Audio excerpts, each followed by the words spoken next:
But maybe. I haven't played it, so I haven't played it, right? Your lunch is over. You're lurking. Alrighty. But yeah, so in the doc, we've kind of gone through a couple. I've been, man, ever since week 8. So week 8, week 9, week 10, week 11, week 12, and 13 has all been rebuilding the tool of twisting. I think we're gonna go jump to a. Today we're going to rather. Over the past few weeks, we've been trying to rebuild the tool of twisting, and I think what we're going to do today is we are going to start a new fort with a different faction and try and, you know, rebuild this thing in a way that is actually somewhat well, not rebuild. We're gonna jump into a different faction and try and get to know some other parts of the world because I've been spending too much time kind of banging my head against this goal. As always, if you want to follow along, you can jump into the document. If you go down to the bottom or go down to this little list and go down to week 14, which is what we're currently on, you can follow along as I add screenshots because all of these past weeks are screenshot galleries of all of the things that I've done. So if you'd like to kind of see the different forts I've done in these worlds with the different original starting 7, you can do that quite easily that way. And shall we jump into things?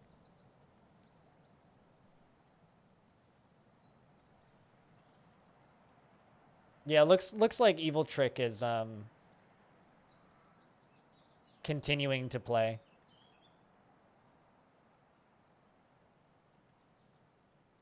Robin Hood, or Hood for a little bit.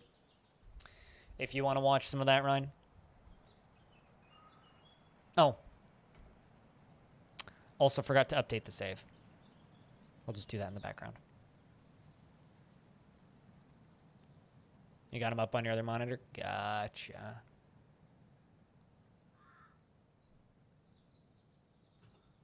Feels like it's been a while since I've done this, but it's only been a week. Copy. Paste. Go outside and punch the earth. Go outside and break a tree, you know? There we go. Save 14 has been copy pasted. I'm just going to pop up the doc again.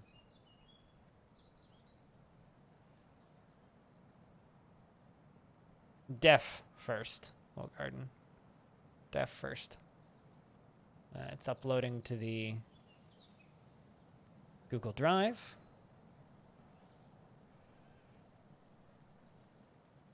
And I can close that. Sweet. And let's go get her started. How we doing? Not dead. We doing, I think.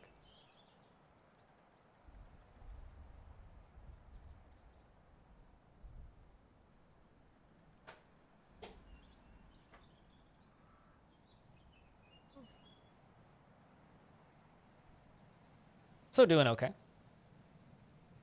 Starting up a day fort, which is going to take a minute to load because this world is so big. But yeah, I'm enjoying things. I think it's been all right. How was Wogarden? Also, chat, Wogarden would like to know how you're doing today. So how are you doing today, chat?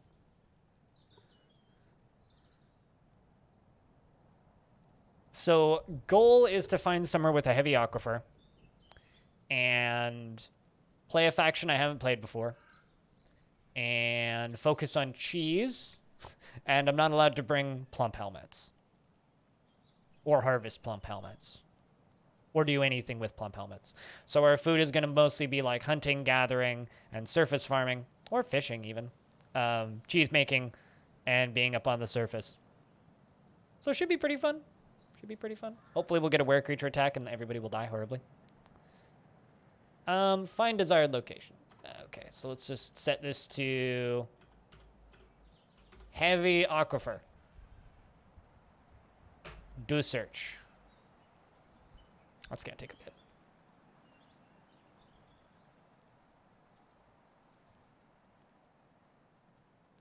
Or just give up and watch stream all day. The same tile set I always use, exclamation point tile set.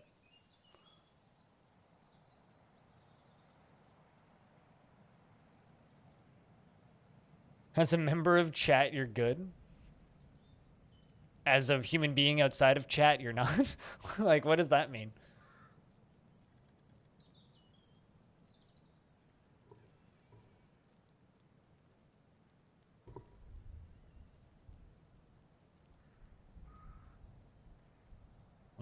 I feel that.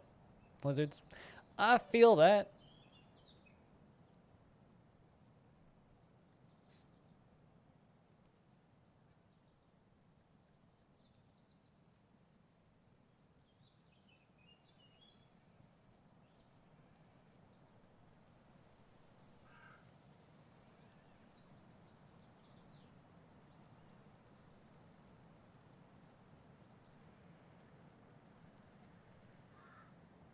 Yeah, they must have been having fun with Hood because they're all just continuing to play it. And hello, Frozen Mountain. Yeah, if you want to find all the screenshot galleries from all the forts I've done here, you can. What's up, Naeso?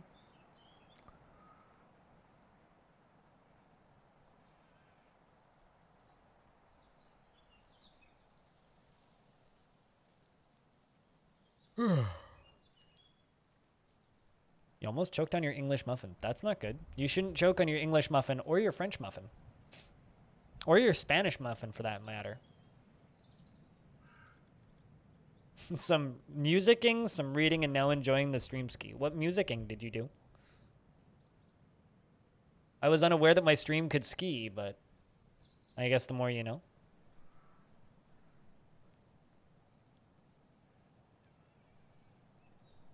Shouldn't all of the ocean be heavy aquifers? I guess it's not.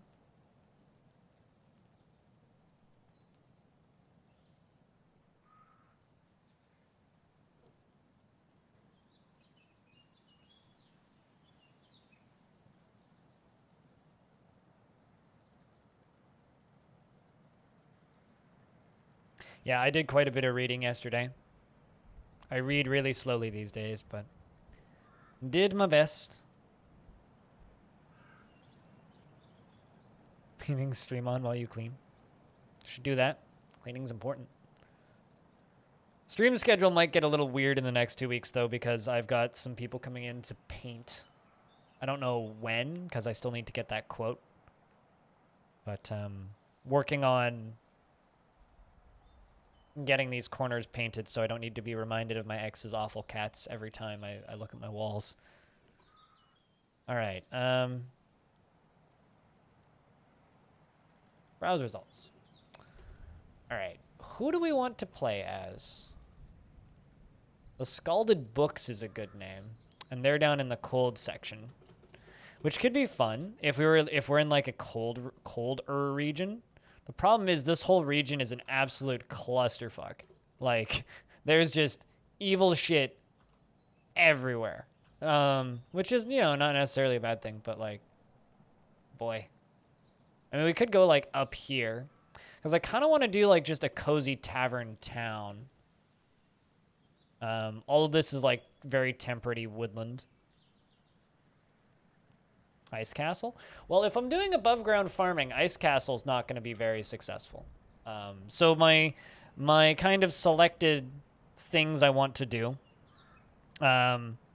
Cheese industry. Oh, it's a fun region. Cheese industry. I'm not allowed to bring plump helmets, and I'm not allowed to farm plump helmets. And on a heavy aquifer.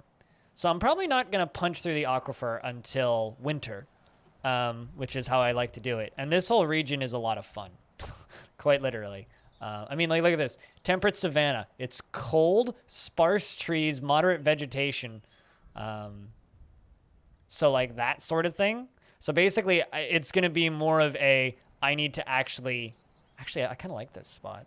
I need to actually be set up and ready for winter, which is kind of a fun idea. I don't know if I necessarily want to do. And I'm also probably not going to have metal or weapons or defenses, so we're going to be more of a just a tavern fort than anything. I think we'll go for wilderness. Maybe not Untamed Wilds, because that's a bit hefty. This could also work down here.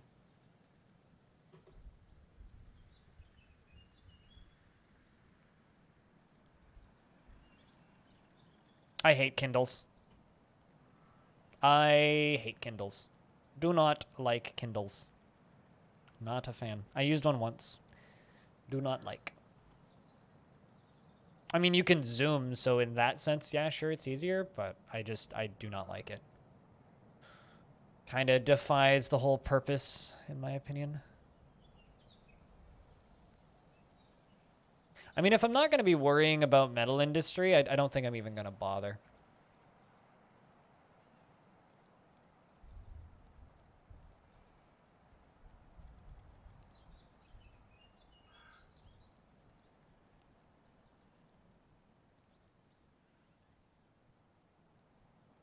We could just do that. It's got even the, quote, heavy aquifer.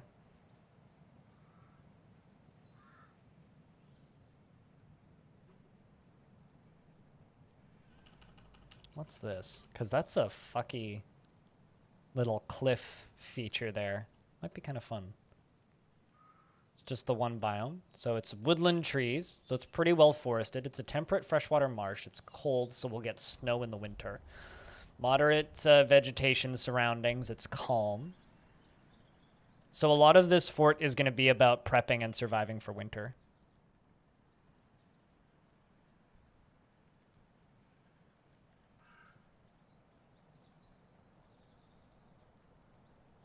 I think that's what we're going to go for.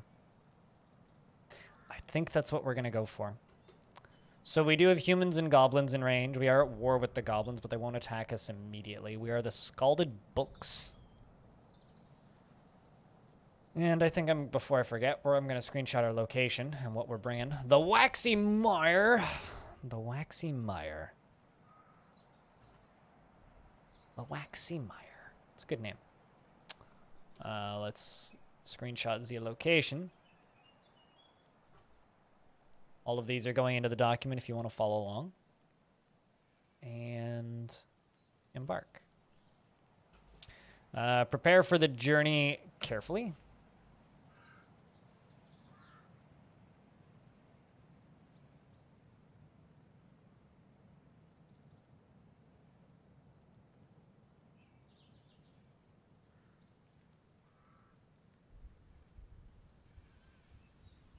And now we have 7 dwarves, and we need a name.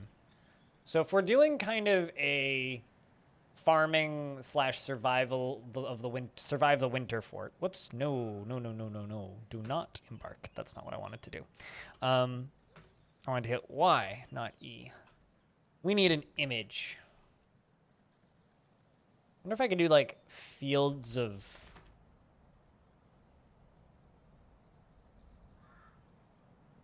Like rye plants, maybe? Like ryegrass? Let's do that. I'm thinking like just a farm field of something.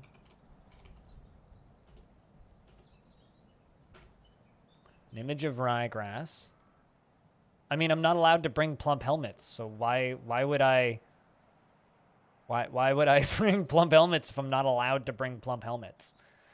I should also put some notes down in the document for anybody who cares.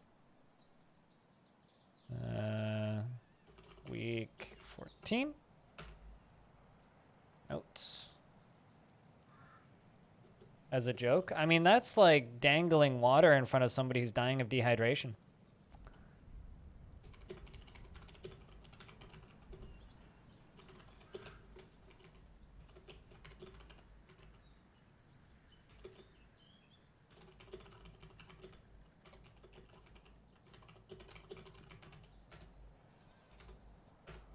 All right, let's get this done. Shade of armor, an image of ryegrass.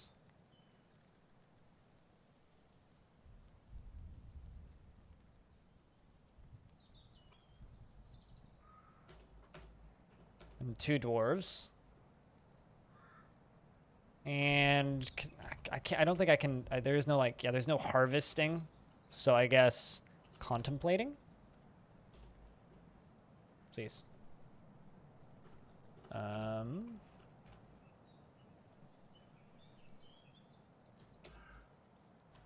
2 dwarves are contemplating the ryegrass. It's kind of like the easiest thing I can think of. Also, Ryan, if you're still lurking, when are you gonna come play RTS games with me and Evil Trick? When are you gonna do that?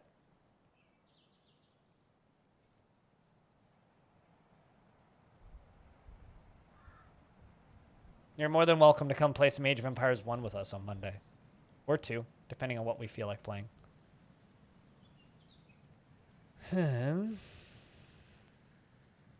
Cheese wheel is screaming. Oh yeah, and you're right, I do need cheese wheels. Is cheese an object? It is.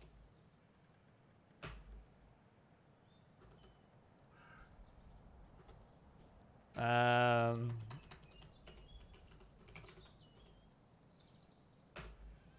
you go. This is an image of ryegrass and two dwarves and cheese. The two dwarves are contemplating the ryegrass. The cheese is screaming.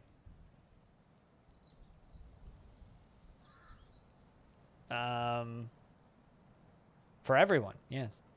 And also pig and pigs. Two dwarves, cheese, and pigs. Consuming? Nope. Eating? Nope. Devouring. Ah. The pigs are devouring the cheese. There we go. So this is an image of ryegrass, two dwarves, cheese, and pigs. The two dwarves are contemplating the ryegrass, and the cheese are screaming. Okay, the cheese are screaming, and the pigs are devouring the cheese. Are we good? How's that? That work? I think that worked. Seemed to be work. Seems like thumbs uppy worky? Question mark? We need to change the name of this, though. The Holy Whips, the Hawk of Rims, the Abbey of Shields. I usually just generate this one and not think about it too much. The Brown Theater. Creative Realm, the Mountainous Moss. The Die of Idols. The Renown of Oiling. That's what we're going to go with. The Renown of Oiling is our image. Of course, this image is a glorious image of ryegrass, two dwarves, cheese, and pigs. The two dwarves are contemplating the ryegrass. The cheese are screaming. And the pigs are devouring the cheese. I will throw that into the document.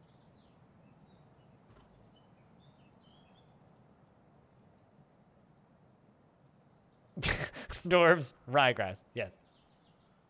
Of course, the ryegrass is just like, why am I here? Keep working. Done. Okay, perfect. Symbols done. Now we need a group name. Chat, help me with a group name. Help me come up with something good. This is where I make you guys work. Because you're not going to make me do everything all by myself, right? Right? Right? Right? Ah!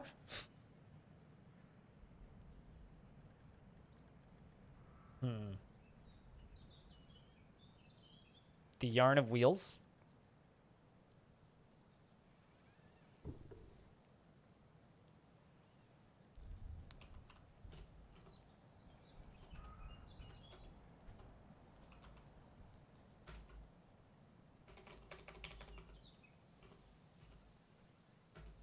Yarn of Wheels. How about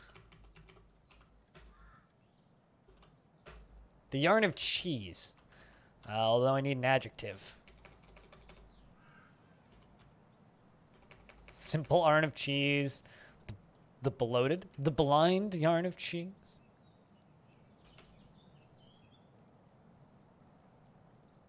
Ooh, the Creamy Yarn of Cheese. I don't know what the creamy yarn that comes out of cheese would be, but the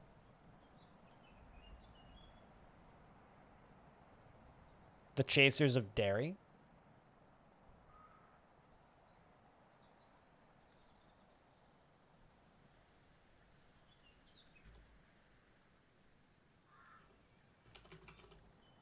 I don't think chaser is a word. How about the chance of Oh, dairy's not a word. Mile, milk. The chance of pigs. The creamy establishment. That's not a website you want to go to. You do not want to go to the creamy establishment. I know I certainly don't want to go to the creamy establishment. I kind of like the chance of pigs. It's oink, oink, oink. That's the name of it. The creamy endeavor is even worse. Creamy company I could see being like a desserts place. I don't know, but the creamy establishment just feels like, uh-oh. Like, I feel like that's a place where bad things happens. As they say, that's an uh-oh.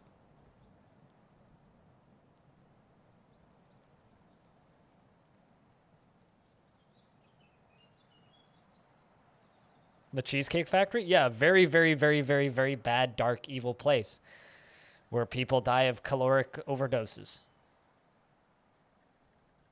and get served unhealthy meals and wait too long in line after PAX. Also, the most recent upload of the save is up now, so you can download that if you want. I think I'm gonna go with the chance of pigs. I like this one. This one is growing on me, so I think I'm gonna stick with the chance of pigs.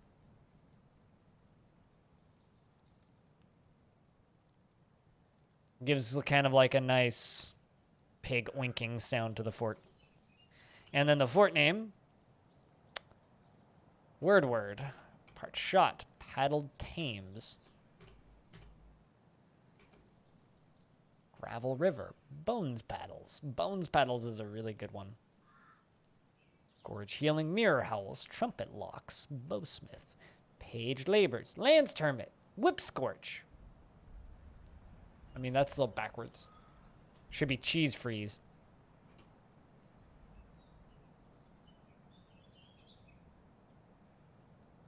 So because one of my favorite podcasts is either done / on pause for a while and their second podcast is just like shut down, I've gone looking for other podcasts to listen to and realized that a bunch of people who run a podcast that I really enjoy apparently do a Star Wars podcast talking about doing a whole watch through of the Clone Wars TV show. So I'm not going to watch the Clone Wars TV show, to be clear.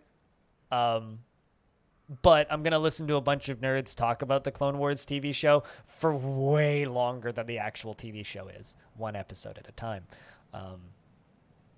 So just so that people who are really mad at me for not watching the Clone Wars TV show are aware, who came out of the woodwork on the YouTube channel over the past few days when I've talked about how I never really given a shit about the wider Star Wars universe. I'm going to listen to people I like talk about something I don't want to watch so that I don't need to watch it even more so. But your coin said you'd fail. Your coin was wrong, my dude. I am trying to walk that fine line, and it's hard not to tip over to the other side. Wait, what? What? To not become creepy, Naeso?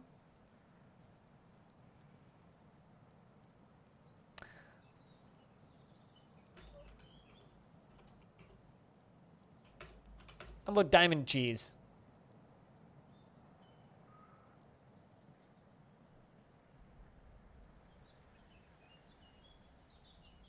Previously called Drunks and Dragons? Well, Drunks and Dragons is 1,000 times a better name.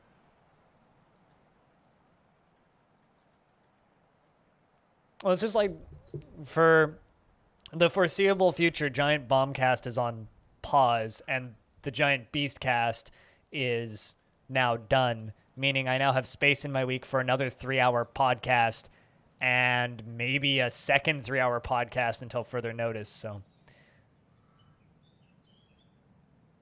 I mean, it sounds like a D&D podcast. So yeah, you either like those or you don't like those. I go through periods of time where I like listening to D&D podcasts, but I very rarely stick with them. I get bored of them really quickly.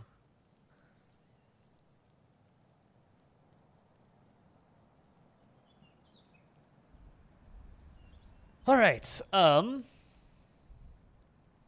that's what we're going with. We're going with diamond cheese. So just let me write this down in my notes.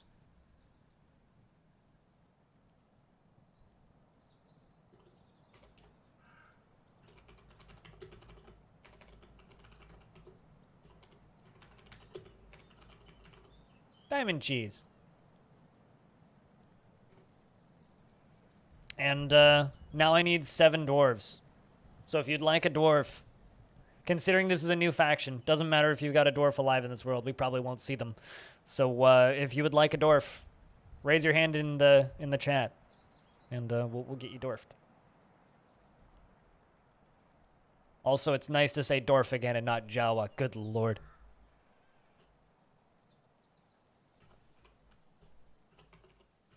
Squug. Lizards.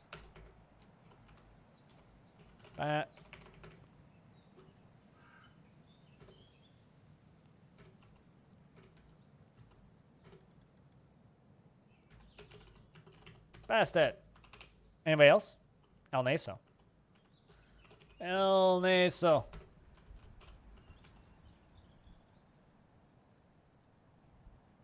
Frozen Mountain. It's like Lonely Mountain, but instead it's just the chill mountain, you know? Does anybody else want a dwarf up in here? Barn doggo.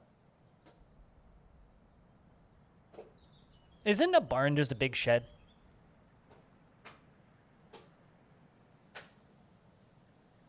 All right. Barn doggo. All right, I got one more open. Does anybody want to claim that last dwarf?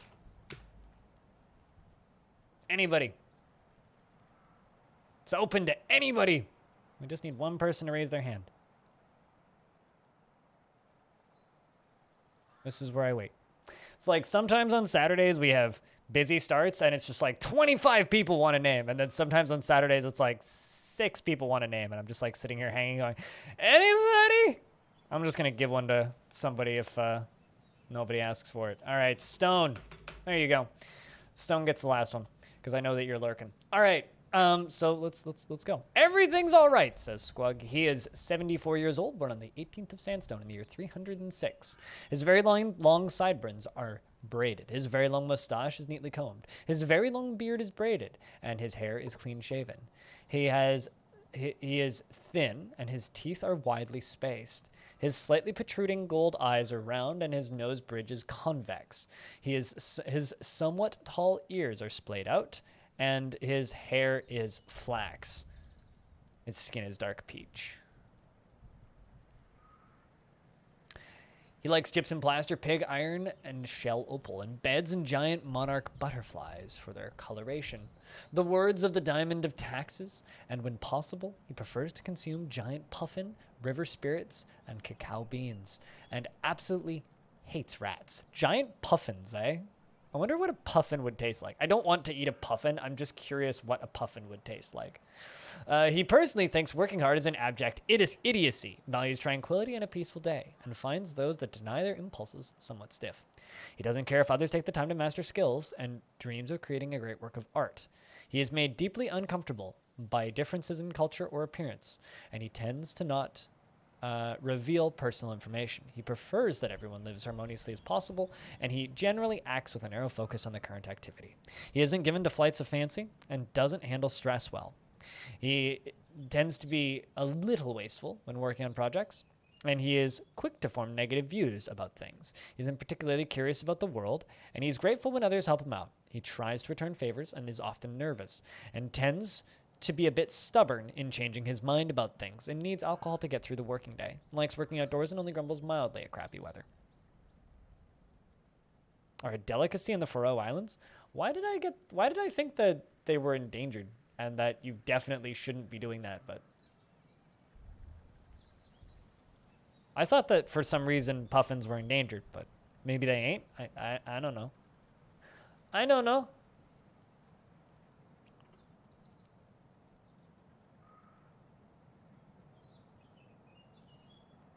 So that's Squug. Lizards!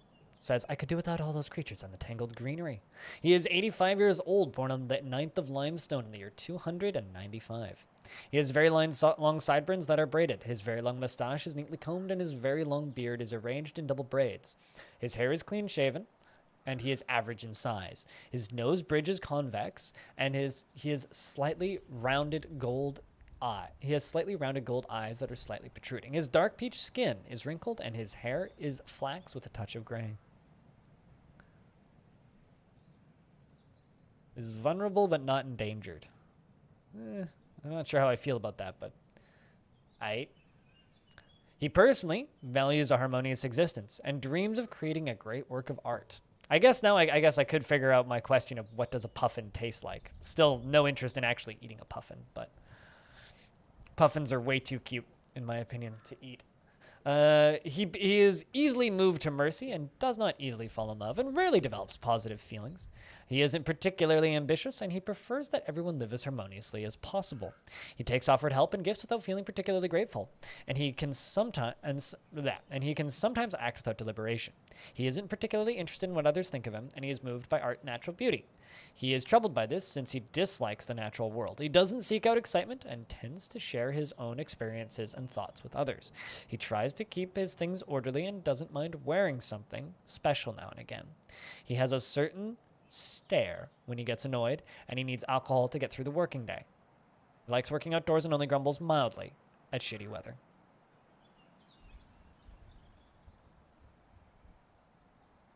So that is lizards. Next one up is Naeso. He is 73 years old, born on the 4th of Obsidian in the year 307. He is lanky. That's not a description you see very often. A lanky dwarf? I wonder what a lanky dwarf looks like. He is lanky, and his hair is straight. His very short sideburns are neatly combed. His very long mustache is neatly combed. His medium-length beard is braided. His very long very long mustache is neatly combed, and his medium-length beard is braided. His very long hair is braided, and his lips are very thick. His teeth are gaped, and his gold eyes are round. He has a broad chin, and his ears have small lobes. His head is somewhat tall, and his hair is flax. His skin is dark peach. He personally thinks that introspection is valueless, and that those that waste time in self-examination are deluded fools, and is greatly disturbed by the quiet and a peaceful existence, finds eloquence and artful speech off-putting, and dreams of mastering a skill.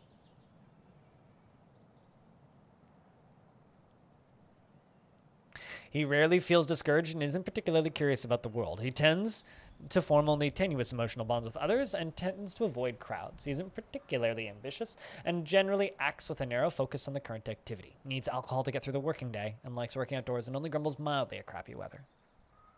Yes, it is you. Just be more like a human. Depends on how tall the lanky dwarf is. I mean, it's just a skinny dwarf, basically. Next one is Frozen Mountain, who says, what's that? He's 60 years old, born on the 20th of Limestone in the year 320.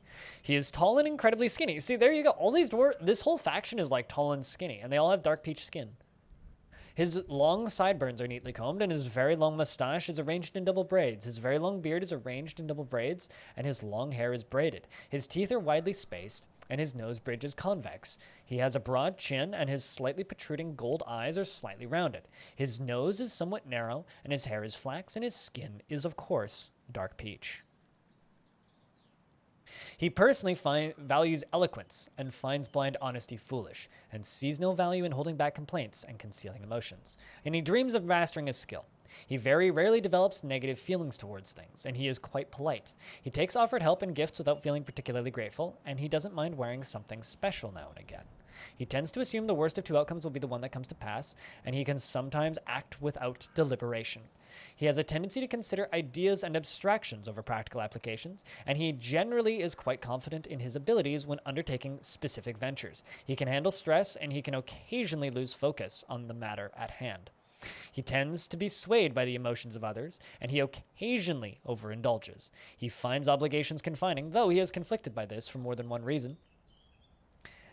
And he stiffens up when he's surprised and begins to talk much more slowly when he's exasperated, needs alcohol to get through the working day, and likes working outdoors and only grumbles mildly at shitty weather. Gold eyes, yeah, definitely. Gold eyes and dark peach skin. I've seen a lot of flax hair so far. It's actually, I played the Jawa Fortress mod for a little bit. Get kind of tired of skin is black, eyes are round and gold, yada yada, for like everybody. Like that gets kind of old after a bit, so it's kind of nice to just see like all of these variations, I guess. Bastet. She is 67, almost 60 nice years old, born on the 7th of Hematite in the year 313. You just missed year pi, and you just missed year nice. I mean, man, what an unlucky dwarf. But 67 indeed. So, 67. She is tall and skinny. There's another one. And her hair is straight. Or I wonder, I know that there's no interspecies breeding in DF, but I wonder if there's humans in this faction's history somewhere, somehow. She has a broad chin and her head is extremely narrow. Her nose bridge is convex and her lips are thin. Her gold eyes are slightly protruding and her nose is slightly hooked. Her ears are somewhat tall and her hair is flax and her skin is dark peach. Gold eyes, once again, flax hair, dark peach skin, tall, lanky. She personally thinks it is of the utmost importance to present a bold face and never grouse or complain, or even show emotion, and doesn't particularly care about craftsdwarfship.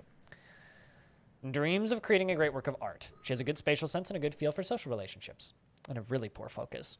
She is absorbed in delusions of self-importance and is not a private person.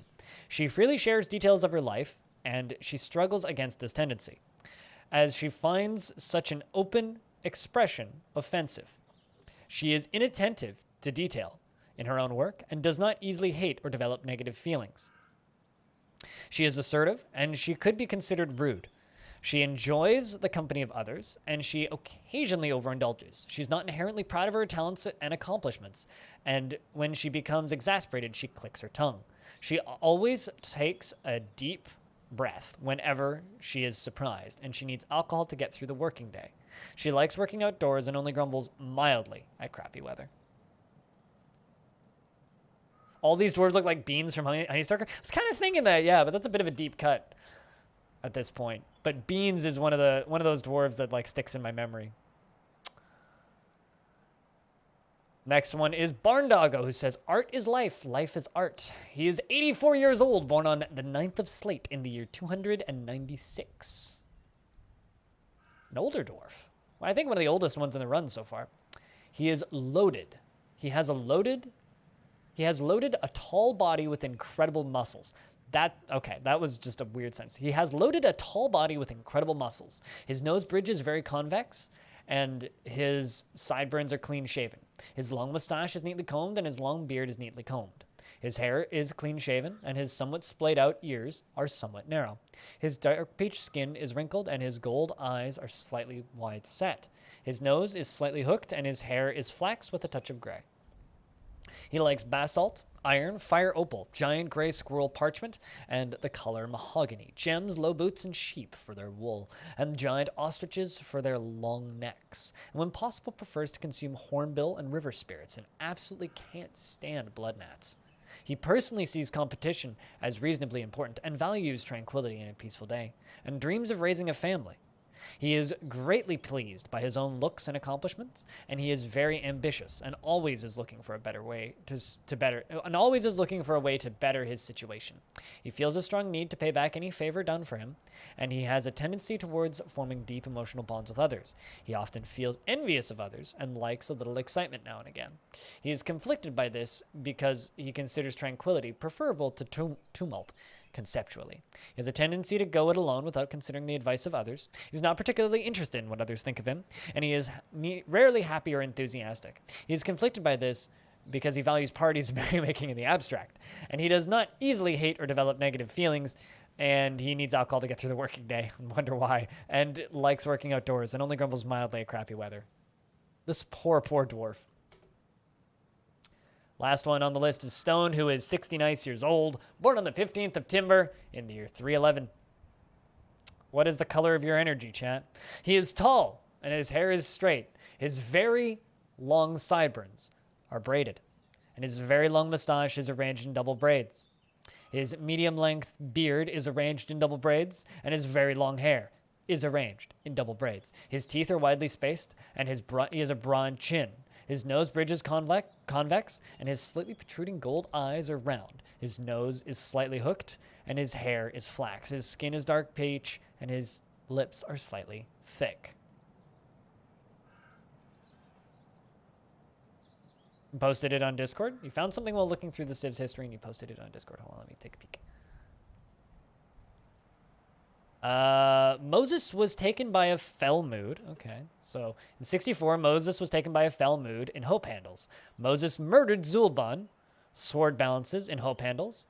Warning Cancer was created in Hope Handles by Moses. Warning Cancer was offered to Kubak, the queen of the Scalded Books, by Moses. Warning Cancer is a legendary dwarf bone helm. This is a dwarf bone helm. All craftsmanship is of the highest quality. It is encrusted with round garnerite cabochons and encircled with bands of helmet snake bone. On the item is an image of an exploration of the elf, a tube ogate bound codex in buffalo horn. On the item is an image of squash vines in goosebone. Warning Cancer was made the symbol of the king of the Scalded Books. That is actually kind of fucking awesome. Also, hi Diamond, what's up, man? That is actually kind of fucking awesome. So it's official. We're in the metal civ.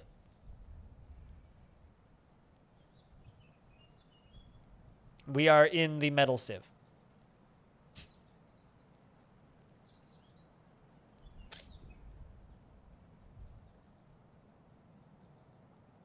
That's awesome. I really, really, really like that.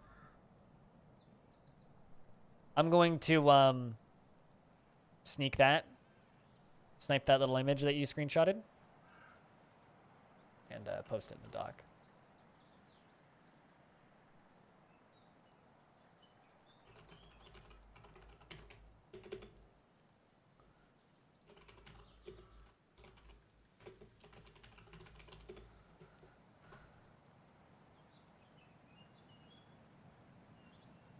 So now it's right here if anybody wants to just grab it. It's in the doc. That's good stuff, though. I like it.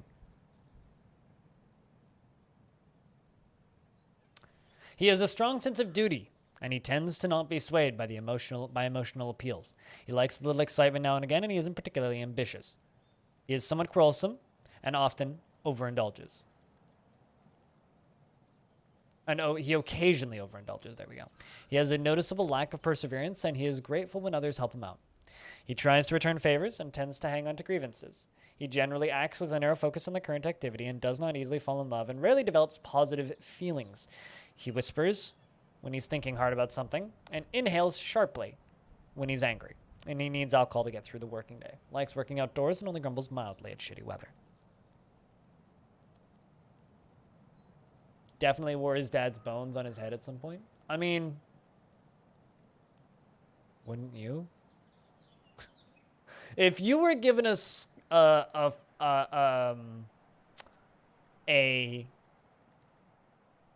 helmet that was made out of your dad's skull, would you wear it? I mean, who? Okay, hold on. I need to find an article that I was reading a little while ago. Give me a second here.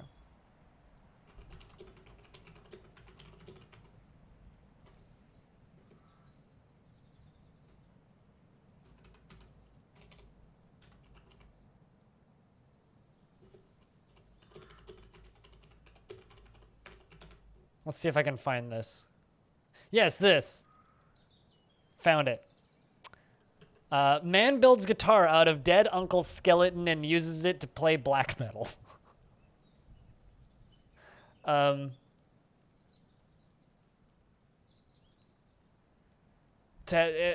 surprising story of one metal fan's quest to have his uncle shred for all eternity. So, I mean, like, yes?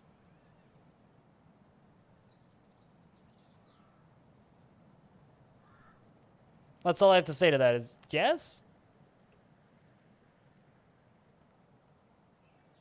But yeah, TLDR on that article. After 20 years, his uncle ended up in a cemetery that his family had to pay rent on. Like literally rent for a wooden box. The big problem is in Greece, because Greece is an Orthodoxy religion, it doesn't want people to be cremated. So Prince Midnight, the name of this musician, proceeded to contact the proper authorities, including the State Department and the State Attorney's Office, in order to gain or get his uncle's remains. And so he's like, so I got a box of bones from Greece, and I didn't know what to do at first. Bury them? Cremate them? Put them in the attic? It all seemed like poor ways to memorialize someone who got me into heavy metal. So Prince Midnight decided to turn his uncle into a guitar, in which he unsurprisingly proved to be challenging. But after doing plenty of research, he consulted with two people at Dean Guitars in Florida who eventually got cold feet. Midnight built the guitar and dubbed it the Flip Skellicaster, as we see.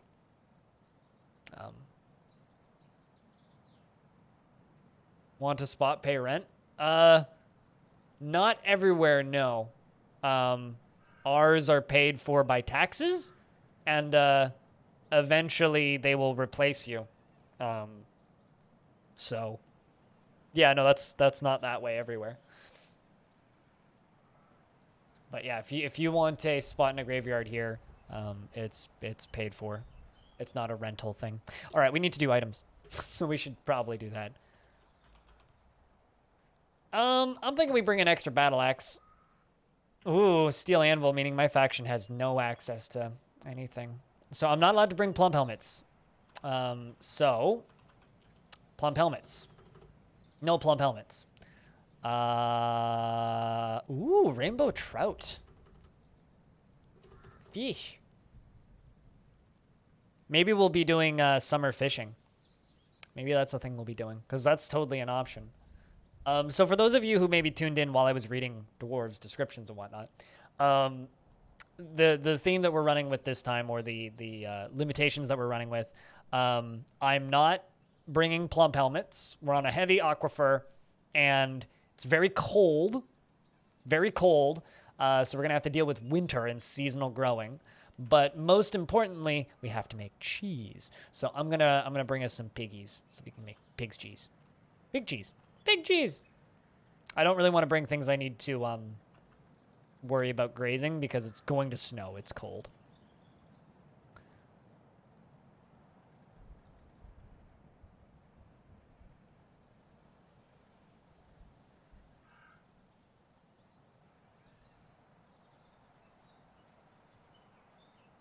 Assuming I can find pigs. Ah, there we go.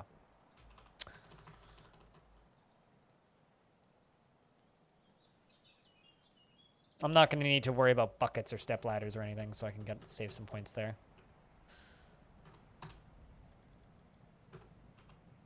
Let's bring 2 boars and 3 pigs. You forgot about fishing? Fishing is an exceptionally effective method of getting food in DF. You'd make a big greenhouse? Oh, like drop a layer down 1 layer and then do that?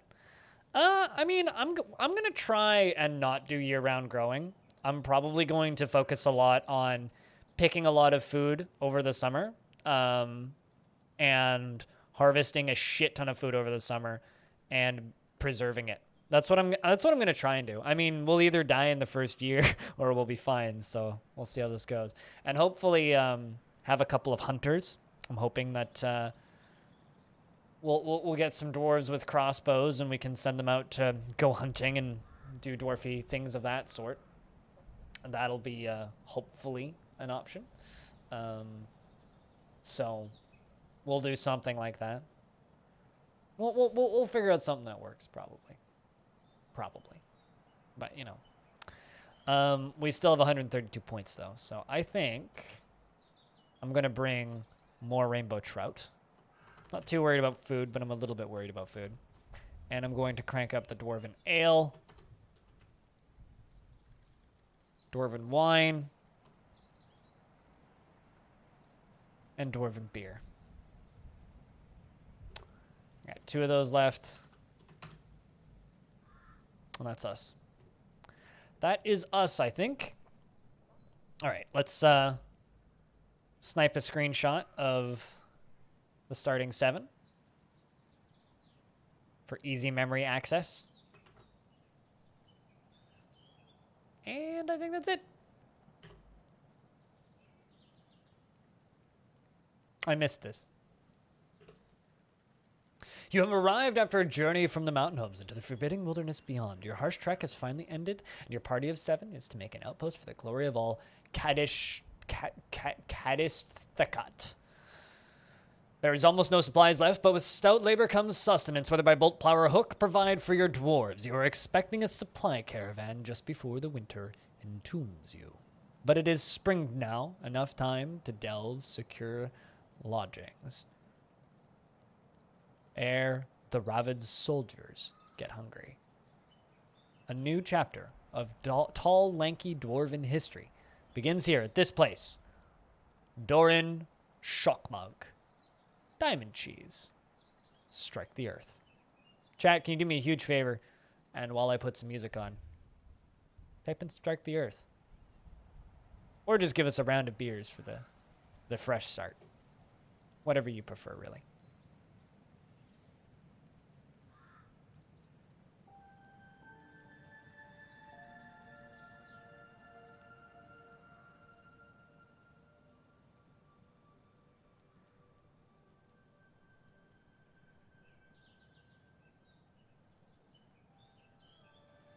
And thanks everybody for lurking.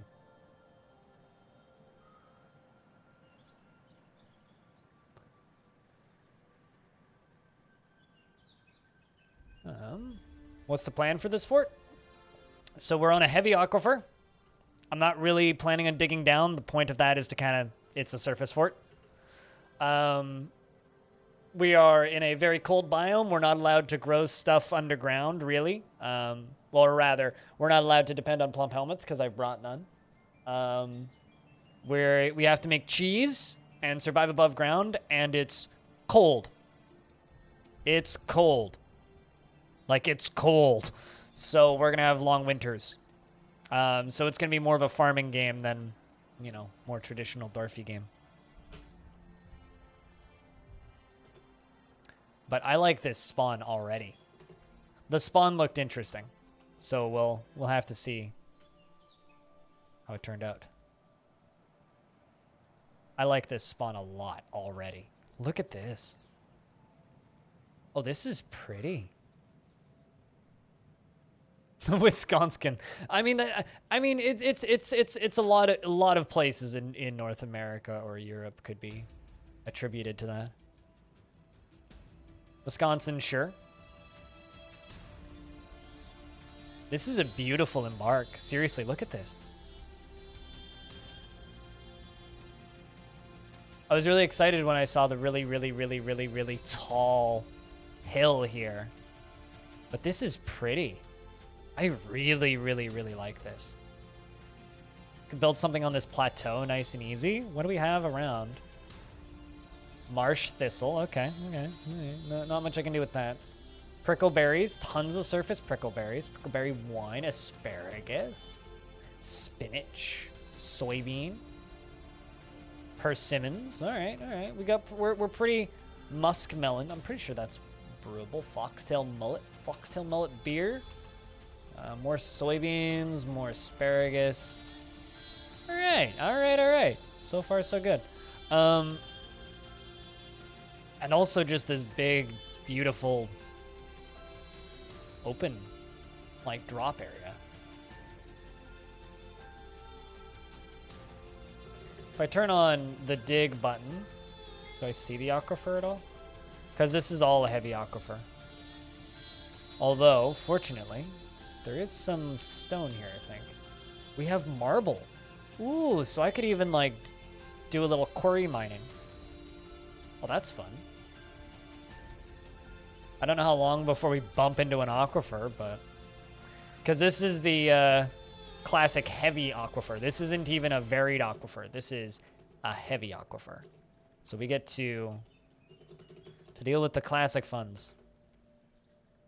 Music a bit too loud a bit? Uh-oh. Should be fixed. But it's hard to tell now because there's no music playing, but I turned it down by 30%. All right. Who's our expedition leader? Our expedition leader is Bastet. I'm kind of not surprised by that. Because she's absorbed in delusions of self-importance, and she's not a private person. Her deity is Triest Gilsish, deity of the scalded books. Takes the form of a male dwarf and is associated with labor, crafts, creation, rebirth, and death. I like it. I mean, yes, because the song changed, so naturally it would be gone. But the next song's on now, so let me know how it is. All right. Well, I need 2 jobs off the bat. I need a woodworker. And I need... Let's go with 2 farmers. So you can have farming fields. And plant gathering and plant processing. That's lizards. And El Naeso is going to have the same tasks. So, farming fields. Plant gathering and processing. Barn Doggo, you can be our brewer. You can have just brewing. I think I'll also give you tanning. And just unpause the game for a second and gather all of the plants up here.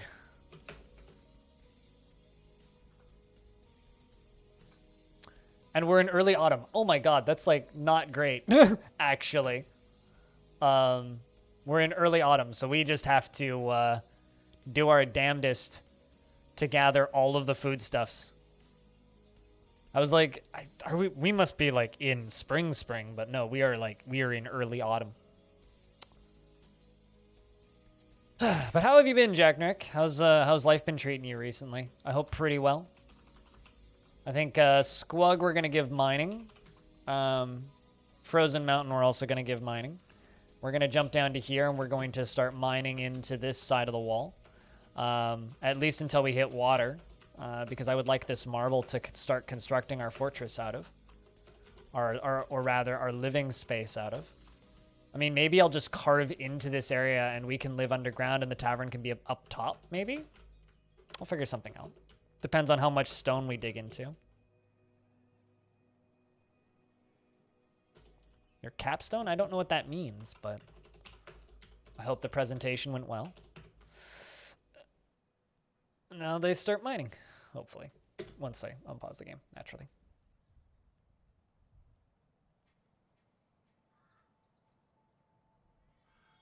Your final project for college? Oh, wow. Shit's finishing up, I guess. That's good to hear.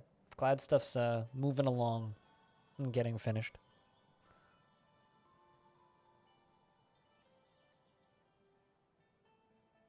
Look at all the leaves changing colors. Yeah, we need to just mass harvest everything. Because it's going to be a long winter.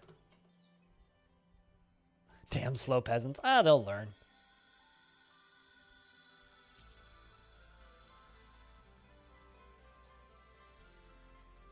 This is the last month you've been in college. Have you ever had employment outside of college, or is this like, or are you like gearing up to get your first ever job?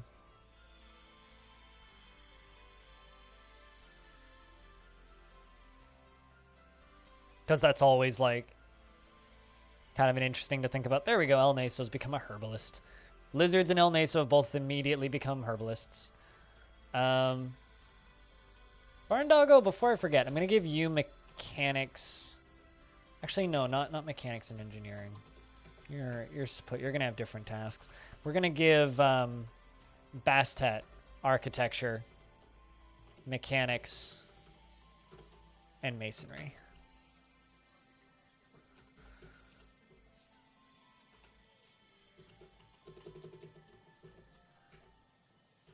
I'm going to do quite a bit of clear cutting, actually. I don't normally do this much clear cutting, but there's no elves around, so who cares? Like, straight up, there's no elves in range, so I don't think these dwarves would care too much. I'm kind of thinking about just cutting off this entire layer, actually. Might be a bit ambitious, but... First ever serious job? Well, congrats, man.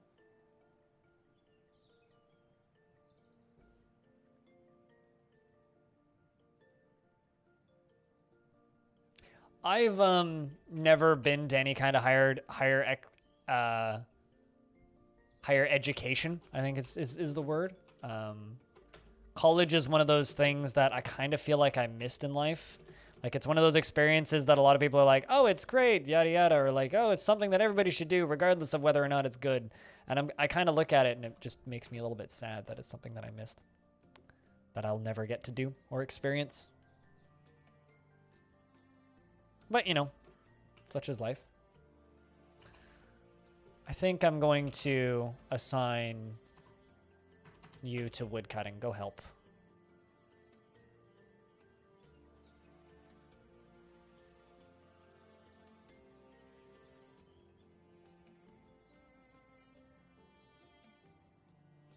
You regret going because you have terrible programs? College isn't for everyone. Well, it's more it kind of continues along a thought that I've had for years of I just kind of skipped being a young person. Like, I've had full-time real jobs since I was 16.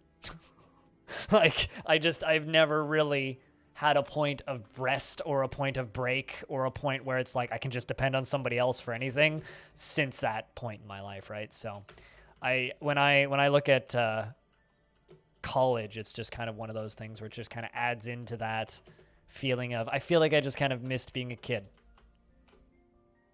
Hey, Doggus, how have you been? Long time. Come on, dwarves, keep digging. Get us all of that sweet, sweet stuff for a quarry.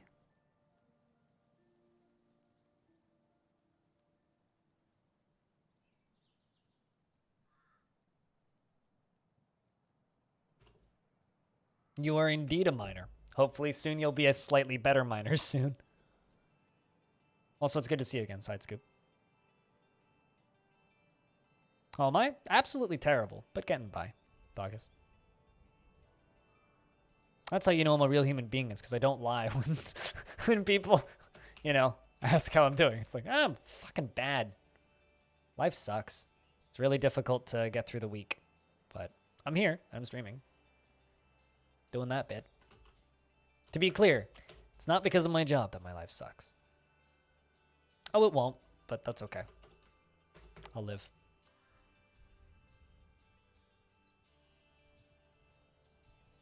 I wonder if this is actually just like a route underneath the aquifer. That would be kind of hilarious. Actually, that would be kind of hilarious.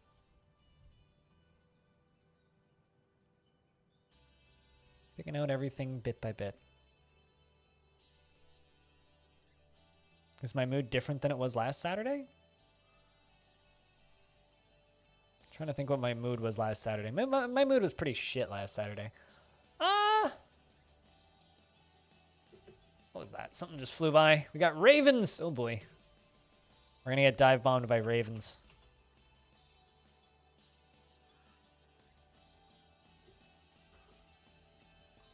Dwarves taking down trees, all that stuff. I think we'll be able to hopefully get some living space set up this winter. Shouldn't be too bad. Give water, need empty bucket. Well, there's no water to give, so we're gonna need to make a well.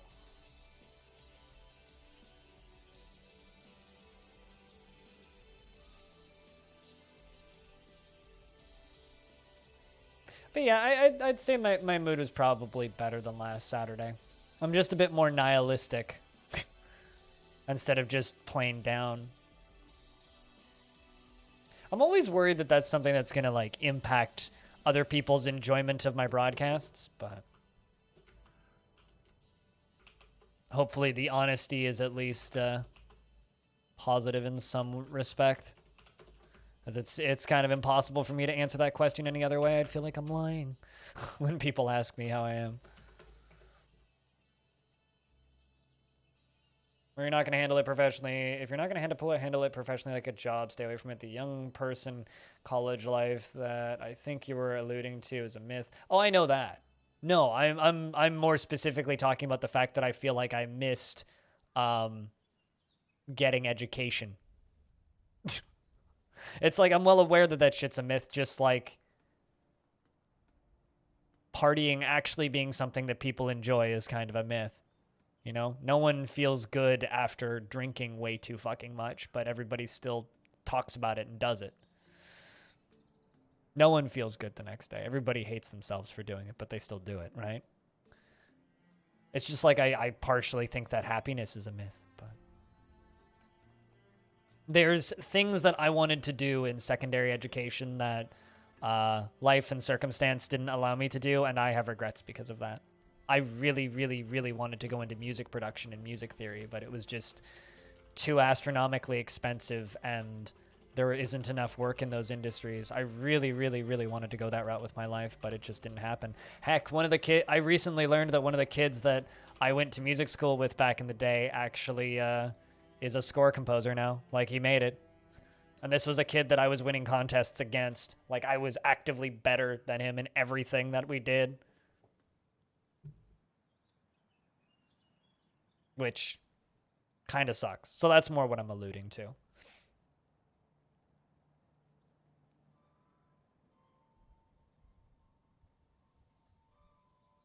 But, you know, hats off to him. Congrats. Hey, these miners are speeding up slowly. All right, well, looks like we're done hacking down all the wood. So that brings the question of what do we want to do next? I'm kind of thinking about just like cutting this whole shelf off and just making this area. So I guess what I could do, actually, because we're in winter, is just bop.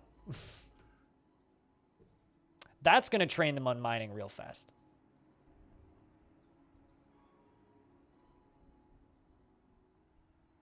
Well, I mean, it's one of those things where it's like, there's many things that are just out of your control, right? But it's less of there's many things that are out of your control, and more of, there are things that are out of your control that make you make choices, right? There was things there was definitely parts of it that were certainly out of my control. That I regret. Evil Trick, thanks for the raid. Cheers, man. How was the hood? Also, for those of you who don't know, I play games with Evil Trick every Monday. We play games with real time and strategies. We've been playing some Age of Empires 1 Definitive Edition, and that's been a blast. I don't know what we're doing this Monday, but I'm sure it'll be something fun. So you should follow Evil Trick. Try and catch those. Thank you much for the raid, man. It really helps, actually. Better with a full group of 4. Yeah, it looks like one of those games where you need to be playing it with 4 friends on voice chat. They were doing a sponsored event for Hood, which is a game I mentioned a little bit earlier. Which, watching you guys play it this morning, Evil Trick, because I did watch for a little bit, I'm kind of glad I didn't join in on that one. Kind of glad you saved me from that, because I was looking at that going like, this doesn't look like my kind of thing, but...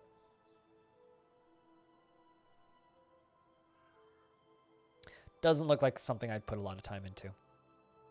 We are cutting a whole mountaintop off to, you know, do dwarfy things underneath it while we're getting snowed on. And my dwarves are sleeping outside, and I feel kind of bad for them. Hey, Zope, what's up?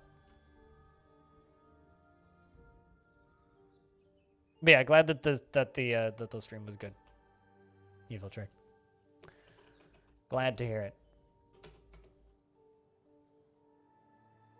All right. How long is it going to take them to dig all this stuff up? That's the current question.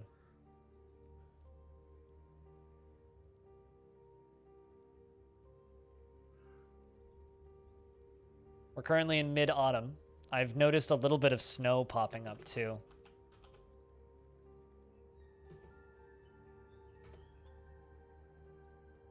Yeah, there's already bits of snow popping up, I think. Oh, wait, no, that's just surface marble. Okay. Yeah, you do what you gotta do. Evil trick. Cheers, man.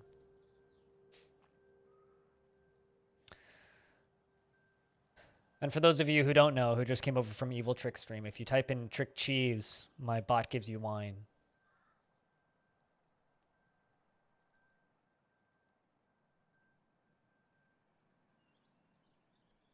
Hey, Spafar. Yeah, sometimes you just need a little bit of cheese and wine in your life, you know? Just a little bit of cheese and wine. I could make farm plots, but I'm going to wait for this to be fully open, because then I won't need to worry about where I put them.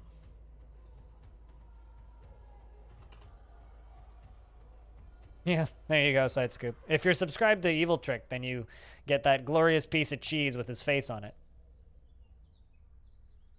Normal Fortress. We are done with Star War Week. So currently, for anybody who just came over from the raid, this is what I call Day Forts. So this is a weekly series where I start a brand new fortress from the very beginning once a week. So we've just started a new fortress with a couple of restrictions. We're not allowed to use the normal food source. It's on a heavy aquifer, meaning it's going to be an absolute pain in the ass to actually get through it, unless I use some really cheesy techniques, which I might.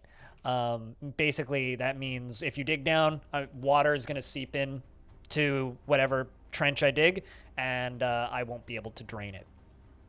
So that is kind of the restriction that I have. So we're building on the surface, we're building a tavern, and we're playing in a fortress that is in a faction that I'm not super familiar with, in a part of the world that I'm not super familiar with. So we are the Chance of Pigs of the Scalded Books in the Fortress of Diamond Cheese. What's normal food techniques? Living off of nothing but plump helmets and pigtails.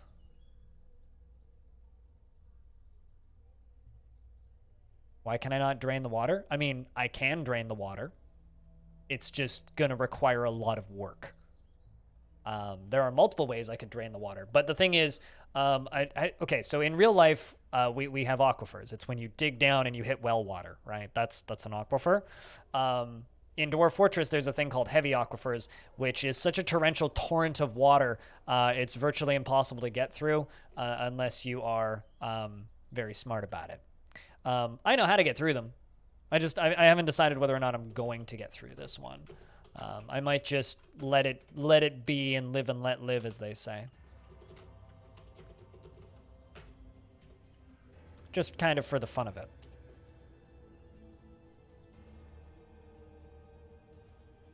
Instantly. Fast enough to instantly drown a dwarf. It's like almost the equivalent of digging into a lake from underground.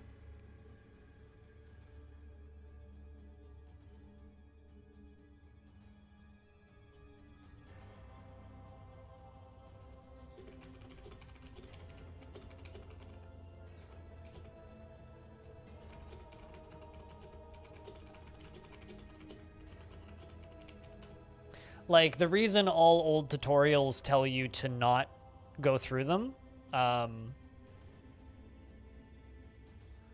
the reason all of those old tutorials tell you just to completely avoid aquifers is because it's a way to instantly kill your dwarves. And if it's cold enough for them to freeze, if you dig into them and a dwarf steps into the aquifer, the dwarf will instantly freeze to death. So there's also that. But yeah, aquifers are a pain in the ass. Especially if you're new to the game. Thank you for the cheesy otter raid. I like otters with my Doritos, don't worry.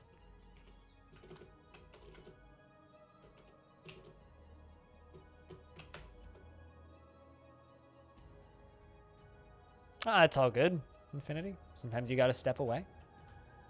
Not everybody can pay 100% attention 100% of the time. Maybe you can pay 70% of the attention 40% of the time, and that seems pretty acceptable.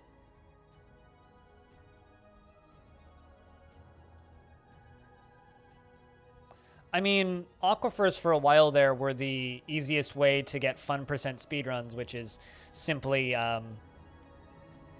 drown all of your dwarves. Slight renovations.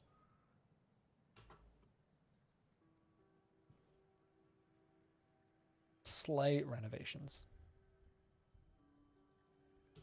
I mean, there was a really good screenshot that somebody posted in my chat of their entire fortress filled with water. And it was, they scheduled something to dig, got up and walked away and came back. And it was just because one of their dwarves accidentally dug into the heavy aquifer and it filled their entire fortress up with water in about a minute. And this was not a small fortress.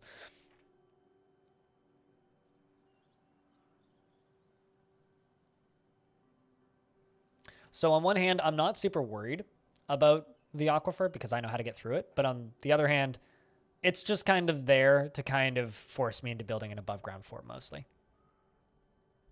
Good times. Good times, indeed, yes. Back in the good old days when aquifers would insta-give you.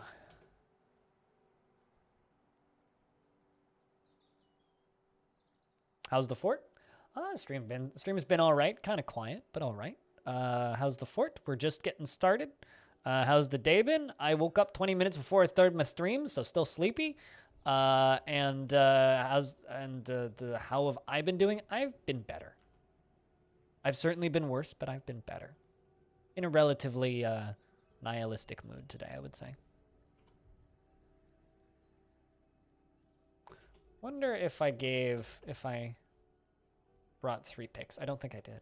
No, I definitely didn't. Just the 2 picks. Just the 2. Yeah, I wasn't awake for very long before I started. Basically just woke up and started the stream.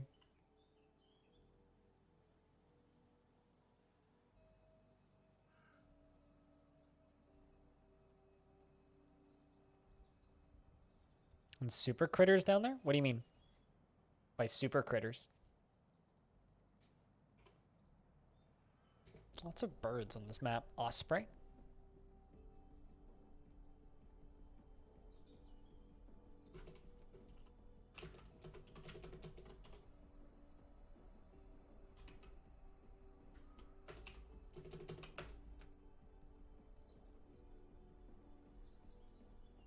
You mean like Forgotten Beasts?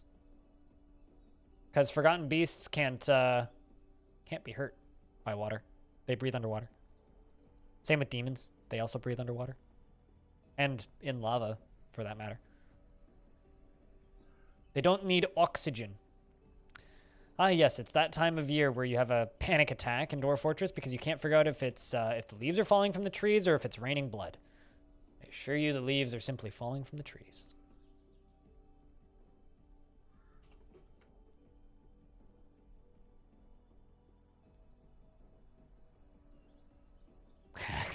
Call back, they can breathe underwater.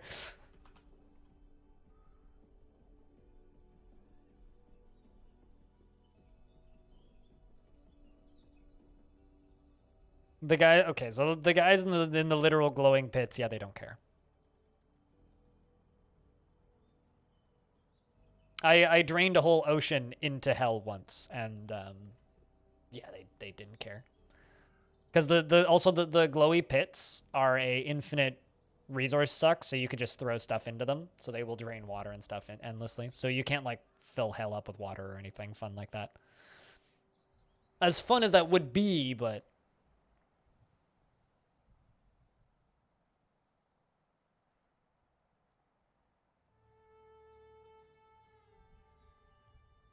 can you designate the removal of random up ramps in the area that miners just dug out? Yes. With the remove ramps button, which is Z. Remove upstairs and /ramps. So when you're in the designation screen, hit Z, zone the area, and they will remove the random ramps that are left. Demons are like, nice Sonic, basically. Demons are like, Sonic time, thus proving that demons are actually just the fins.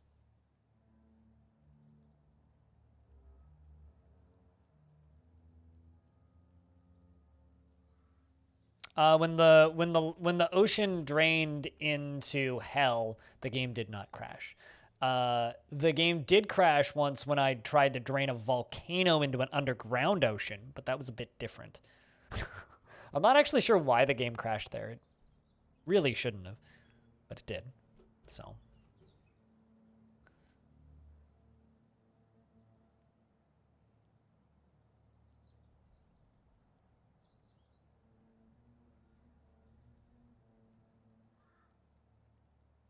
I mean,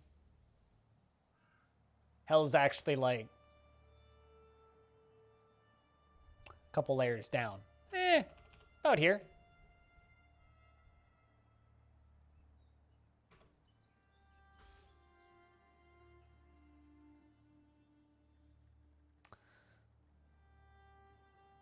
They're actually being pretty efficient about this. They're getting this done quite a bit quicker than I expected.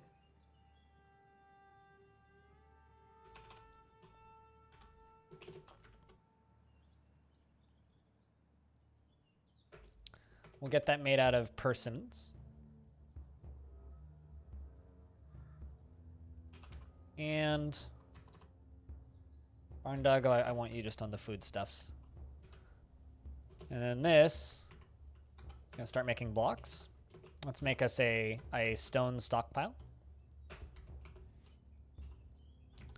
And remove metal ores in case we end up with metal ores. And then they will all begin doing that. My miners will keep mining and everything will be good. I mean, it's an oddly specific detail to remember, and in fact, I'm impressed that you remember that detail, so. A snowstorm has come. Look at that, it's snowing. The ground is becoming white. These poor dwarves, we need to get them some shelter. Oh yeah, Frozen Mountain, your name is becoming more and more relevant as we go on in here.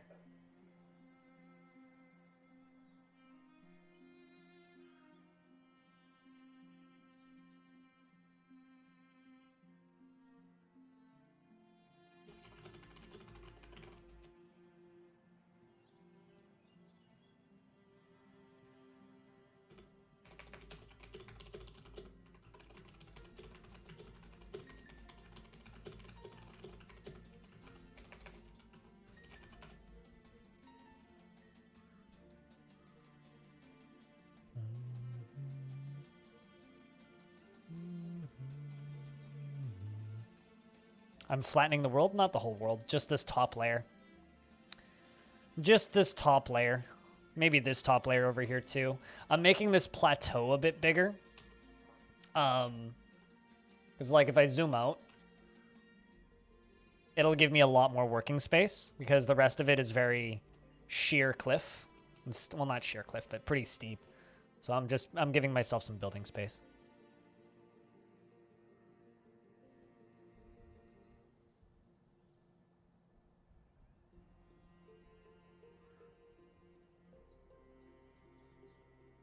Yeah, fair enough. Your brain clings to stories around them. I mean, that's doing DF properly as far as I'm concerned. Or playing DF properly. Is clinging to the interesting stories that happened during the forts.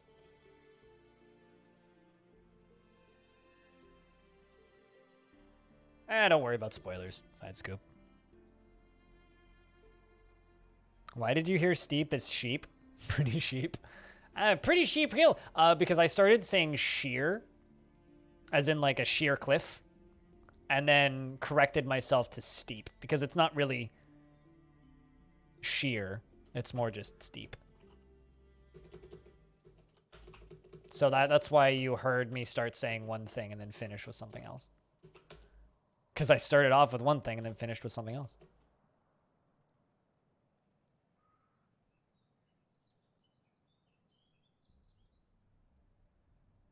Also doing this will give me more open growing space because all of the surface areas had like little infrequent spots with bits and pieces of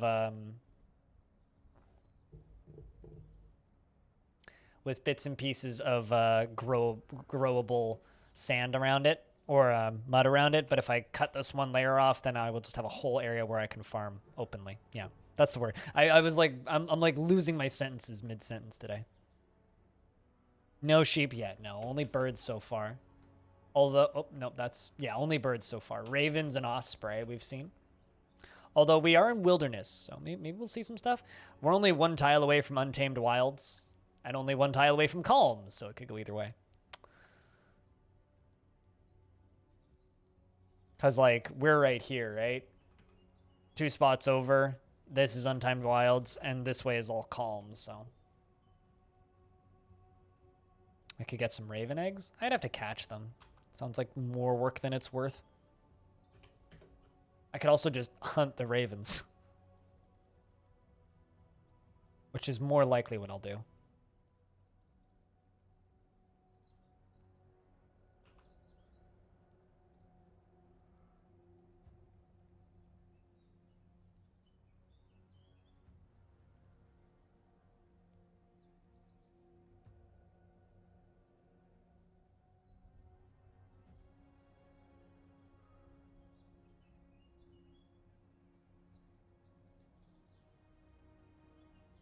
Although these miners are going to be legendary miners by the time they're done with this. Like, they're just speeding up. Like, look at how fast Frozen Mountain's going now.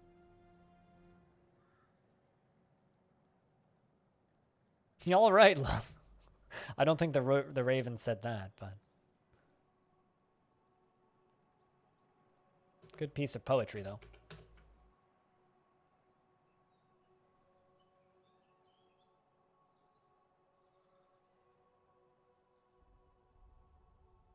My neighbors above me have really, really, really, really, really loud indoor talking voices. Like, I would not want to be in there when I can hear them shouting up there. Like, pretty constantly. Like, not angry shouting, like it's a lot of, like, laughing. Or, like, just loud talking, but... They have really loud indoor talking voices. I talk pretty quietly when I'm inside, like, to the point where I should probably talk louder into this microphone. But it's just, like, I kind of like... talking quietly. It's really funny when you can, like, pick out patterns that the dwarves dig. But yeah, now in these areas that they've dug out, I can do... Look at how big I can make an unbroken farming spot, so... Although I'm probably not going to make them that big. Just do, like, 2 of these. A few of these. More for aesthetics than anything. I'm not actually going to farm in all of them, I don't think.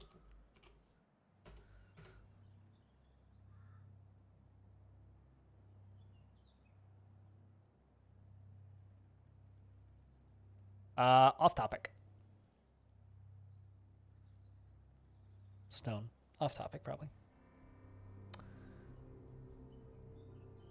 To a live USB stick. When you booted into a live USB stick 1 to 2 days ago, I started installing stuff from Snapcraft that you saw that Tome is on there, and Pixel Hunter Dungeons, and a graphical roguelike that you almost was actually the story of oh, I know which one you're talking about, I think.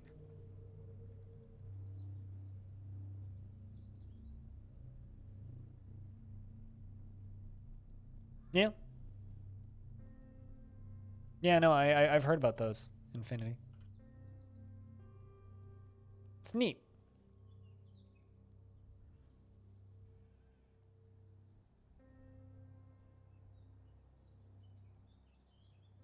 I'm not familiar with the Snap Store specifically, but there is a lot of really interesting stuff just out there and available. Wait, what? Oh, hey, we got capybaras. Look at that. Capybaras.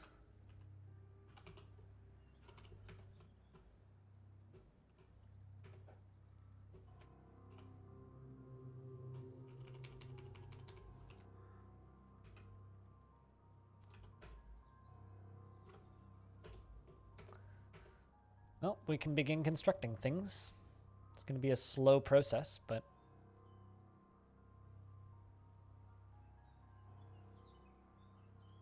now that we actually have space.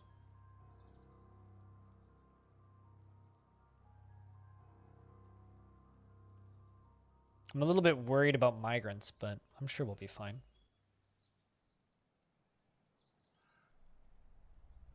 Oh, trust me, like, if you want opportunities for distraction, just go to Rogue Basin, and they have, like, this nice little list of what is available on what OS. All of them usually for the cost of free. So if you're ever just like, I'm installing this new operating system, I wonder what free games I can play on it. There's probably like 75,242,365 roguelikes you could play. And no one's ever heard of or finished or played any of them, so odds are pretty good. None of them have wikis, so good luck. That's maybe actually a little inaccurate. Bright people have probably played them, but unless it's like Tome, odds are pretty good. Wikis aren't super available. Tome, fortunately, has an extremely accessible and complete wiki.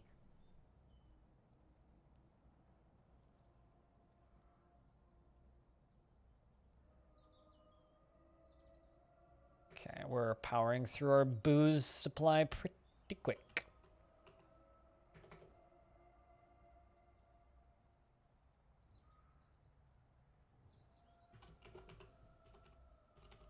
Hello, stupid. How is we?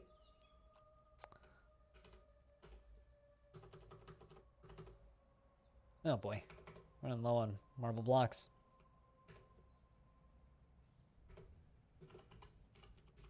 I think we're just going to do wooden floors. Probably wooden roof too, but stone walls.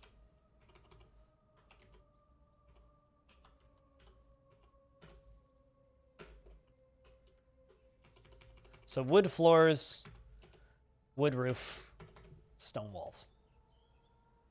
Marble, specifically, currently, is going to be our constructions. Stone furniture, if we can afford it. Otherwise, wooden furniture.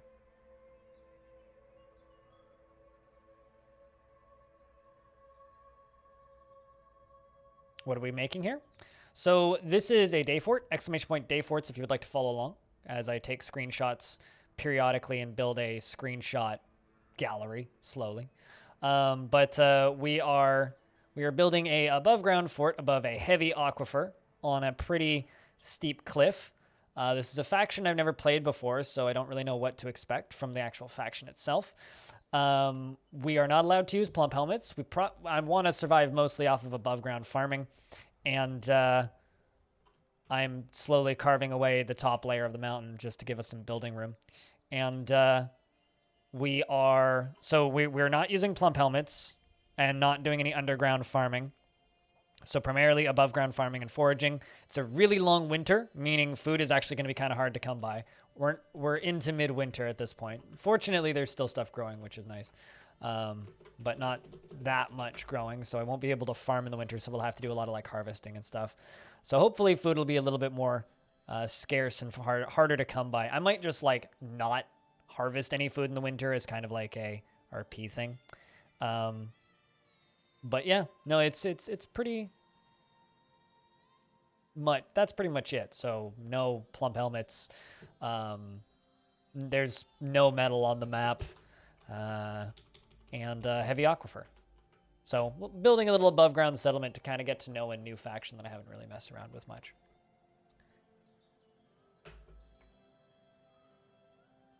Yeah, that too. There is a lot of pecans. A lot of pecans and a lot of persimmons. You sound like dirty elves. You sound obnoxious.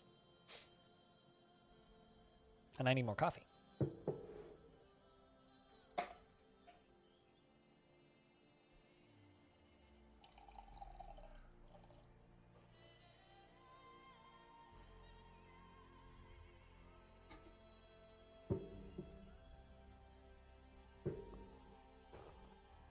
Find me an elf that chops down trees and builds a house out of it.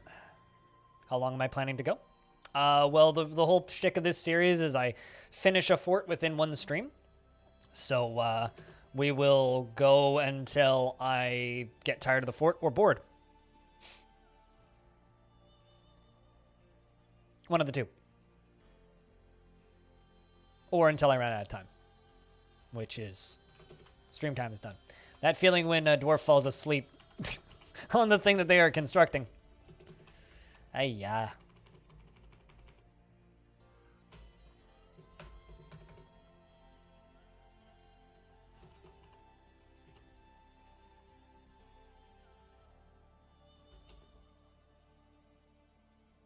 No, I'm not making a wood castle. Although I also don't really want to interact with you at all after what you just said. So, I don't know. Either just, like, leave your jokes about elves at the door, or, I don't know. You do you. What seed are you trying to do? I mean, I'm already not building a castle out of wood. So, you know, you could figure that out just by visual deduction.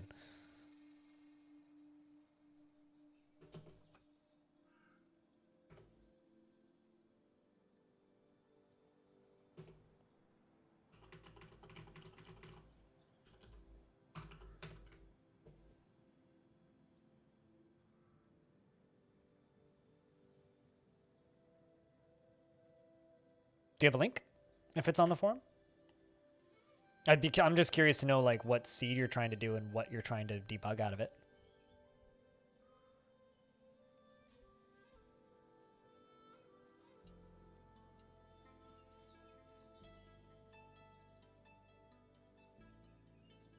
Like, what's the issue that you're running into?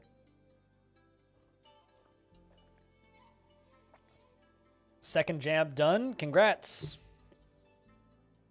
Now go sleep for 14 hours. I know somebody who got his second jab the other day, and he's just like, just went MIA for a very long time, and then sent me a DM. He's like, so I just slept for 18 hours. It's like, oh, good God, are you okay? Yes, you can post links. There's no rules for posting links here. We're done with the Jawa colony. Forky went on many a rampage and ended up with like 30-something kills. But we are finished with that side task, and we're back onto the normal stuff. Star Wars week is over. So if you want to see how it all ended up, I think it's already up on YouTube, but yeah, it should be as of this morning, unless I scheduled something wrong. Utini is finished until next year.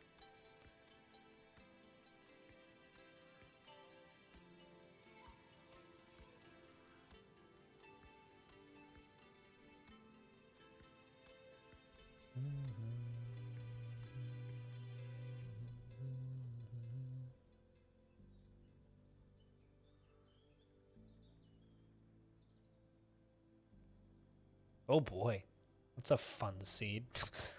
Yeah, I'm not the most helpful, but someone in chat might be able to help.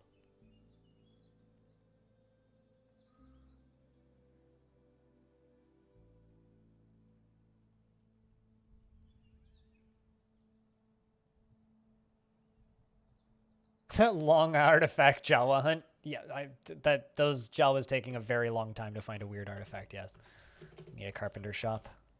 This is, if you guys have missed what I'm doing, I'm actually building around these workshops, and this is going, actually, you know, let's put the carpenter shop over here. Cancel that one, and move the mason shop over here. Because this is just going to become my workshop. The blinking and switching means there's two things in one tile, yes. Unless it's like an arrow or a question mark or an exclamation point. Those have different meanings. There's a really helpful page on the wiki with those meanings, stating what different dwarf move... what's the word I'm looking for? Not movements is the wrong word, but different dwarf moods and statuses, I think is the screen.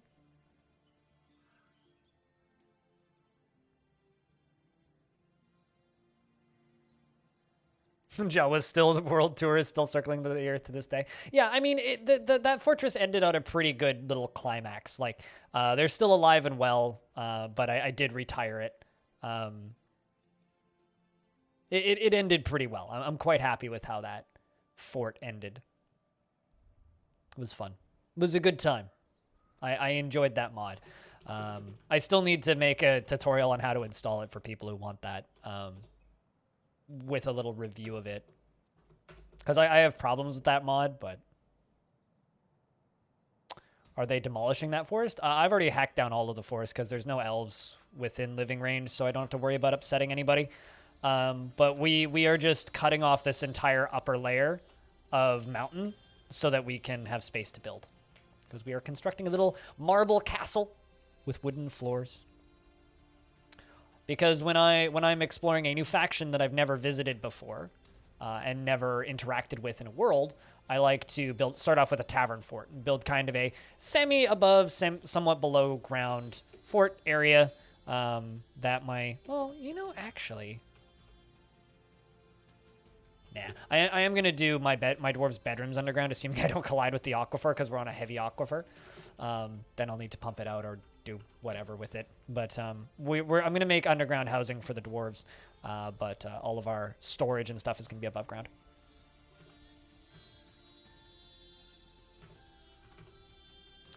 You know, actually, I'm going to make a food stockpile right here after they finish that tile. Food stockpile.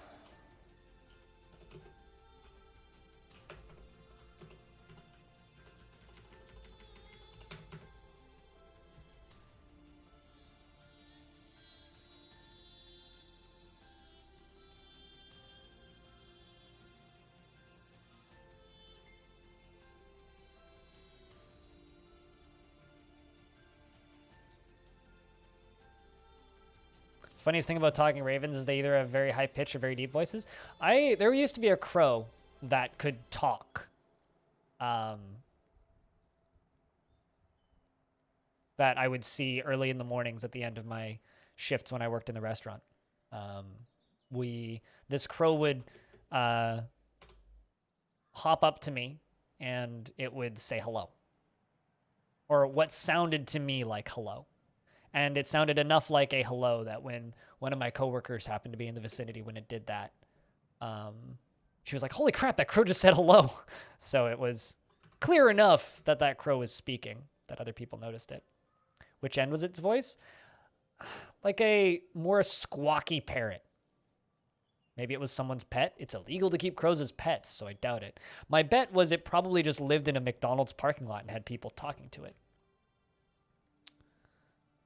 That would be my guess. Just, hello. Hello. Except way, like, more nasally and higher pitched. Does food go bad? You can store it indefinitely in a stockpile. But if not kept in a stockpile, it will rot.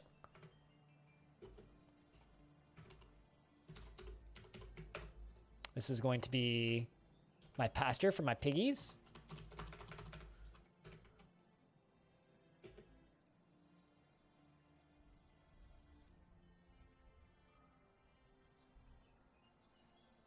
If I make this sound, I get a French fry. Basically, yeah.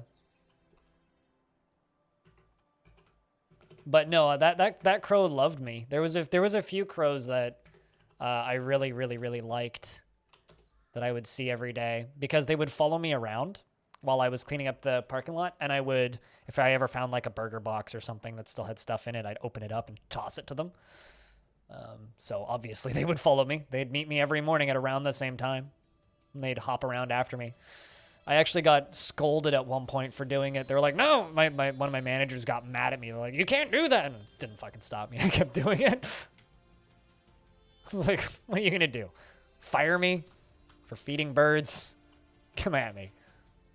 As if I care. Okay, so I'm going to make us a... Well, actually what I'm going to do is I'm going to get flooring a little further. Spoilers, they didn't fire me for feeding the birds, and spoilers, I kept doing it.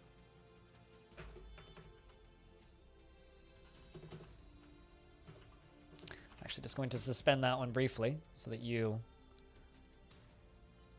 go and finish building that other, or deconstructing that mason shop.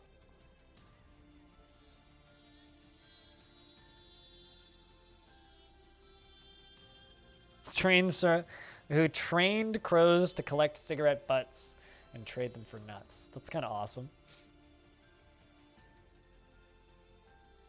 I feel like I may have heard about that before, but yeah, that's awesome. I like that a lot.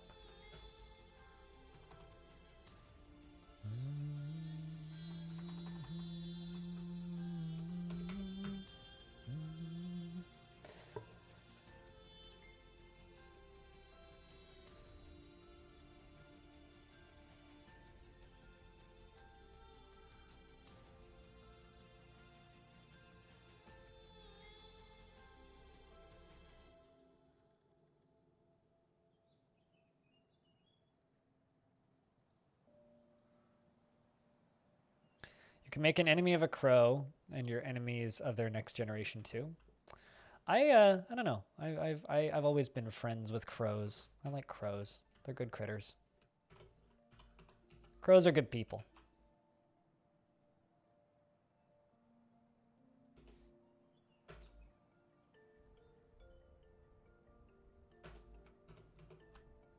Got a still in a kitchen upcoming. It's gonna take a minute still because I've got to, actually get a roof on this thing, but we're doing our best.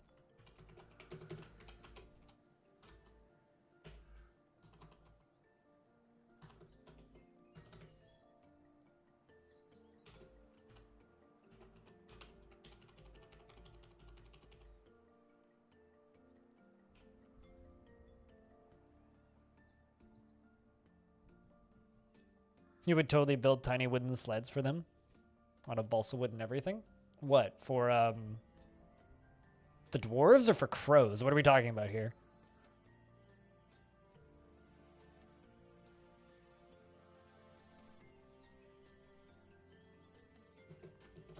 Crows are incredibly intelligent little dudes. I like crows.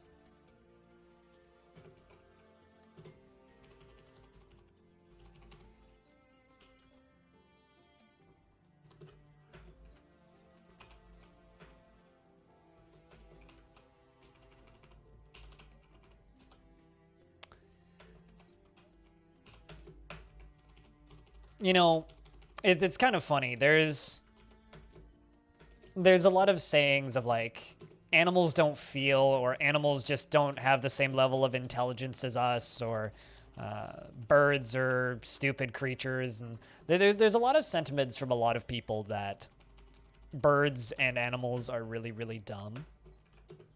And I personally think that that's an exceptionally fucking self-centered thing to think or say. But a lot of people say it. Really? Okay, I didn't know that. That's interesting. Naeso.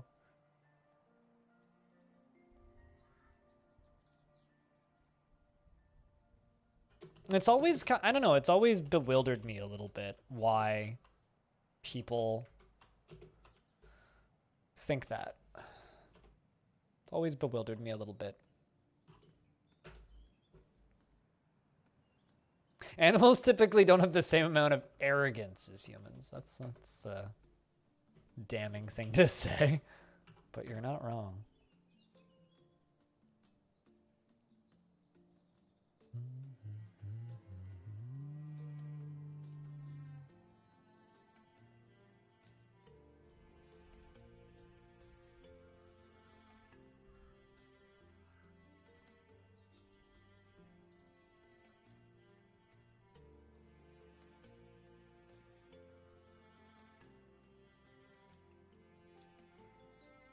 Human brains, at least? I mean, human brains are absolute marvel, which is not evolving as quickly as our technology, which is terrifying. I don't know. That's something that I think is genuinely scary, is the fact that our brains are not evolving as fast as our tech. So our brains don't know how to operate under levels of stress that we are requiring them to in order to survive in the current world, I guess. I think we'll chop down that, we'll hack down that other side of the mountain later.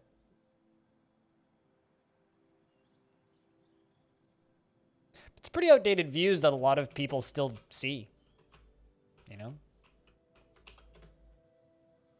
It's pretty outdated views that a lot of people still wear on their sleeve. Most people are building stuff, which is good.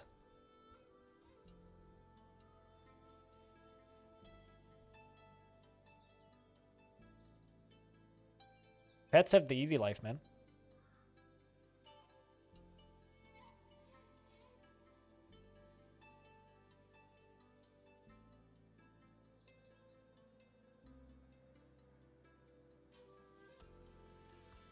I mean, for every type of animal that didn't, like, thrive in a human environment, there's animals that didn't.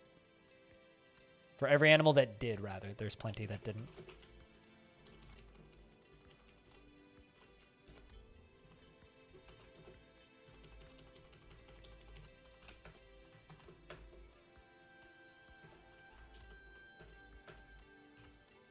I can totally use ice to build this, and it'll melt when the summer rolls around unless I deconstruct it. Running a little low on meat.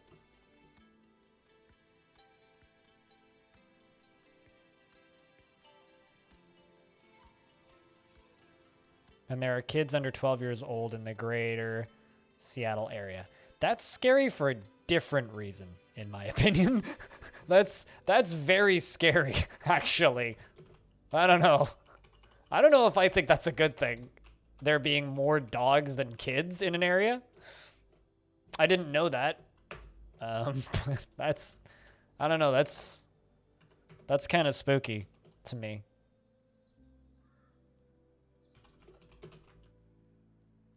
I don't dislike dogs, but I'm not someone who would necessarily describe himself as a dog person.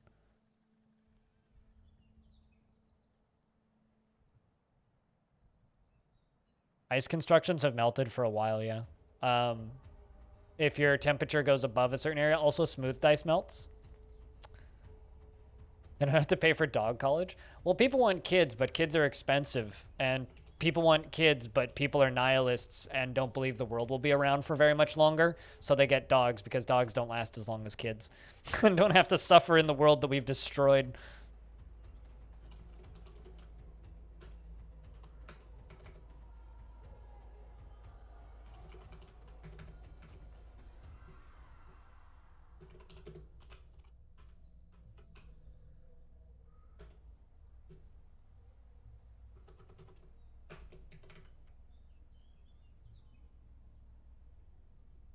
Your neighbors are just not made to care for dogs. The neighbors above me before they moved out were not made to care for their dog, which is why they abused the crap out of it and ended up leaving it in the hallway when they moved out. Which I'm pretty sure is enough to give you a criminal record. But I love my parents' dog. I don't ever want to own a dog. All right, we're going to start planting prickleberries.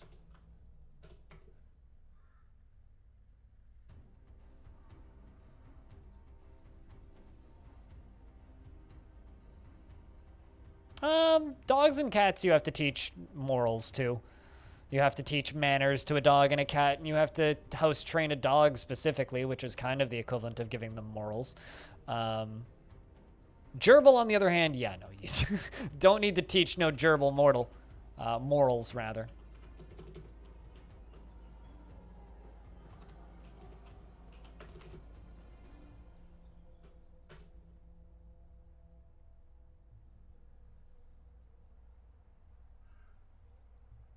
And maybe you might get put in a nice retirement home.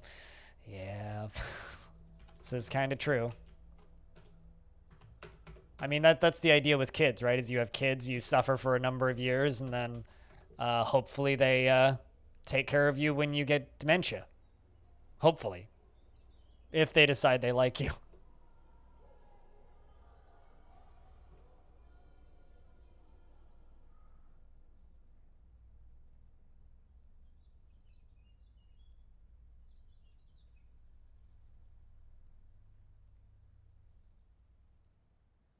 Well, he will do you labyrinth any day if you feed him tasty treats for it. What? Are we talking about gerbils? Running through the labyrinth for you? I've only ever been in a space with a gerbil once and it bit me, so I'm not gonna say I'm much of a fan of the gerbil. Sorry to I mean, kids might. Isn't that just like a playroom that like fast food places have with like all the plastic slides and stuff? Isn't that just a child's labyrinth, Silvershy? Also, hope you're doing well, man.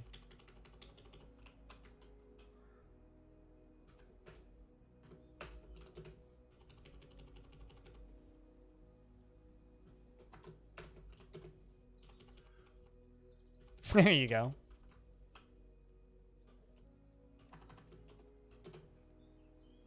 You wrote 1,000 lines of code yesterday? Hopefully it was interesting code. But you put only one dot at the end of that, so I assume that's a good thing.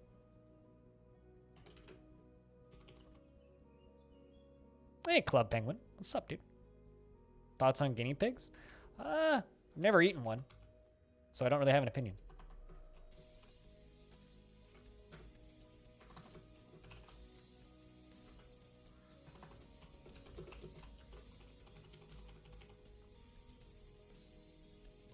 I have, however, eaten a rabbit. Made a good soup. In regards to guinea pigs as pets, which was probably your actual question, I don't know. I've never known anybody that's owned one, so I don't really have an opinion on that either.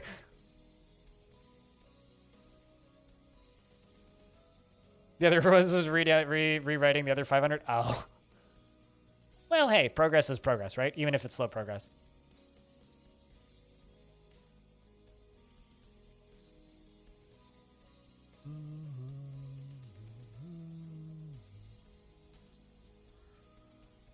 You don't really care for the smell of their cages. No, I'm right there with you. Yeah, I wouldn't want to own a rodent purely because of the smell. I think hedgehogs are adorable, but I do not want to own a hedgehog. That's kind of my my main thought on those such things. I think hedgehogs are adorable, but I do not want to own a hedgehog. Partially because as a streamer, I'd get tired of the Sonic jokes really fucking fast. But just in general, I don't ever want to own one of those.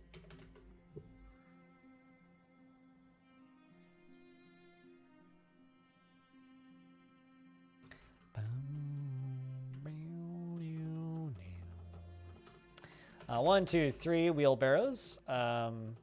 Give us some step ladders. And then start making menacing wooden spikes. What's the snake rodent name again? I have no idea what you're talking about. The best pets to own are someone else's? Well, I mean, if you're a dude and you have a cute dog, you're gonna get laid more often. That's a scientific fact. So, I mean, they can have benefits. Oh, yeah, fuck ferrets. Ferrets are horrible creatures. Absolute goddamn monsters. My my ex-girlfriend's older brother had 3 ferrets. I couldn't go into their basement when she still lived at home because of how bad they stank. Awful creatures. Don't get me wrong, they are adorable, but fucking horrible creatures.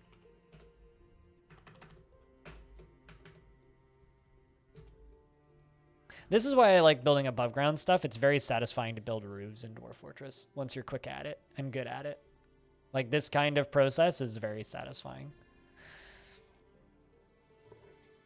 I like building cute little towns sometimes. Just like kids. No, kids don't smell as bad as ferrets. I'd rather smell dirty diapers every day than have to smell a ferret ever again. We're gonna brew some drinks, and I need cooking before they'll actually do the cooking. Let's just let them get this building constructed, because there's a lot of tasks they need to get done. These poor dwarves, we're overworking the hell out of them right now. Are the spike stairs? No, they're ramps. They are ramps. The up arrows and the down arrows are ramps. I describe them like, you know, in a StarCraft map, there will be ramps and then there will be cliffs, right? You can't walk up a cliff, but you can walk up a ramp. Those are ramps all the way around. So they're areas where there's a slope moving up to the next area instead of just a sheer drop. Weren't properly cleaned up after? No, they were. I just have really sensitive smell. He cleaned their cage like religiously. Like he was very good at cleaning them. Like the ferrets themselves smelled fine, and like he definitely did a good job cleaning up after them. There was one point where he left for like 2 weeks for for a work training trip, and we had to take care of him, and or rather, my ex had to take care of them, which meant I had to take care of them. And yeah, no, that they were definitely cleaned up after. I one of them needs to shit, and I can't walk into that room because I've got a very sensitive sense of smell.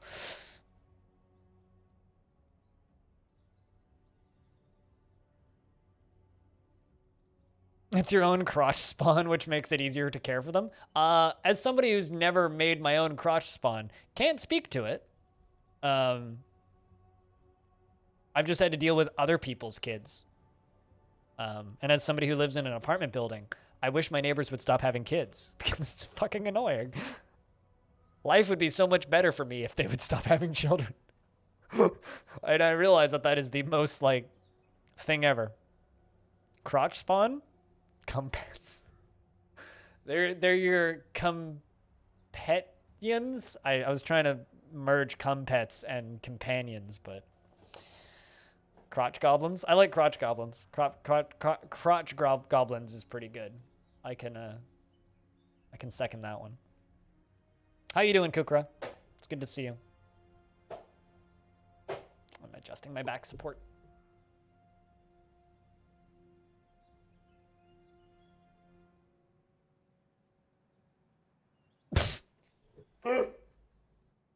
That's not the same thing.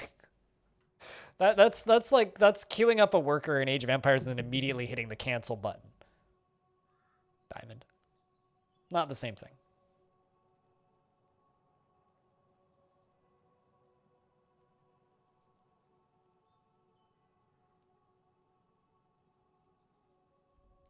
Got a week off of work? Oh, what's the occasion?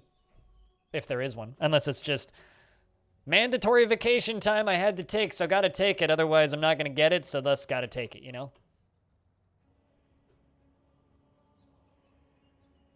There's way too many jobs for all of these dwarves to be doing, so.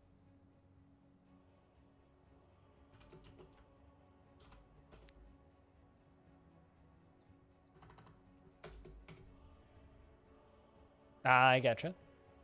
Well, happy early birthday. It's time to plant veggies. I've been, unless you're talking about in dwarfs, I've had stuff planted for a while now. And you're fucking exhausted. I can't even properly explain how exhausted I am. Like I am so fucking tired. It is difficult to quantify. But then again, I haven't had a proper like more than 3-day long vacation in 6 years. But I think if I took more than a 3-day long vacation, I would probably die. So.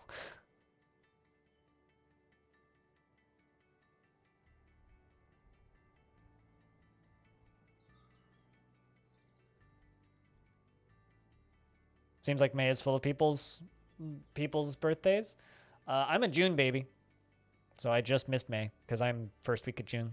Die from what? Anxiety, stress, fear, isolation, boredom. I'm one of those, like the few vacations I have taken in the last 10 years, I am so stressed out by the end of it, I don't understand how people actually take vacations. Like, it's something that I've been running into for a while, and I genuinely do not understand how people take and enjoy vacations. Because I take a vacation and I freak out. It's like, death sentence is the wrong word, but it's like you are sentenced to freak out due to anxiety for the foreseeable future. That's what happens when I take time off. Like, not even traveling, like fucking staycations. It's like, because in the past, I've had jobs where paid time off is minimal, right? Like I would get 2 weeks in the summer, and I usually wouldn't take it. or I'd take like maybe 3 or 4 days. I'd take the payout usually, because I would get, back in the day, I would get pressured at the job to work. I need to make a farmer's workshop so I can start making cheese. I would get super stressed out about time that I would take off, because time that I would take off basically meant I wasn't getting paid. Or when I would go back to work, I would get slammed with requirements and demands because they didn't have anybody to fill my positions ever. So it's basically a countdown until work is going to be significantly worse than it would be if I just stayed at work. So that was always a problem. And now that I live in a world where I work for myself and I make money based on the amount of money that I make, what Do It just said in chat. Do It just like completely nailed it. It's if I'm not streaming at least semi-frequently and making money, I make no money. And in fact, I lose money if I take time off. So yeah, I don't know. I don't know if I could survive a 2-week vacation now. I think I would probably die of an anxiety attack.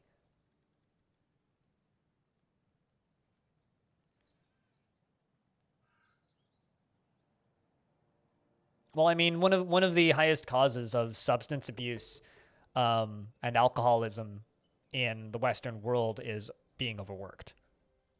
It's like you overwork yourself and your need to escape increases. And the easiest method of escape is,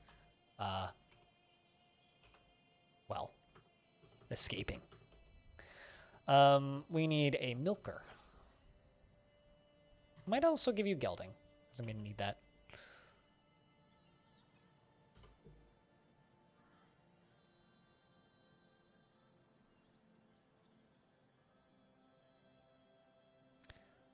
What you signed on the... Oh, well, did you look at that? All of the bits of water that I dug around just melted. So the 19th of Fellsight late spring is when the water melts. For the whole map from the looks of things. That'll all just dry up. Oh no, is that a pond turtle? No, there's a pond turtle. Look at the pond turtle. The poor pond turtle. That's kind of funny.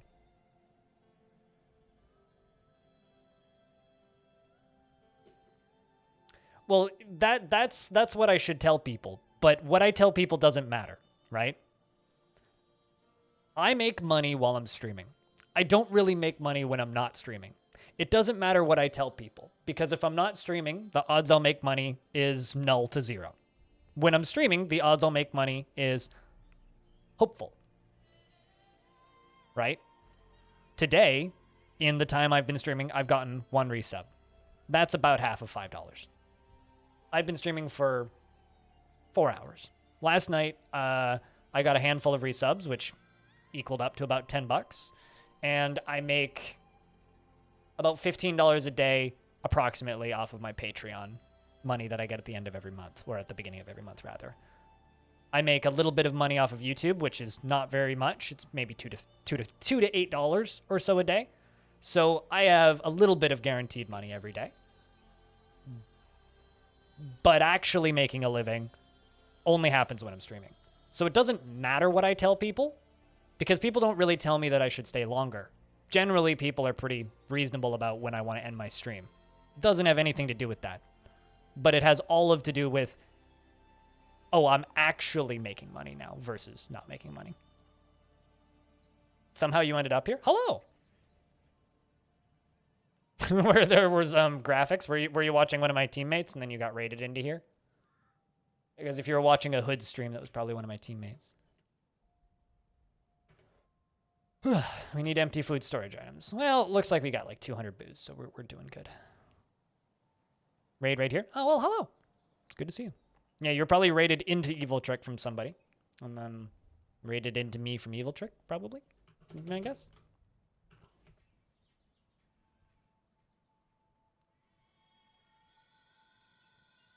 Hood looks pretty fun, though, so.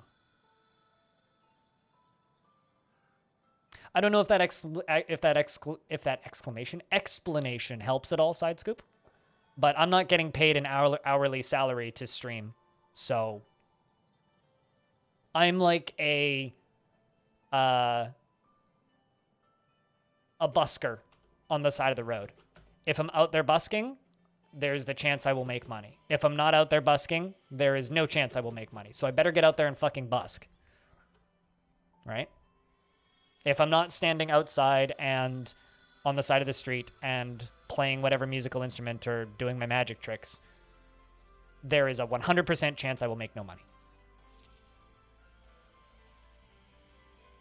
So that's why if I were to take a vacation right now, I would die probably because, man.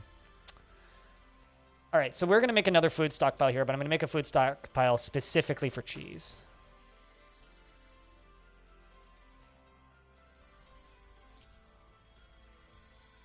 For the previous job when they pressured you to come in if you have managers? No, it was me that pressured me to come in because I was one of 2 people that was capable of doing my job, and I was the only one that was full-time because nobody else would do it. Straight up, my job just wouldn't get done.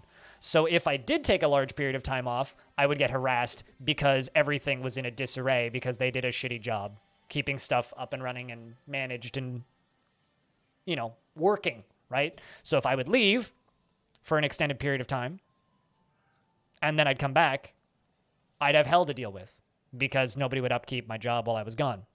So the next 6 to 8 weeks of my job was going to be a fucking nightmare.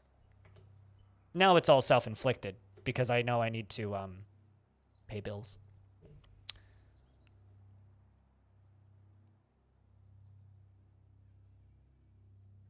It's okay, I won't get you wrong.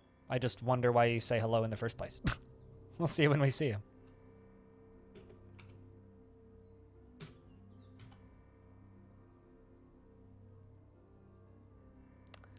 All right, so we are now indoors, almost. I've got a few more bits to add on, and I'm wondering why they haven't hacked that tree down yet.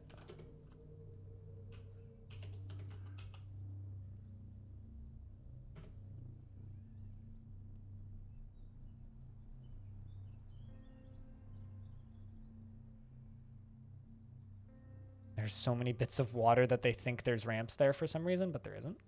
That's funny. That and the ramps are just disappearing as they're mining them, so we're getting lots of job cancellations which aren't actually true. That's interesting.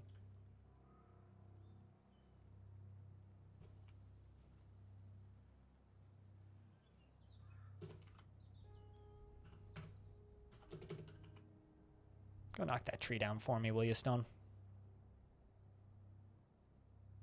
So that I can finish building our workshop.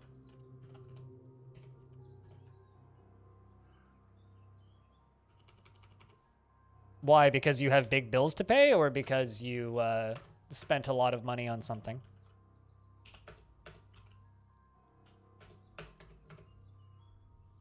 Or because you're worried they won't arrive? That kind of stress is like excitement stress, though. It means you're getting a new toy.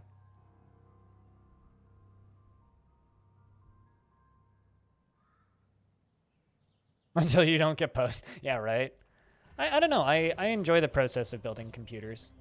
It's fun. It's like Santa has arrived. Sort of. It's like getting a big boy toy.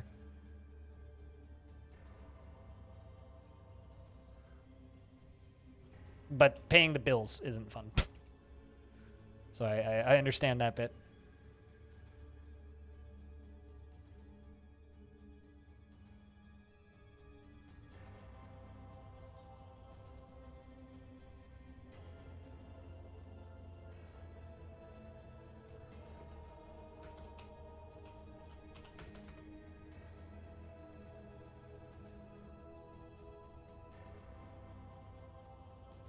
Also, chat, can I get a round of beers? I just don't want to stare at the lines of text that were posted a minute ago any longer, if possible. Let's just, move it off my screen. That'd be cool. I'll update the screenshot library once this tavern is done. Cheers, guys. It looks like the update failed. Dude, that happens to me all the damn time. Stuff just, it's like, oh, you clicked to this happens a lot on YouTube where like I will update a video description, save it, it'll confirm that it's saved, and then I'll look at the description the next day and it definitely didn't. It's like, what? Come on.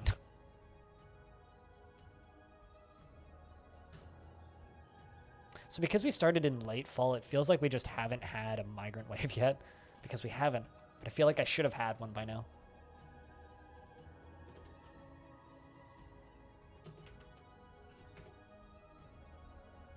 Suspend my architecture for a minute.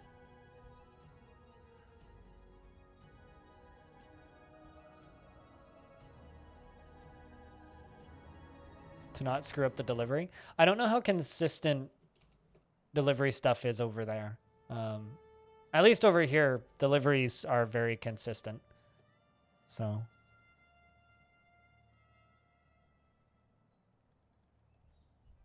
Well, that's why you ask questions, Drunken. Questions are the key to the world.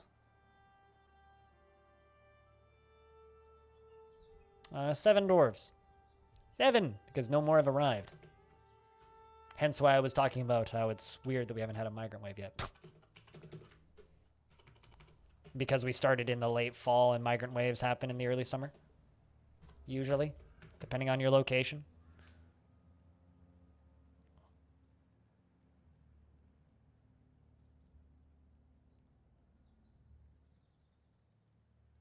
Well, how are you ever going to learn if you don't ask questions?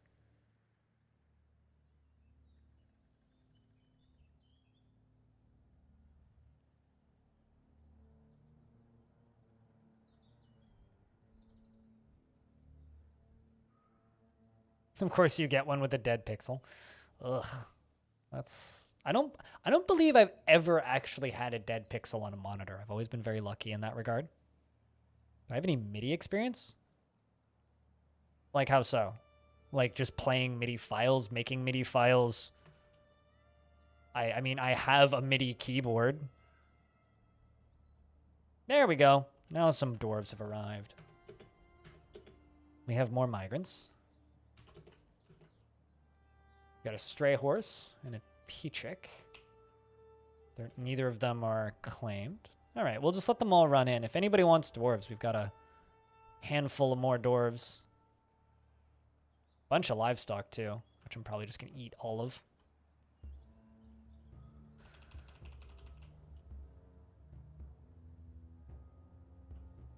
There is a cavey pup that, of course, is somebody's pet. Of course it's somebody's pet. To 14 dwarves, doubled the number of dwarves, looks like. We got an architect. Waxworker, glassmaker, clothesmaker, blacksmith, and 2 woodworkers. You'll be dwarf? Do you have any preference?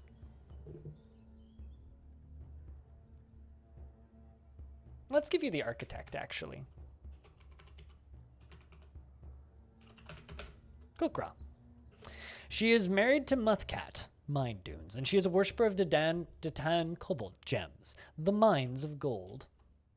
Detan Cobalt Gems is the Mines of Gold, is a deity of the Scalded Books.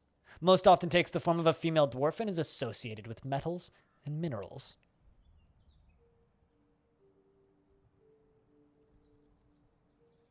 Yes, you do that by typing in, "Streamer, can I has dwarf?" and I will tell you if there is one available. I don't do this the fancy automated way. Just if you would like a dwarf, just ask me for a dwarf. And I will provide you with a dwarf if there is one available. If there is not one available, I will say ask again later. So Kukra is tall and muscular, and her teeth are widely spaced. Her hair is clean shaven, and she has a broad chin. Her nose bridge is convex, and her dark peach skin is wrinkled. Her hair is flax with flecks of gray, and her eyes are gold. I wonder if dwarven height is going to be represented in this stream. version. Can you has herbalist? Probably yes. She personally does not care about family one way or another, and she dreams of mastering a skill. She could be considered rude and generally finds herself quite hopeful about the future. She doesn't seek out excitement, and she often feels lustful. She doesn't mind a little tumult and discord in day-to-day living, and she avoids crowds. She tends to think before acting, and she doesn't mind wearing something special now and again.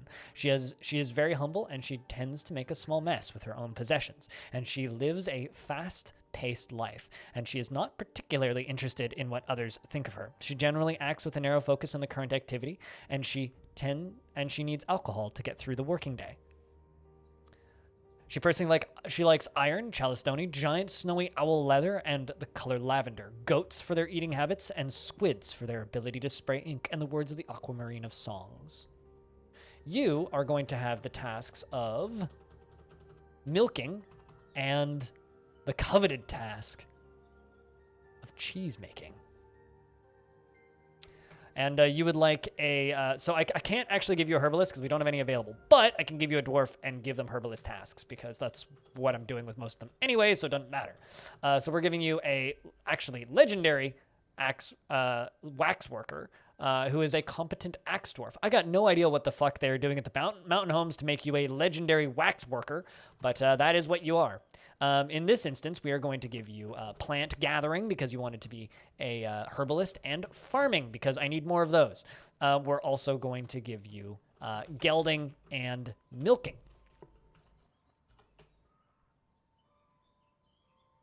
Is the white flavor text, or does it actually have influence? It does actually have influence because it influences the green text. The Turo, do it.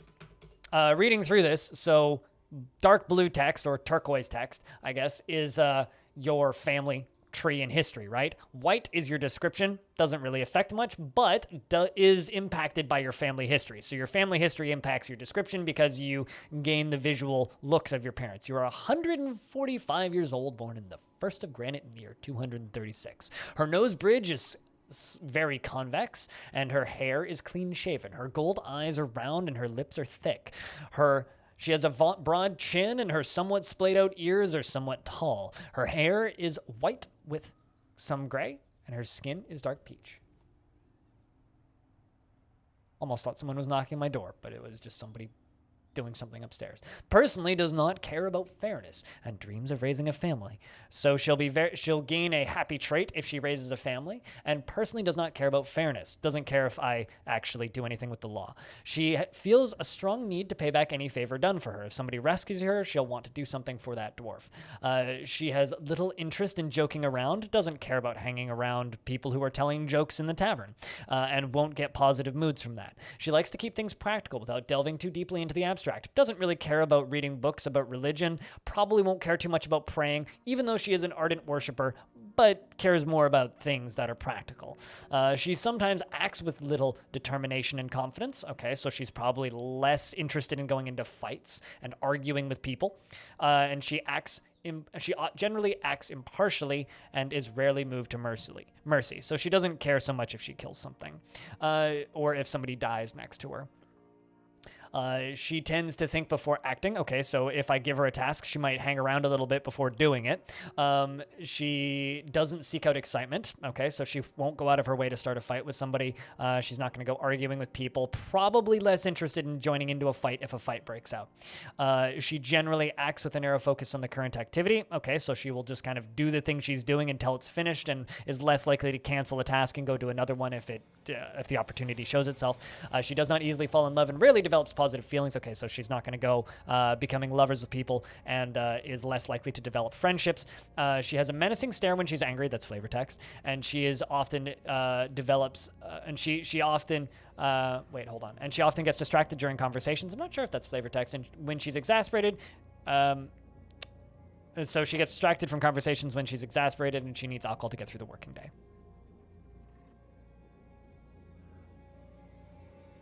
There you go.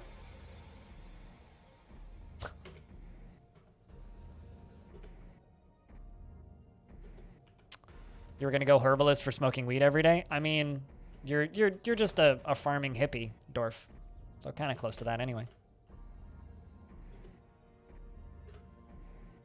Did anybody else want a dwarf? because I kind of haven't been staring. You want a carpenter, alrighty. Side scoop,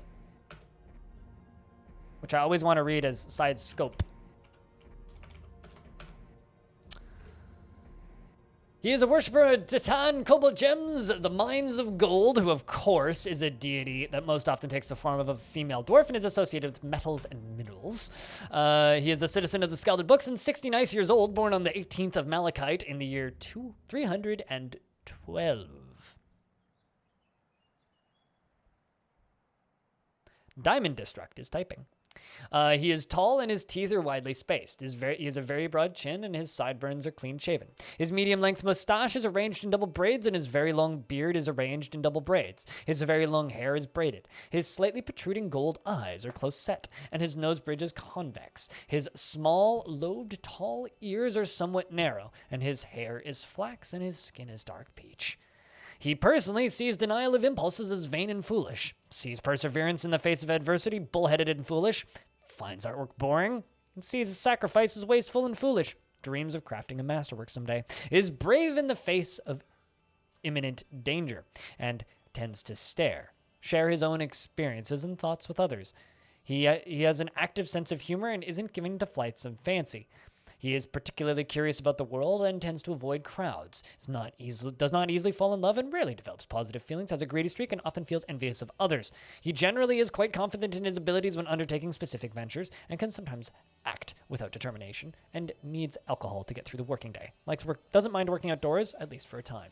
And you know what? I'm actually going to... It's fitting that you're a woodcutter because I'm going to give you a squad. So you're now a military commander. You're also hunting, which is perfect. Does anybody else want a dwarf? We do have 4 dwarves still yet to be named, although I don't need a boyer, so I'm just going to go in here and make sure that you're doing something that's actually like somewhat useful to me. We'll give you cooking.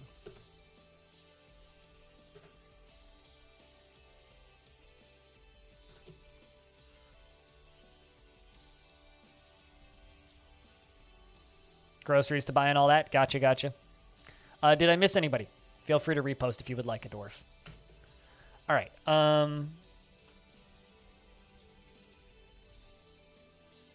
Where is my pigs living? They're living right there. We need to start building a space for my dwarves to live. I also need to continue mining out down here. Ooh, look, some actual gems. This is our little quarry that we are digging in down here. And you might be wondering why I'm digging above ground, and it's because I like to kind of ascribe cultures to dwarven factions. And for me, because these guys don't have access to iron, meaning I can't request it from the mountain homes, I'm assuming that means they probably don't do a ton of mining. Could you get a dwarf? Absolutely, Jack Nurk. Do you have any preference, or do you just want a dwarf?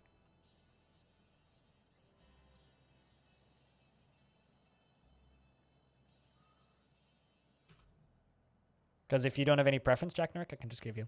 Regarding MIDI making, you got a problem with not allowing floats, decimals to different types of... to let you get around on the music that lasts for longer. I mean, I have very little experience with music making. I can fuck around with music files, but I've never written music in MIDI, if that's what you're asking. So I'm probably not the best place to ask. Living in hillside houses? Culture changes from place to place. In fact, actually, in Dwarf Fortress, gnomes are more Tolkien dwarfy than dwarves in Dwarf Fortress, because gnomes burrow very deep and live permanently underground in Dwarf Fortress, whereas dwarves, and they also are very secluded and do not really interact with other factions, whereas dwarves are a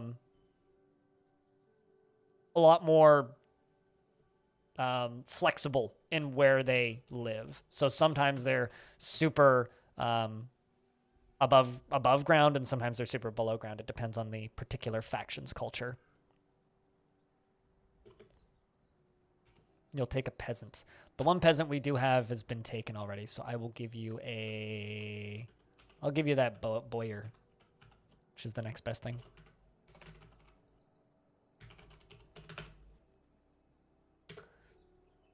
I talked to an acquaintance, and I am not fond of this. I spoke with somebody. I am upset. She doesn't feel anything after speaking with an acquaintance, and doesn't feel anything after seeing a weasel's dead body. Interesting little dwarf. You worship a deity of the scalded book called Igest. Igest takes the form of a female dwarf and is associated with speech. So you worship the god of speech, and you spoke with somebody, and you don't feel anything about this. Aight. You are 74 years old, born on the 15th of Obsidian in the year 307. She is lanky, and she has a very broad chin. Her slightly rounded gold eyes are close set. Her teeth are gaped, and her nose bridge is convex. Her hair is straight, and her very long hair is braided. Her small lobed ears are somewhat splayed out, and her hair is flax. Her skin is dark peach.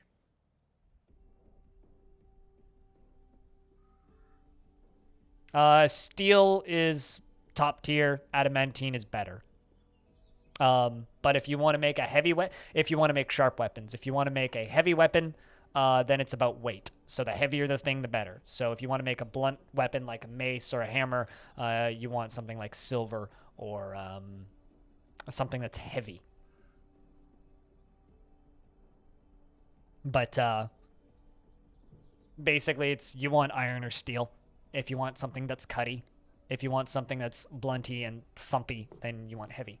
She is completely convinced of her own worthlessness and is not the type to fall in love or even develop positive feelings. She feels discouraged, and she is greatly pleased by her own looks and accomplishments. Wait, what? She's convinced of her own worthlessness, but likes the way she looks and what she's accomplished. Okay. She lives a high energy kinetic pace, and she forms strong and emotional bonds with others, at times to her detriment. She doesn't mind wearing something special now and again, and tends to be a little tight with resources when working on projects. She is somewhat uncomfortable around those that appear unusual or live differently from herself, and she tends to not be swayed by emotional appeals. She is somewhat fearful in the face of imminent danger, and she is not particularly interested in what others think of her. She tends to be passive in discussions, and she is slow to trust others. She has a greedy streak, and she often acts with compassion. She inhales sharply when she's angry, and she needs alcohol to get through the working day. Though she likes working outdoors, but only grumbles mildly at shitty weather.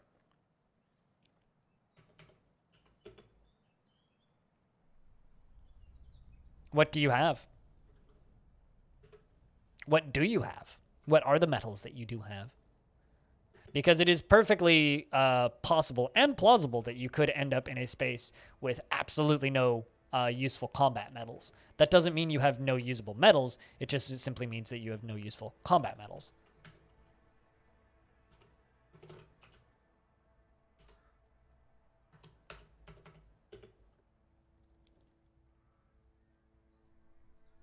All right, so you should smelt some of that garnerite. Copper is pretty great for armor. I mean, it's not brilliant for armor, but if you are sneaky about it and find other things, you could maybe create some bronze out of that copper, which is perfectly functional for most things. Yeah,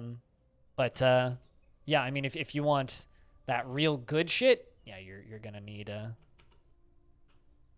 if you want to be broken overpowered, then yes, you are going to need to do some digging, if you will.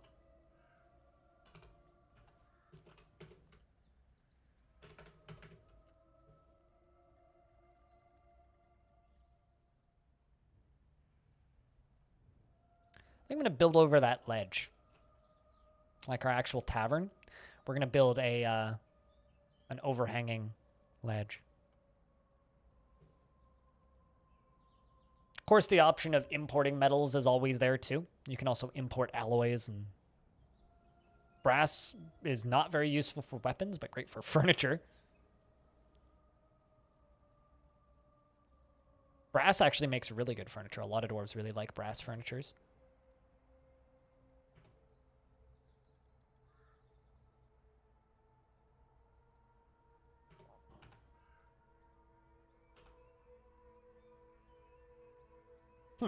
So I do actually have a novice organizer, Sodel, the glassmaker.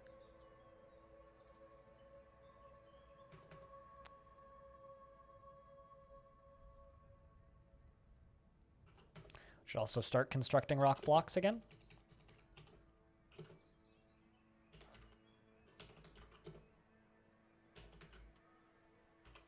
I think I might put our sleeping space down here.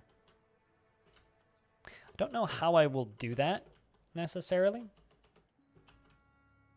But dwarves sleeping in a quarry seems pretty fitting to me. I might build houses down here to like hold up the quarry, if that makes sense. So like build little structures for them to sleep in the quarry. And then I could do 2 levels pretty easily. I don't know what you guys think of that, but it's got a nice aesthetic in my mind. Also, it's already like 1:20 p.m. Oh boy, time flew by today. I don't know about you guys, but time's flying by for me. All right, we got 3 dwarves gathering plants. Let's actually get a 4th one. Well, actually, no. Instead of doing that, I'm going to go over to you. I'm going to go to this. And I'm going to make like a dozen or so buckets. Because I'm going to need buckets. Why am I going to need buckets, you might ask? Well, I need buckets to milk animals. Which means I need buckets to make cheese. But I'll say this, and this is just the way I play DF, Side Scoop, so you play DF the way you want. I try and avoid using adamantine, and the reason, at least for weapons, and the reason for that is the second you even have steel, let alone adamantine, you become so drastically overpowered that you can just, like, steamroll anything. Like, 5 dwarves that are legendary status in combat with adamantine weapons and copper armor can steamroll an entire goblin army by themselves, and I've done that. And for me, that just kind of stops being fun. I like the possibility space of being able to easily lose my entire army to a trained goblin army. I think that's a lot of fun. And I think that you kind of lose that when we're talking about... I think that you kind of lose that when you're, you know, just going for the super meta or OP strat. Not saying that you can't do that. You absolutely can just go for the meta or OP strat. But for me, that the game loses a bit of its fun when you're doing that sort of stuff. Because, like, the way I play Dwarf Fortress is I play Dwarf Fortress as a narrative generator, right? So I'm watching these dwarves. Like, I'm watching this wax worker who's gathering plants and becoming a herbalist. I'm watching, like, your little side scoop dwarf who's making buckets so that we can start milking my pigs. I'm going to make some of those pigs available as pets eventually and see what happens with those dwarves and who claims them. It's like just watching the simulation is what's fun for me in Dwarf Fortress, and rigging the simulation in your favor to me is a little, like, it loses something when you do that. Not saying that you can't, because that's absolutely a legitimate way to play. But I really enjoy letting the simulation just kind of do its thing. And just kind of stepping back and saying, okay, you go. You do your thing. I'll be here to assist. Well, I mean, it's the same reason I intentionally leave holes in my walls, right? I've always done that. And it drives some people bonkers when they're watching the stream. They're like, why are you... I need some more barrels. They're like, why are you leaving holes in your walls? You know, like, well, if you leave a way in or you don't build your walls too high so that things can get in and out, then suddenly you just have this possibility space for... One of the best moments I ever had in a indoor fortress was I'd built this very strong cavern fortress. So it was a fortress in the caverns built out of stone. It was like 8 Z levels tall. I was super goddamn proud of it. We'd fought off several forgotten beasts. We had a very successful military base. I mean, if it's your first time, then go nuts. Do it. Have fun. But anyway, I'll finish reading your sentence in a minute after I tell my story. But I was very, very, very satisfied with this fortress that I'd constructed. I was so happy with it. And then a giant moth appeared. It was a underground forgotten beast, a terrifying creature, which was described basically as Mothra. It was a giant moth which undulated rhythmically and shot fireballs. It was horrifying, and I was terrified when it showed up. It flew straight at us, and I was like, well, we have our walls. It goes all the way up to the ceiling. It cannot attack us. I locked the doors, and it flew in through a hole that I didn't realize I had. And we had to fight it inside the fortress, and barely any of my dwarves survived. And then it was a struggle for the next 2 years in game to recover from the attack. But would that have happened if I had a perfect defense? Would I have this story to tell of this forgotten beast that is burned into my memory? Would I have that story to tell if I had a impenetrable defense? No, I wouldn't. Now, is it fun to tell stories in Dwarf Fortress about how you created a impenetrable fort? Sure. But it's also fun to tell stories in Dwarf Fortress about getting by on the skin of your beards, you know? Yeah, I think it's Dwarf Fortress's gameplay, according to its creators, is telling people the things that you did. So maybe it's best to, or optimal in some cases, to set up your fortresses in such a way so that it's impossible to avoid such events.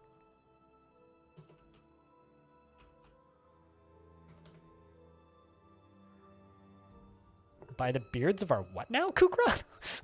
What? But yeah, no, I mean, if you've never dug for adamantine, go ham. Go nuts. Dig for adamantine. Find the fun. Enjoy it. That's a good time. I think we're going to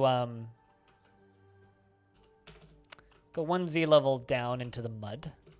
And I'm going to quickly dig out a space for me to store seeds.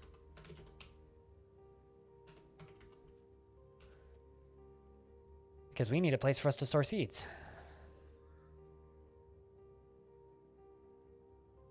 And also maybe find a well while we're at it.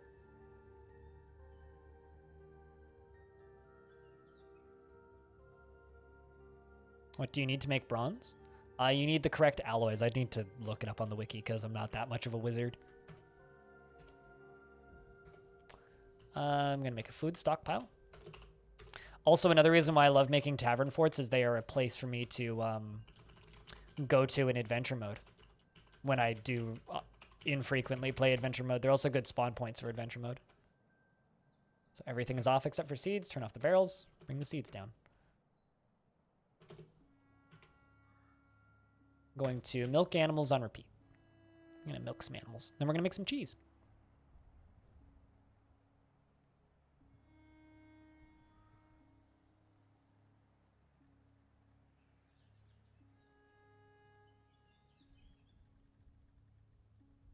Oh, let's talk about what you did in DF. A child got in a hole and you filled it with water. The child did not survive. In your defense, you didn't know the child was in the hole. I mean, it's Dwarf Fortress. You should presume if there is a weird spot, there's probably a child in it.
Half of the fun of Dwarf Fortress is reliving your suffering with other Dwarf Fortress players. I mean, I wouldn't necessarily call it suffering, but reliving your mistakes for sure. I mean, half the fun of Dwarf Fortress for me is making mistakes, right? And exploring fun outcomes and possibilities.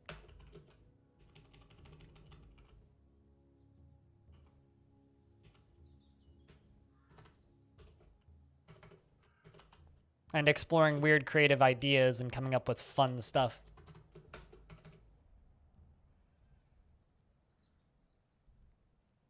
In what price range do mics begin to sound better than headset mics? How good are you at setting up a microphone? You can make a $700 microphone sound like shit. But $2. $2 microphone probably will sound better than a headset mic because it's probably the same mic that's in that headset. You could probably position it better than a headset mic. If you actually want to get into microphones, though, any USB mic will sound better. I mean, like a fucking Blue Snowball, which is like $40, will sound better than a headset mic. And the Blue Snowball mic is not a very good mic. Because Blue doesn't make particularly good mics.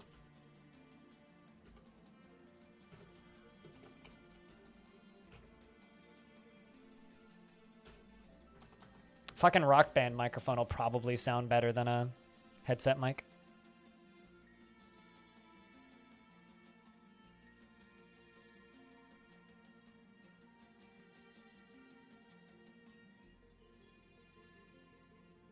Yeah, no, I completely understand that. You do not have cassiterite, so you can't even make bronze. You'll be fine with copper, though. Like, make adamantine weapons and then just roll with copper. Gonna look that up. I mean, just my first microphone for a very long time playing games with my friends was a Rock Band mic. It's just a simple fucking stage mic. Like, there's nothing special about a Rock Band mic. I just simply said Rock Band mic because a lot of people just happen to have Rock Band mics sitting around because everybody fucking bought Rock Band. Not because it's a good mic or a mic you should use. I just simply stated that because it's just one that a lot of people just have lying around and don't realize it. I'm just going to delete that because I want to put a building over on this side.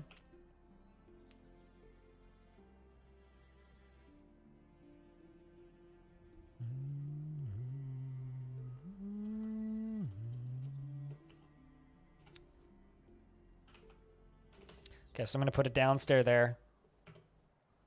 Dig down a layer.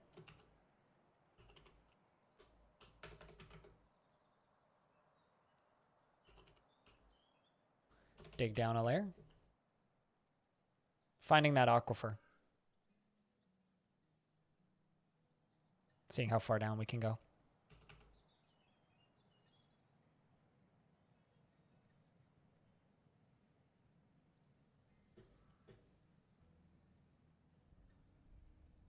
AT2020 USB is a good, simple setup if you just want a better microphone than a headset mic.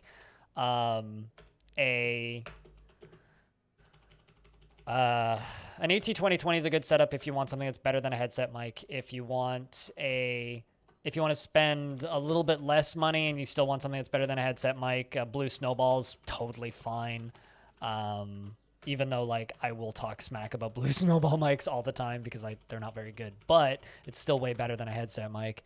AT2020 is a good setup. There's also the one below the AT2020 because Audio-Technica makes a lot of microphones. They have another one, which is like the AT2010, I think. They also make the AT2050, which is a cut above that one. Yeah, there's plenty of headphone options in that regard. Or not headphone. There's plenty of microphone options in that regard.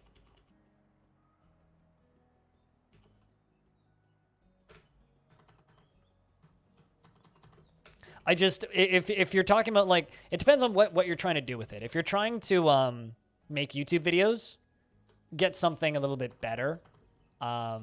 If you're just trying to talk to friends on Discord and you want to not sound like garbage, just get yourself a Snowball and you'll be good. Or a AT2010 or an AT2020. Or even a Blue Yeti. Blue Yeti is also perfectly plug and play and works just fine.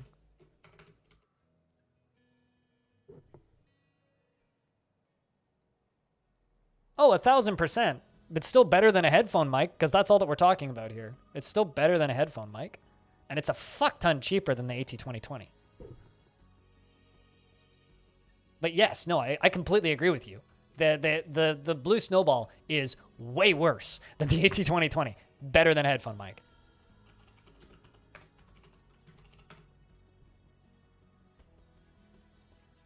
Yeah, a Blue Snowball with a stand is like $110, right? Canadian. AT 2020 is $126 without a stand. $149 full price. The 2020 Plus is $219, so it's like twice as much.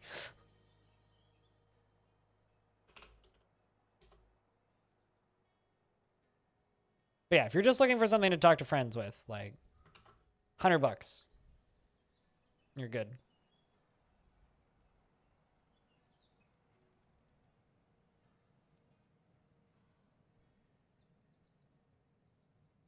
Yeah, that too. Also, if you have like Craigslist or a local equivalent or Facebook purchases or whatever, that's another thing too. Everybody buys those things new, so you can find them used really easy.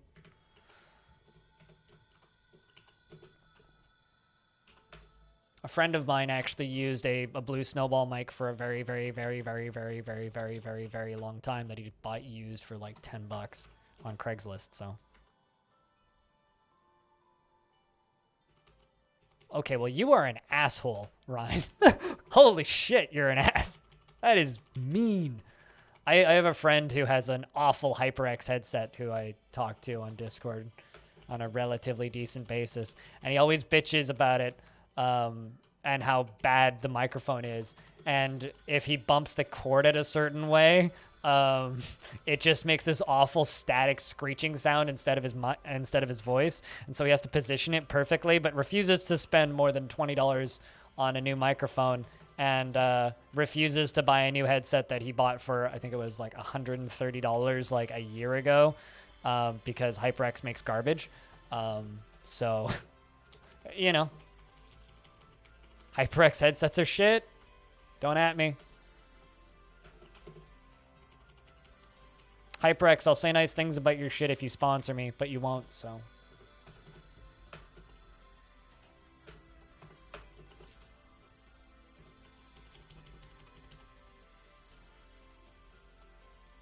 But no, when it comes to headphones, it's like you will get so much more mileage out of spending $100 to $120 on a microphone and, you know, $150 on a headset without a microphone than you will just buying a gaming headset. It'll cost you twice as much, but it'll last you way more than twice as long.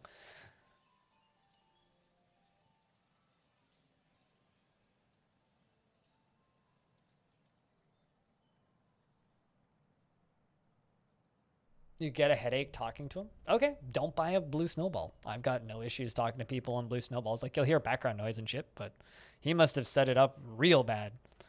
Who's the real asshole? I mean, stating that you stopped talking to people because they had a bad microphone makes you into kind of a bad friend. Giving more context makes you a better friend. Based on the context you'd given me in the initial statement, yes, I would call you an asshole. Based on the context that you've given me now, he's fucking lazy. You're still kind of an asshole.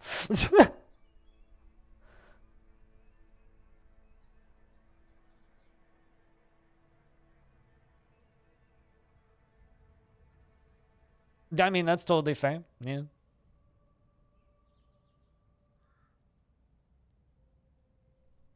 But also bouncing off of what Ryan says, blue microphones are garbage. Still better than headphone mics. Like when we're talking in comparison levels, right? We're talking about Diamond. Like let's rewind to the beginning of this conversation, Ryan. Diamond asked me how much before microphones stop being or start being. How much money do you have to spend on a microphone for it to be better than a headset mic?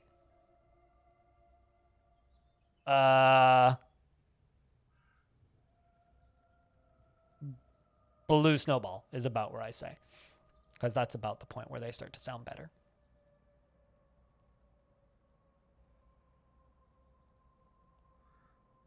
Ryan, do you want me to talk to you about your audio and judge your audio? Because I edit your audio. So I know all of the issues with your audio. And you use a much more expensive microphone than that.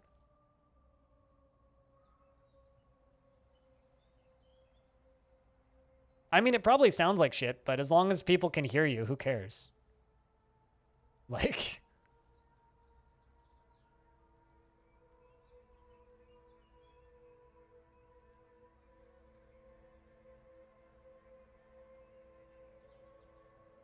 I don't know. We'll have to agree to disagree, I guess. I would rather somebody has a shitty plug-in microphone to talk to than a headset mic.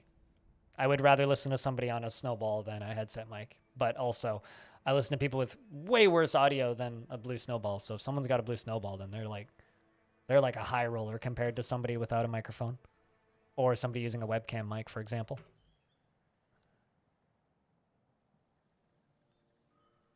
The outpost liaison has arrived. Well, would you look at that? And also, so has the caravan. They are here to trade. Since I'm down here, I'm going to queue up some more query digging.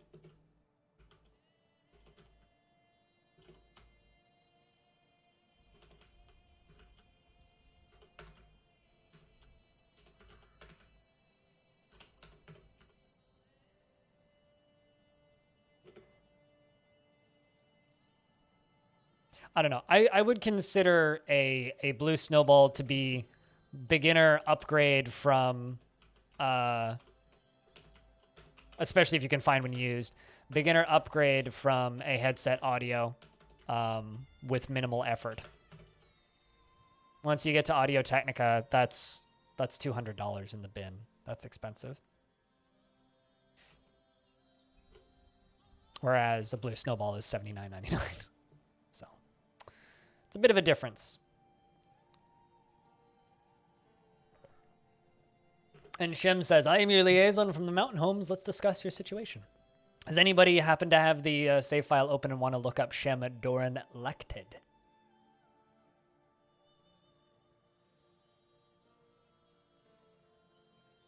And you can't make it sound good?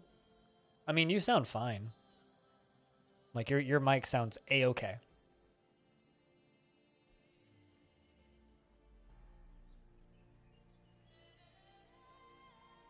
Also, I kind of feel like I'm just beating on Rhinestone. Just to be clear, you're right with this discussion, yeah? I'm not pissing you off or anything. I'm not trying to. All right. There's much to share. We have updated your maps. What requests do you have of our merchants? What requests do I want from them? What kind of animals do you have? Anything fun?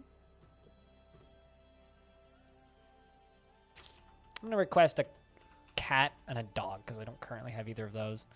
And let's request a cow.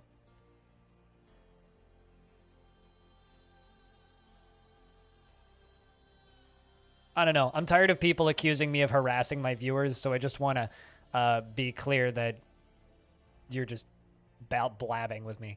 Okay, so...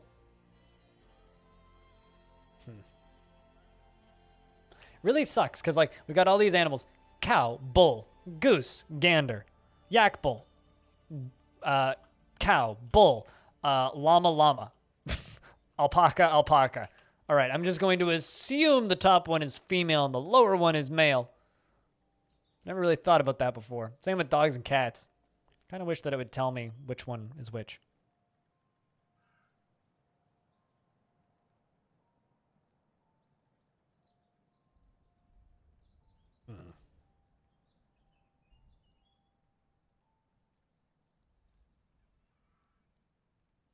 Yeah, I think that's all I'm going to do.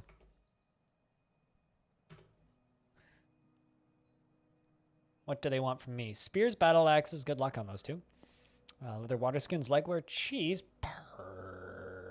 perfect. Although they don't really want cheese. Footwear, powder, drinks. My phone just vibrated.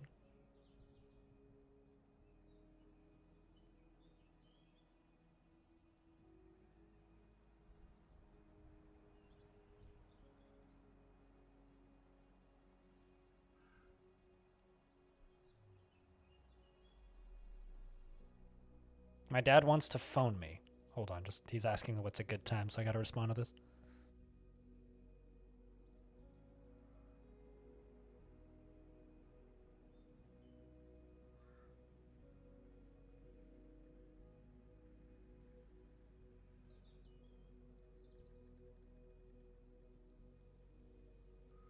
Oh, cool. My phone bill has arrived. Thanks, phone company.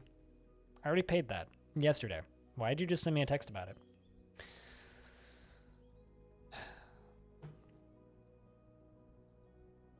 So side scoop, those are for patrons and tier 2 subscribers. The sound commands. Otherwise, they won't work. So if I owe you something, please tell me, so I can set you up. Otherwise...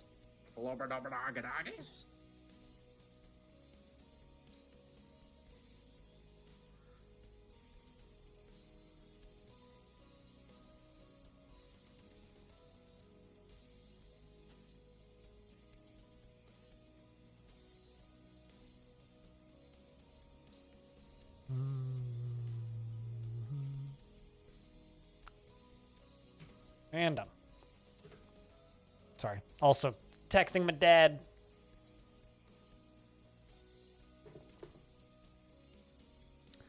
Probably wants to talk about hiking.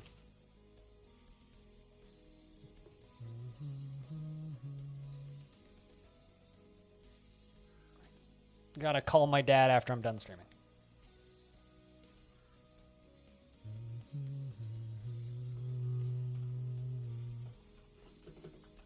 That or he wants to talk to me about NFTs again. One of the two. Hopefully not the second one. I'd really rather not talk to my dad about NFTs ever again. If I'm being honest. All right, so I'm going to make this building into our temple and meeting hall, I think. Temple and meeting hall. We need to trade, so I'm going to take all of those spikes that I made not too long ago, and we're going to sell them a bunch of spikes. And we're going to put our living space underneath this.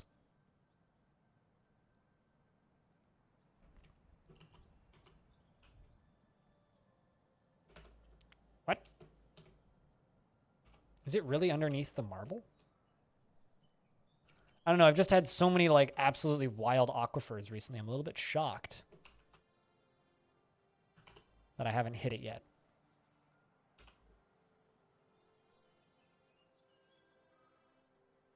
You think 100,000 new Dogecoins are created every day? I have this weird feeling it's either going to crash pretty soon because it's kind of like an international staring contest, or it's going to become the new gold equivalent. One of the two. Or maybe not gold, but like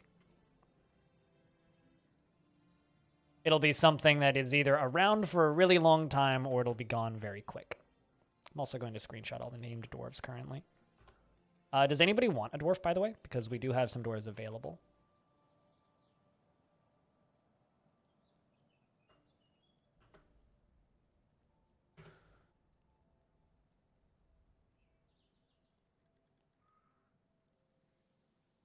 Oh, yeah, we're far beyond that. Do it. At least for Bitcoin specifically. Bitcoin and Ethereum. But then there's all of this proof of storage stuff, which is weird. Where it's like, instead of having a computer actively stating that it's created a coin, you need a hard drive that is storing the data, meaning in theory you could power it down and use less computing power. How is stone? That's a good question.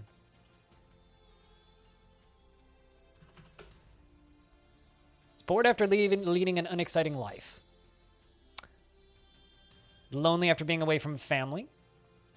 I think we need to get that. We need to get a tavern up and running. Is what that dwarf needs. We need a tavern, and we're working on it. We are working on it. And I need a broker. Well, would you look at that? Do it is our broker, meaning I'm also going to give you bookkeeping because I put those two on the same dwarf. Send you over to trade. And look at this. We can plant prickleberries, asparagus, and turnip. Delicious. Let's also, oh, can't do any rounds of beers. Or can't get any beer brewing. But I could make some,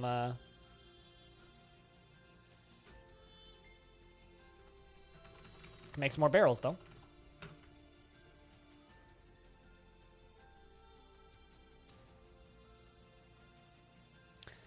You got a standalone mic with a 3.5mm jack and no dedicate. What kind of mic is it?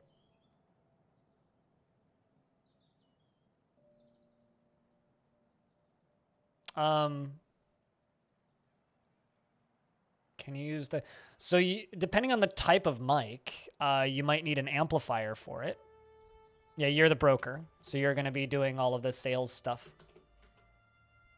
And Cog says, greetings from the mountain homes. Your efforts are legend here. I'm going to buy gold, steel, and a bronze bar in case we need metal for an artifact. I'm going to buy clear and crystal glass in case we need gems for an artifact or glass. I'm going to buy a couple of these musical instruments. I don't know what any of them are, but I'm going to buy one of each. I don't need any of their animals that they've brought. Scrolling down a little ways, if I could grab another pick, that would be very helpful. I think I'm going to buy that steel shield and a bismuth bronze mail shirt and breastplate. And if I could get that silver warhammer, that would be ideal. Is that good for the trade? No. How about instead of the steel shield, I buy the bismuth bronze buckler. Now, if I jump down to the text and buy some pigtail... Well, actually, no, I don't want the pigtail cloth. I do, however, want some sheep wool cloth and one piece of silk. Maybe 2 pieces of silk. This will go us a little further. There we go. Perfect. So now the inky fingers, I can actually get training.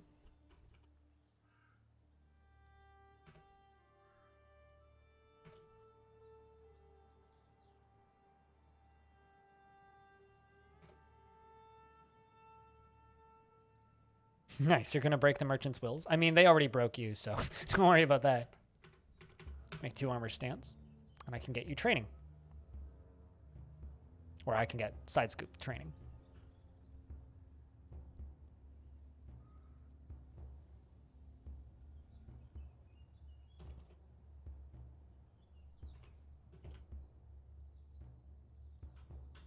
I'm going to make this into the first zone, even though I'm not actually going to assign it to anything.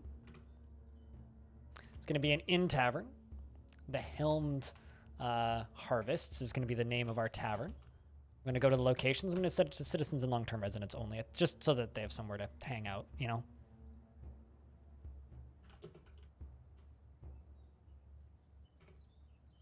And thanks for the follows, friends.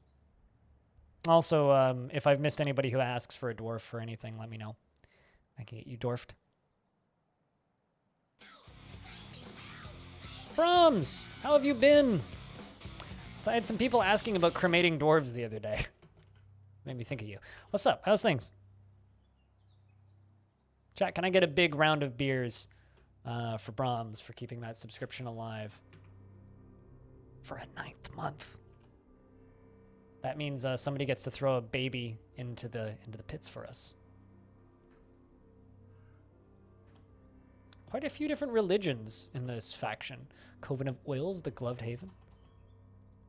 Seems like we just have pretty consistently one worshiper of each. The Coven of Oils seems to be the most popular religion, the religion of metals and minerals. Metals and minerals is our most popular god, too. Although the god of death, rebirth, creation, crafts, and labor is the 2nd most popular god. We're going to give them a temple to no specific deity, and, of course, close it to local residents until it's ready for the greater public.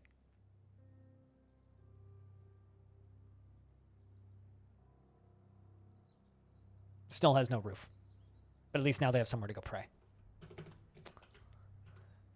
We're going to make us some rock mugs.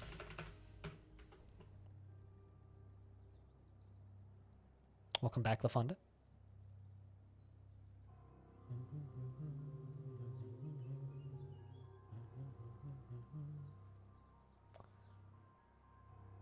All right, chat. I'm actually going to pause the game because we are in a position where things could go bad, in theory. And I'm going to take a few minutes break. I'm going to go quickly grab myself some toast, maybe some grapes, because I've got a big old pile of grapes that I need to eat through, which my mom gave me last week, and they're very ripe. So I'm going to go grab myself a piece of toast and some grapes, and I will be back in a couple of minutes. If you're just hanging out, if I could get another round of beers in chat, I realize we just got one for the resub, but if I could get another round of beers in chat, that'd be fantastic. And if you are subscribed on Patreon or at tier 2, if I could get a couple sound commands, it'd be awesome. I will be back in a few minutes. Enjoy the background ambience, and thank you everybody for all the support, and thank you Brahms for the second resub of the day. I will be back in a couple of minutes.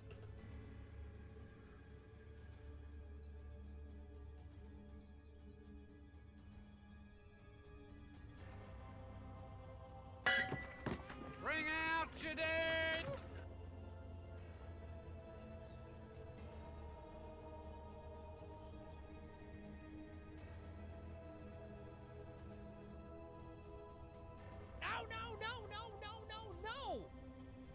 No! No!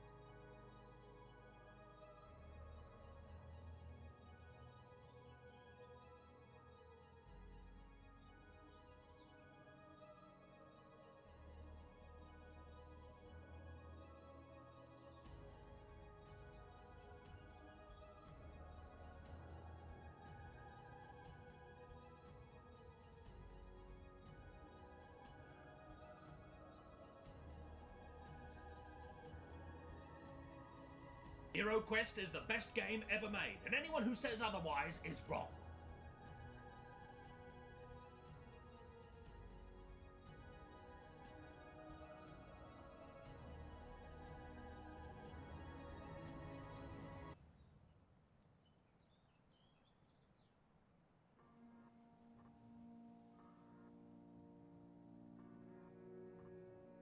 Many people ask me, Nikita, will we the блин.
Is Vin just like throwing a party while I'm gone?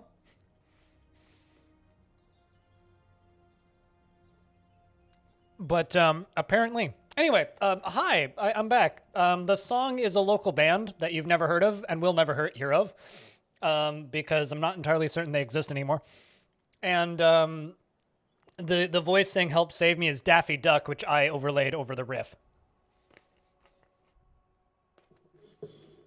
If you'd like a link to the album, I can provide you with one. But yeah, it's a local band.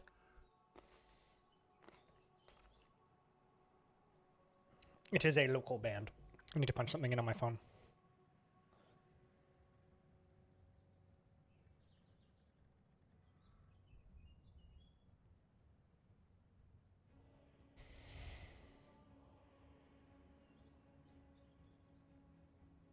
I need to punch in what I'm eating.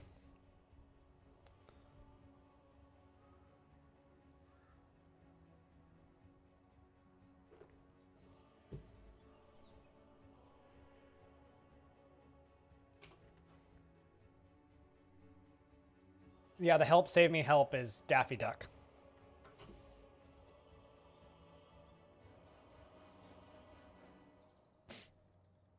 I'd like to see them again. If they still tour.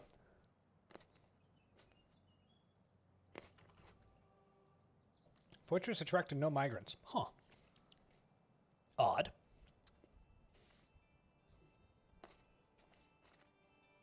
Perhaps not enough output yet.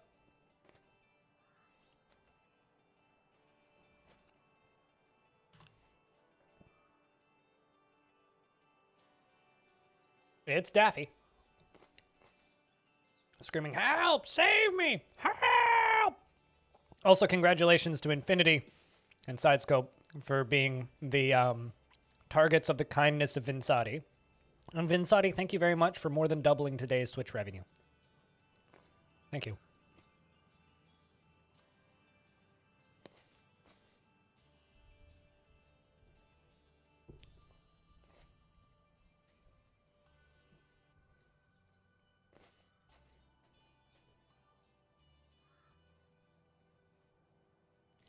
I mean, Infinity, you can just disable your ability to get gifted subscriptions completely.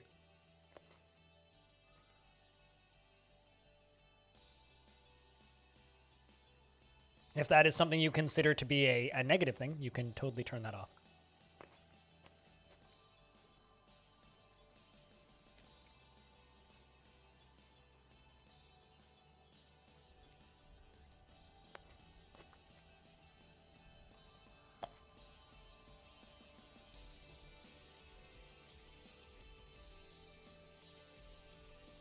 Also, if anybody else is looking for somebody who needs ad-free viewing, Silver She needs real beer.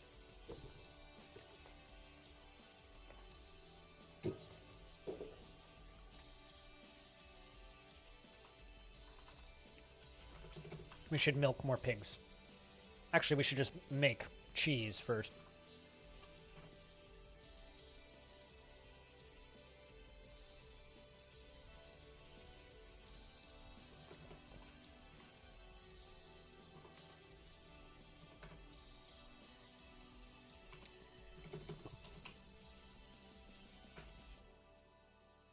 Oops, that's not what I wanted. I would like to gather plants. Welcome back, El Naeso. You missed my lunch break, so not much.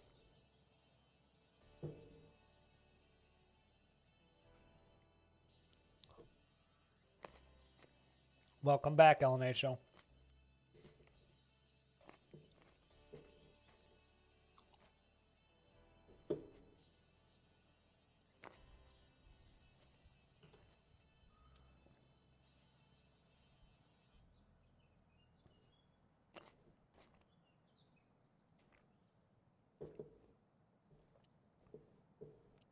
I wonder if I could bring back the lurker hello.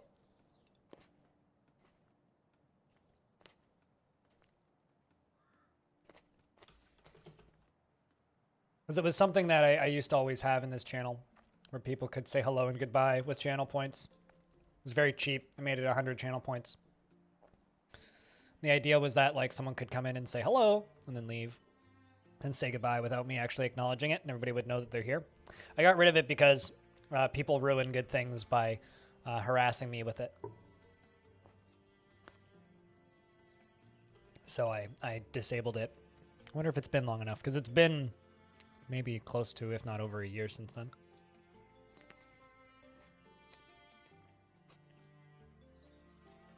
Yeah, also that stone. Who knows?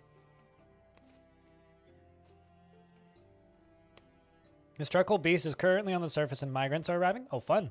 A scaly worm, thin wings of stretched skin. Its charcoal scales are oval-shaped and set far apart. This night creature was first created accidentally by the human.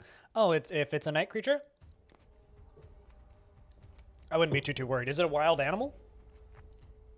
If you hit U and go to the right a couple times, does it say wild animal, or does it say hostile, or does it say invader? Which one does it say? But you know what I say? I need to scroll up.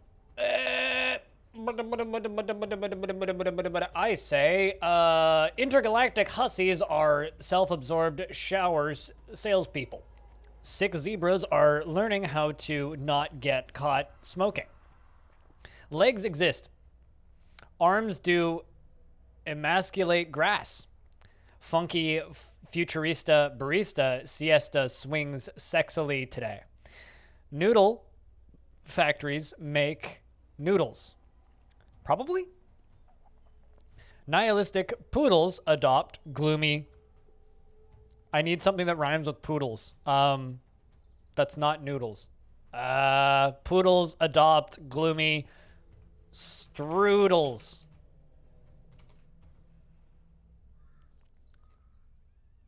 How do you spell strudel? There's a U in strudel, right? Strudels? I don't know how to spell strudel, chat. This is bothering me. That's how I had it spelled. Discord is still telling me I spelled it wrong. Discord is telling me strudel isn't a word, and I'm offended. Okay. I'll take your word for it.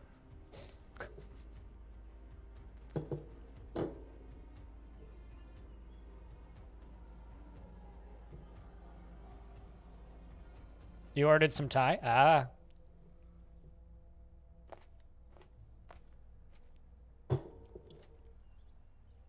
What Thai did you get?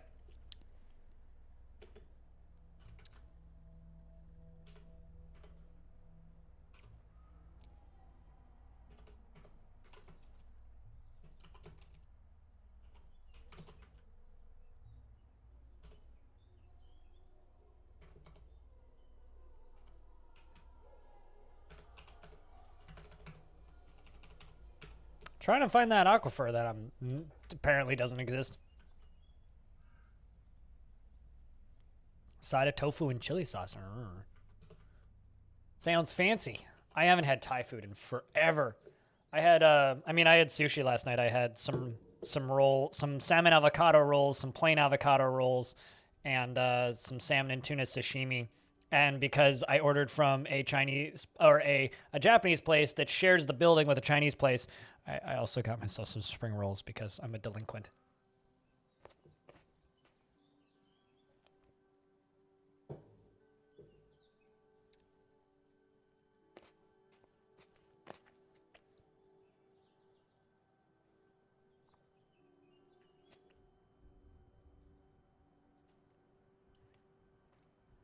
Getting a tofu that you like is very, very important when getting good tofu. Or any food for that matter. Ideally, you want to get food that you like. I really like the way my little sister makes tofu, and because of that, I hate most tofu from other places. My little sister makes can make a very good tofu. She's very, very, very good at cooking tofu.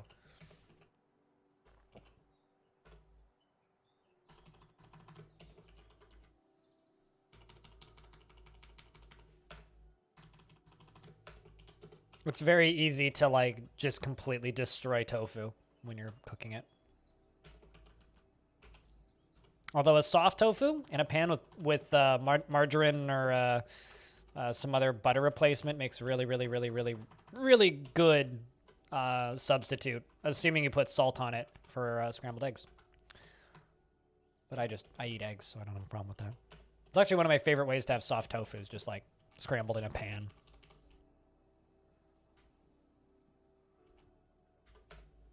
I mean, just spring rolls aren't really something that you're supposed to eat with sushi, but like, fucking fight me. I was depressed yesterday, so. I want you to leave Arizona the first time you try sushi. I would prefer you didn't have sushi in a desert. That's what I'm going to say about sushi. I would prefer you do it somewhere in a coastal city.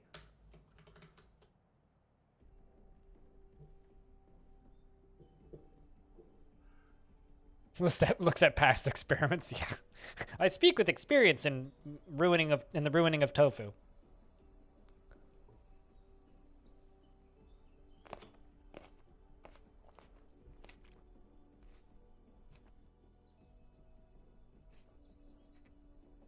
Margarine. Now, before you correct me, fuck off. Back in a second. I'm gonna go put this in the compost.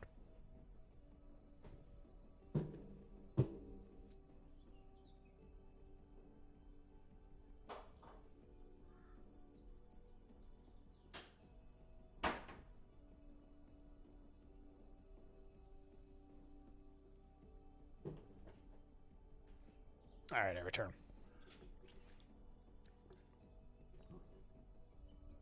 Blind cave ogres have? Blind cave ogres are fine as long as you don't attack them. They're generally pretty passive unless a particularly irritable dwarf runs past them. Then they'll try and punch them. That never ends well for the particularly irritable dwarf.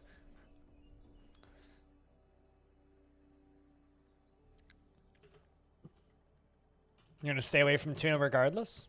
Fair.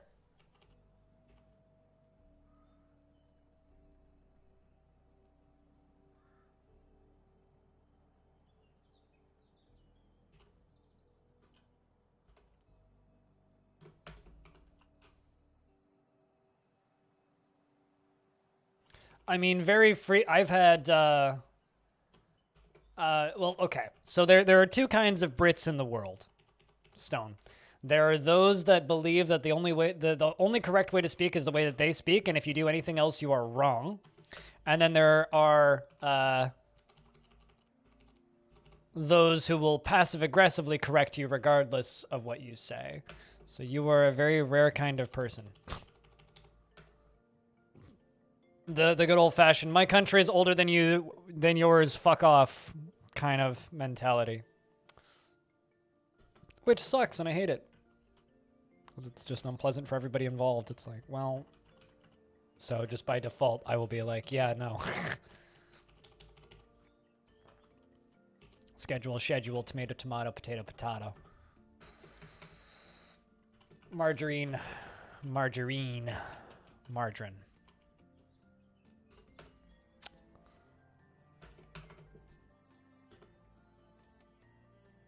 Considering that shit's basically just edible plastic, though.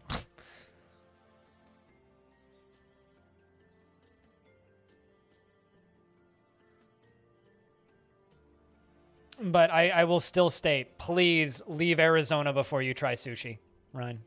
Please leave Arizona before you try sushi.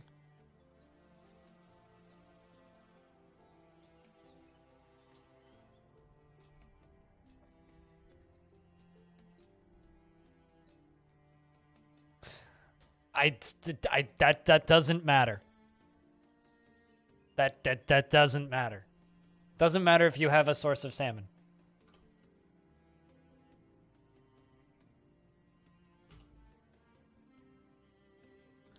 It's snowing again.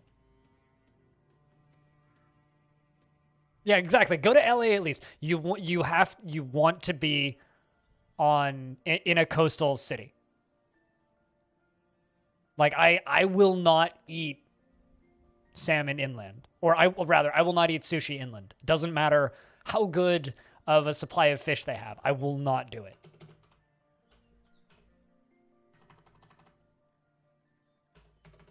You have to be in close proximity to water to eat sushi. If you want good sushi, unless you want bad sushi, in which case, fucking go out with your friend and get whatever. Have fun. Otherwise... you want to go to a coastal city. It's an excuse to travel once the pandemic's over.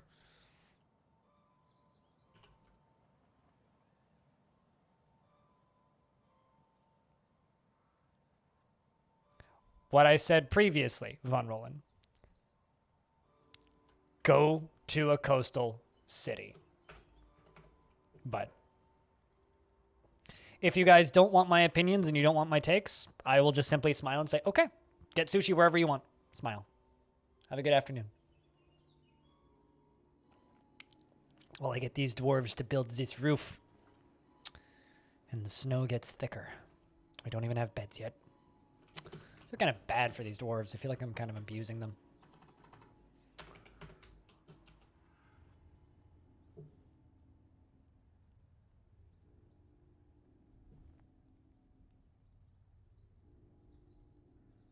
I have stepped out of this conversation, Von Roland. So if you want to continue it, that's on you. I'm not going to say anything more on the subject because people clearly do not care about my opinion and do not want my opinion. So if you do not care and do not want it, I will not provide it. If you want it and care about it, I'll give it.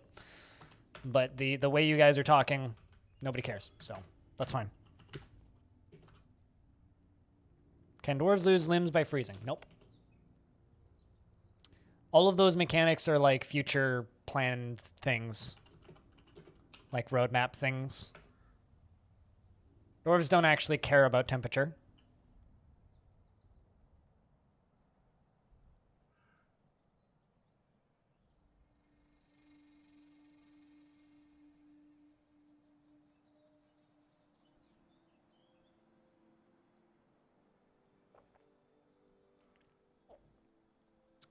Sounds like you're in a very fun biome, Sidescoop.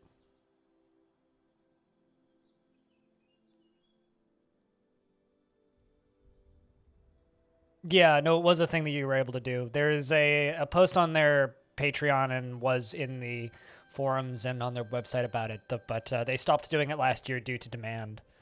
They were spending a total of almost an entire month every year doing nothing but drawing, and it was starting to impact their workflow, so they stopped doing that. It was something that you had to jump on and do by the end of 2019, I think? Yeah. With the announcement of the Steam version, it took off at a point where like they just couldn't keep up, so they stopped doing it. Which is funny, because like my mom says that they should just hire somebody to draw the pictures and then they'll just sign them, but yeah, it's not a thing that they do anymore. I was one of the last people to actually get one, oddly enough. Because I'd been supporting them and I never followed up with the... Because you have to actually like email Tarn your address back in the day to get that done. And I just didn't follow up initially. Great Horned Owl and an Osprey.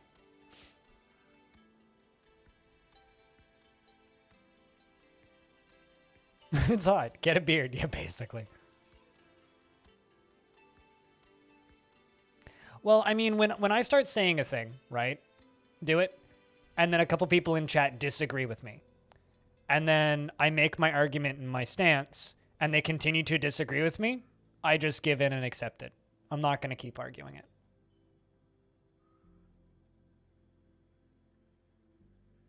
Like, what's the point in me arguing if there's 3 or 4 people that all vehemently disagree with me and are not even like disagreeing with me to a point where I can continue arguing, but are disagreeing with me in using the statement of, your statement is incorrect. Okay. Okay. If you don't want to treat this as an opinion discussion, which chat definitely didn't, then fuck it, whatever. You guys don't care. I won't press it. Do what you want. More power to you. Take care of yourselves.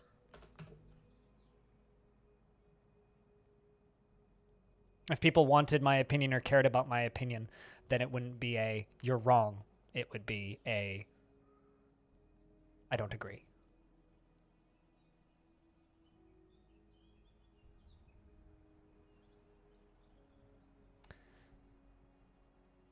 I don't really like being so close to Necromancer Towers. I find it, like, not fun. I'd much rather like know when I'm going to give them my address and poke them so that they come attack me instead of the other way around. I don't know. I don't really enjoy the process of beating back the endless zombie hordes.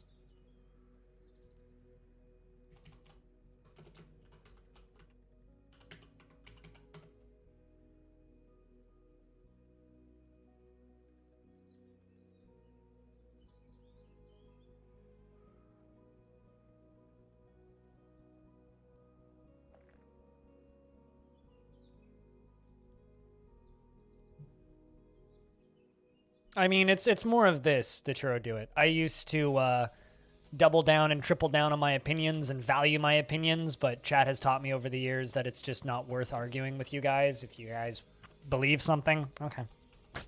Fair. Whatever. Chat has taught me that it does nothing but hurt me if I argue. So what's the point? All right, let's fill this in. Fill this in. And this in.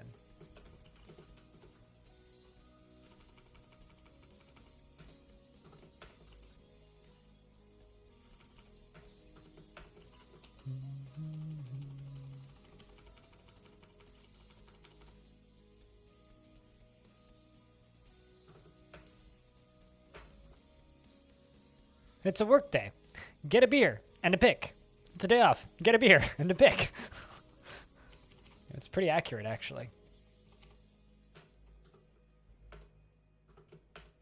Well, day off, they maybe get to sleep in there somewhere. Or go to the tavern for a bit. Hey, Sloth. Thanks for the 15th month. Welcome back. Hope you've been well. Hope life's treating you good, as it seems to have been the last few times you've re-upped. Cheers, man. Thanks for continuing to click that button.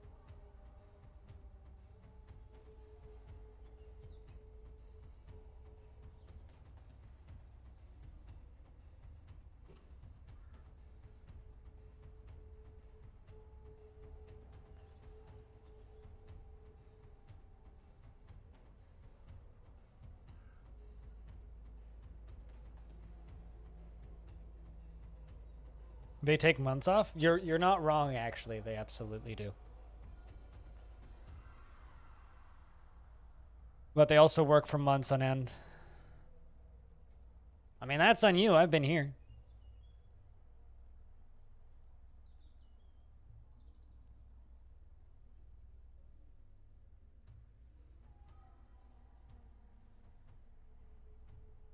I mean, totally do it. But it's just like... I don't understand the point of arguing these days. I used to, but I just... If you guys don't care, you don't care. Why are we still talking about this? Like, this isn't furthering the conversation or helping me change the subject.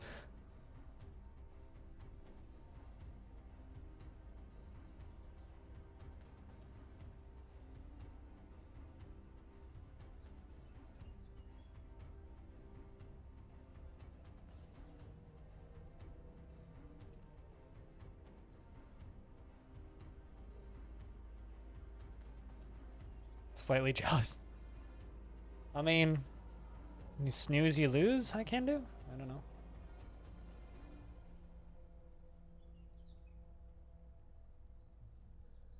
You know, something that always shocks me about Dwarf Fortress and people who play Dwarf Fortress is the number of people who say, I can't wait to finally give these brothers money after playing this game for 15 years. It's like, but like, you could just do that. They have a Patreon.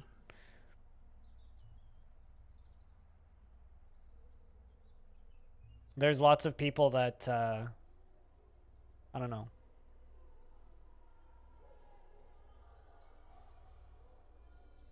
Just never bothered with any of that. I think that's a little sad. You're giving them money now? I mean, if you didn't have money to give, that's a different thing.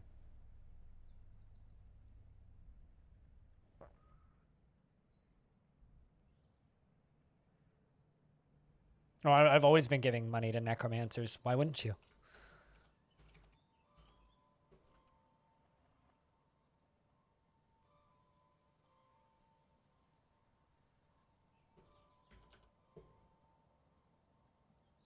Are you saying to me or to somebody else, Sid? I don't know why I keep calling you Sid. It's Side. Personally, currently, I would rather nobody stops by anywhere and gives me anything because there's a pandemic. Once this pandemic's over, then I'll think about it. Besides, borders are still locked.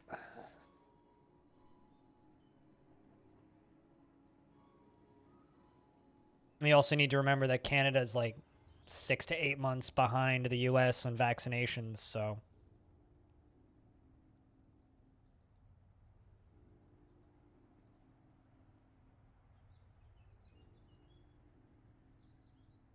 That's a thing you gotta remember. All right, so we've got this like clean route down to here. I think I'm actually gonna put our bedrooms down here. Because you guys have all the patents and aren't sharing. That's how the fuck Canada got so far behind.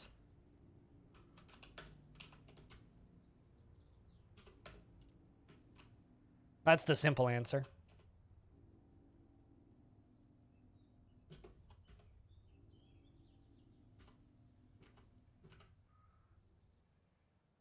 Fucking America.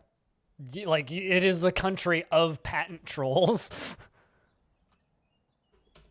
Like, it's literally like, that's what America does. America patent trolls.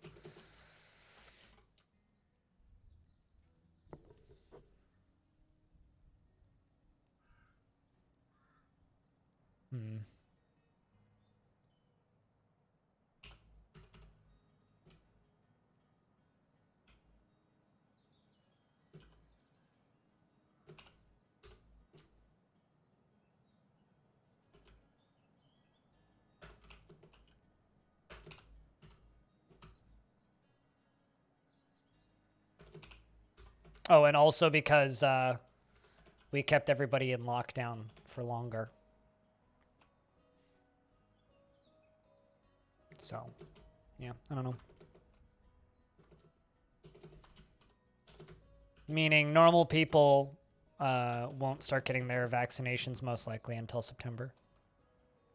By that I mean young, healthy people.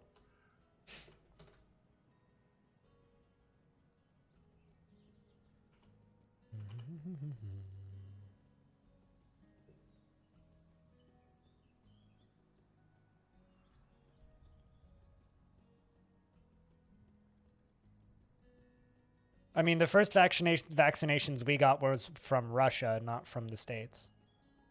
Infinity.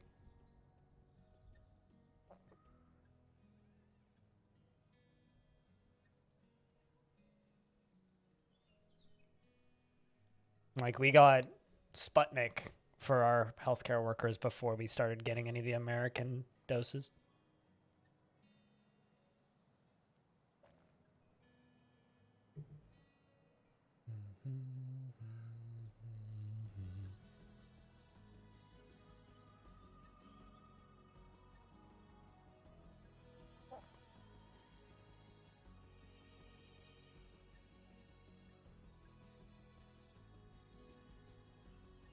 Which is why, like, I have tickets to a, makes you want to live in a swamp. I mean, it's not your fault, to be clear. Countries, unfortunately, are not represented by individuals anymore. Or ever really have been. You're represented by a system that you had no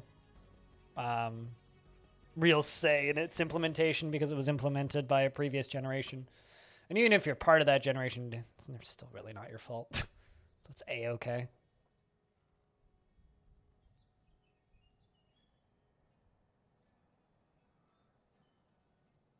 That's fun.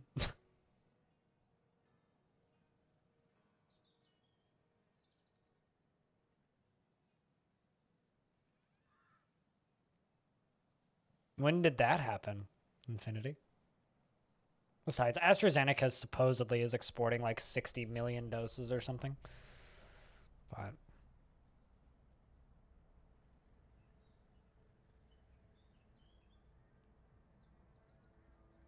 But on a more positive note, once pandemic shit ends and people have the ability to go outside again, and I can go outside without, risk of horrible death, then once that happens and the borders are open, so in 4 years, I'd be more than down to hang out and get a beer.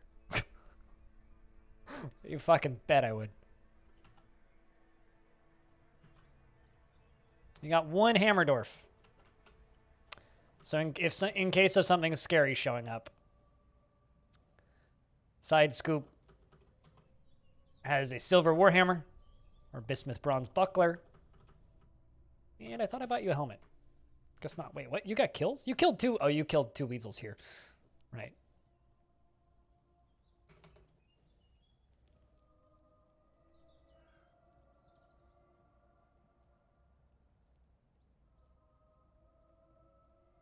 And also, for anybody who does live in the States, right now is the time to be happy that you live there, because it just means that you get the opportunity to go back to normal sooner. You know? Neither of my grandmothers have had their second dose yet. Nobody in my family has. Most of them have had their first dose. I don't have an appointment for my second dose and don't know when I'll get it. Or if I'll get it. I was told 3 to 6 months for my second dose of Moderna, and you're supposed to get them, it was what, 3 to 6 weeks later? And if you wait longer than 6 months, you have to redo the whole process. So.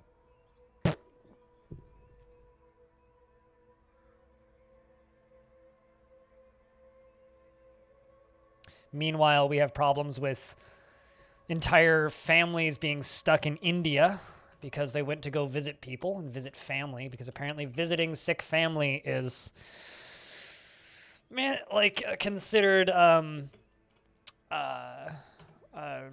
respectable and intelligent thing to do in the current climate, because people are doing it all the damn time. Fuck yeah. Killzone. Hey, Skipper. How's things? Before you mention it, yes, I saw that video. Hope you're doing well. Could be better. I know that feel.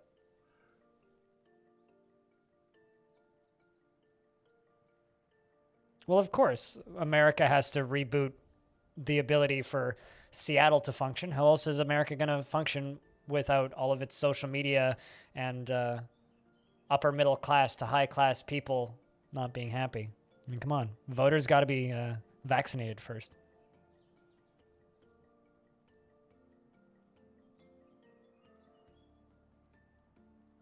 Mic are 150 money? If you get a good mic, you never need to buy another one, though. Like, I used my Blue Yeti for like 7 years before getting this thing.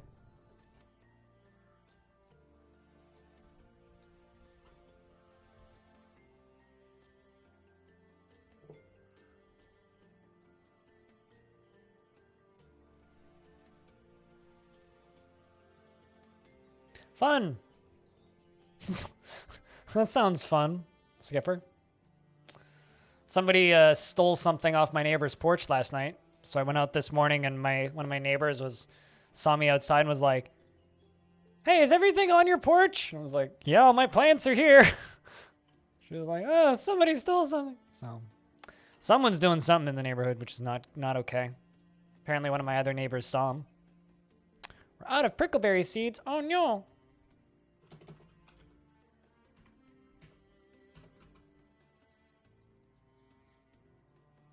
I'm tempting you. Buy good quality audio. You know you want to buy good quality audio. But regardless, congratulations at the end of the day, Skipper.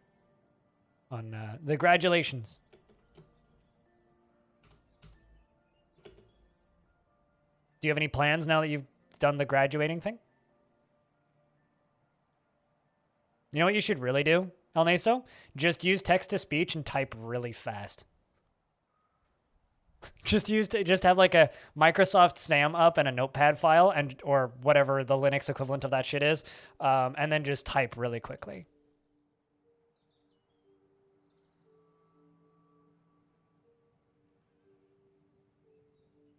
And cut out all of your family but your parents.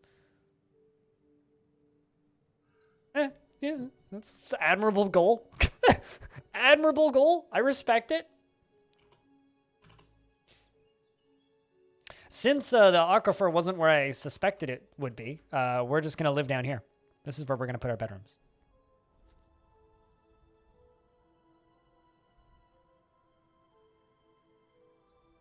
You know, I talk about like issues with working for oneself and having your own business and being your own boss and problems with workaholism, but nothing like, and trust me, if this is something you want from your life, by all means, fucking go for it. Get the good paying job, get the good salary and all that stuff. That sounds like a nightmare. Because I read high paying job with a good annual salary and benefits as you can never leave this because you will downgrade if you leave this. I know a girl who's completely blind, not like me and visually impaired, but just completely blind, and all of her chat is on text to speech on a separate audio feed, so she hears the text to speech, but chat doesn't. That's because it doesn't get broadcast out because she has virtual audio cables set up, and she uses that as her method of communicating with the chat. And it's interesting. I also know somebody who streamed for a while who was mute, and she would just type when she was streaming. She didn't use text-to-speech. She would just type in the chat. She'd play, like, action games, too, which was always, like, interesting. So it's like you'd be watching DMC, and then she'd pause and type in chat for a minute, and then go back to playing DMC.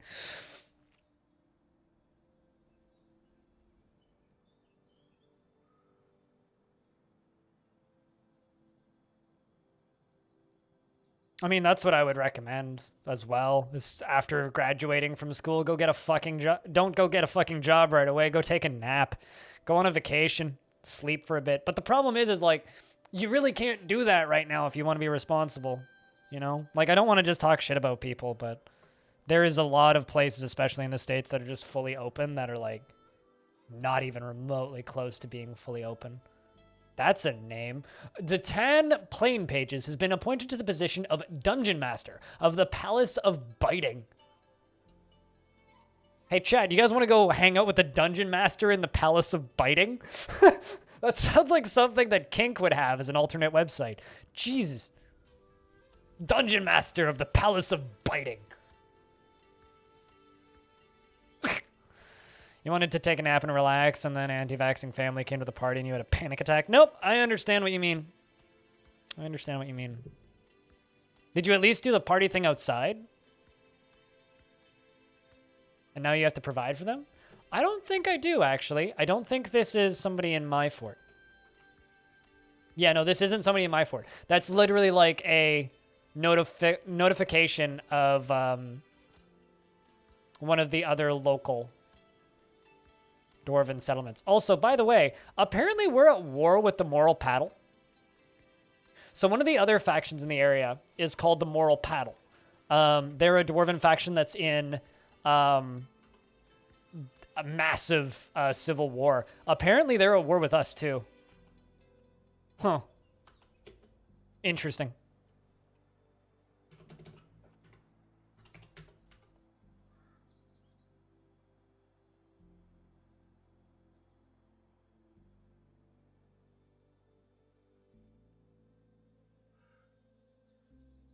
Yeah, that sounds kind of awful, Skipper. I'm so sorry. That sounds absolutely awful. I'm fortunate that, like, nobody in my family misbehaves like that, but I do have an uncle who went to 24 hours of Daytona the last time it happened with crowds, right? So 2020, 24 hours of Daytona. Now, if you want, you can go look up when 24 hours of Daytona 2020 happened, but I'm assuming you'll take my word for the fact that it was roughly the exact same time everybody started going into lockdown. And he was on one of the last flights back and didn't actually go to any of the race because he was, quote, sicker than he'd ever been in his entire life with some awful stomach flu that made him do everything that you do with a stomach flu and also made it hard to breathe. Got over it, made it home, never got tested for antibodies, and I'm pretty certain was patient zero for a large number of people. So there is that, you know. There is that.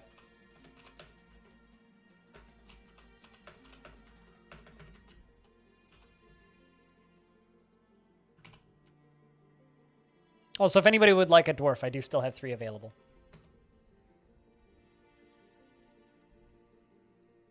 You do have a fantastic fucking cake. Did they all fuck off and leave you with the cake? Because that's the best kind of way to get a cake. Is the whole, oh, here, you keep the cake. Also, we're not going to take your cake. Because if they take your cake, then that kind of sucks.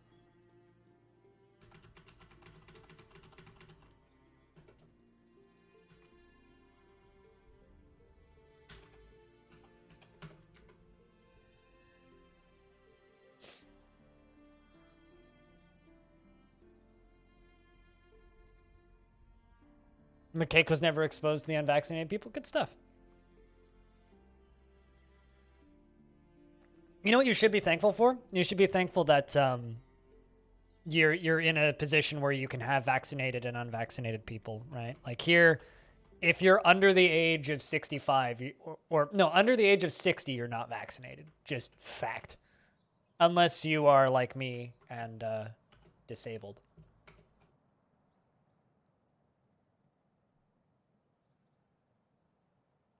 That's a good deal. Yeah, if you can get a Blue Yeti for second hand for 90, does it come with all the cables and the stand?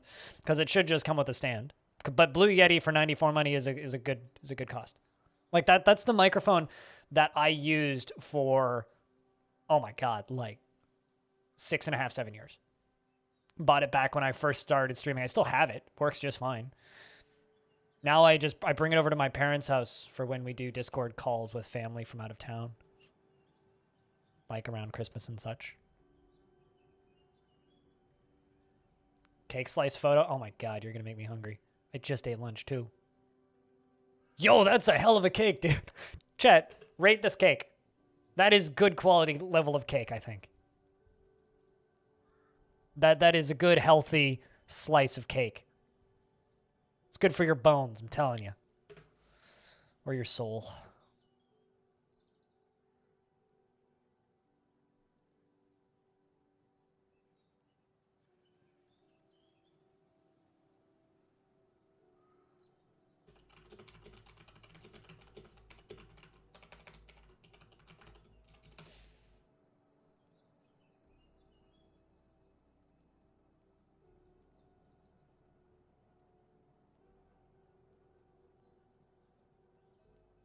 You would face plant it. See cake, insert face.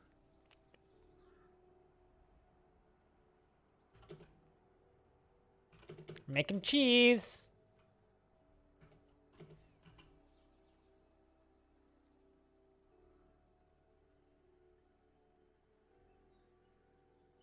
New 108. Yeah, I mean, you're talking German funny money, so like I'm programmed in Canadian money, so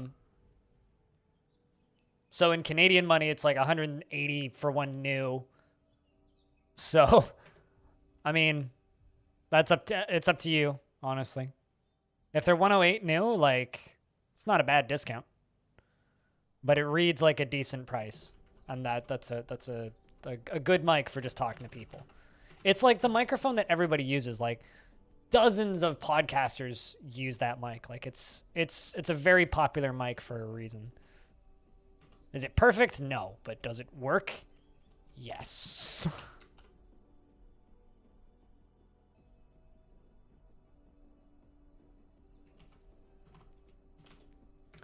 Kind of want to just give everybody stone detailing for a little bit.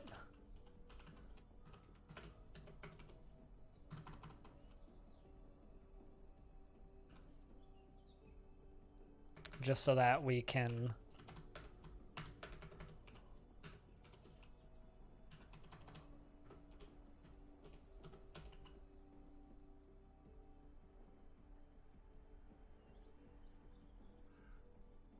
Yeah, it's a decent price. That's a decent price. It's probably, I'd probably sell mine for $100, but mine's probably also more used than that. I mean, at the end of the day, it's like whatever you think is worth it, right?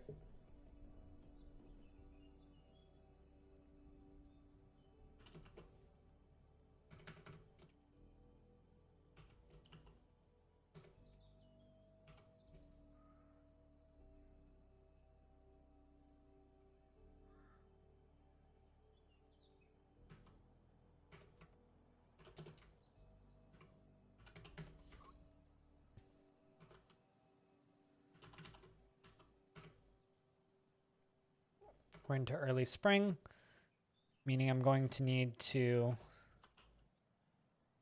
unsuspend that.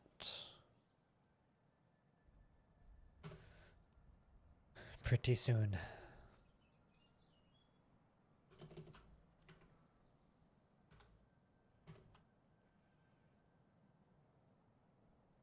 Milking animals again.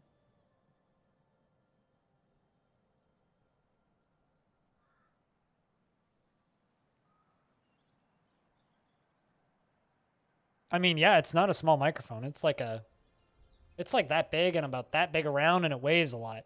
Like, it's a big, heavy mic. That's actually my biggest issue with the Blue Yeti is it's big and it's heavy. It's heavy. Heavy microphone. But it's plug and play. You plug it straight in your computer and it just works. USB microphone. You don't need to plug anything else into it. Yeah. Doesn't need a stand. It has its own stand.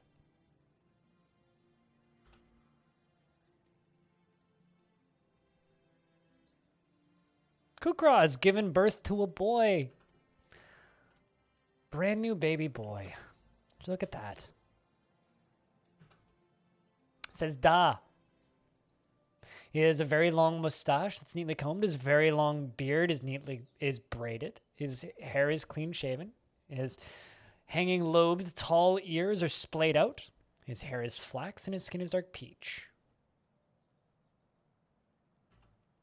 He worships Truist, the deity of crafts, creation, rebirth, and death. And he also worships the god of metals and minerals. Congrats, Squog. What's after Brigador?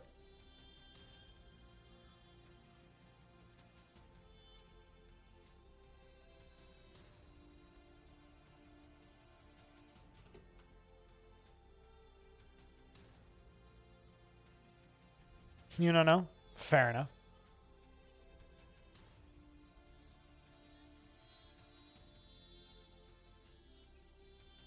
Traveling?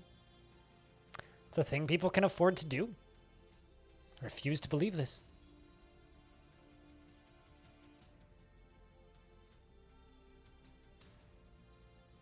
Ooh. I see Dire Straits. Good stuff, Croc. If you're lurking.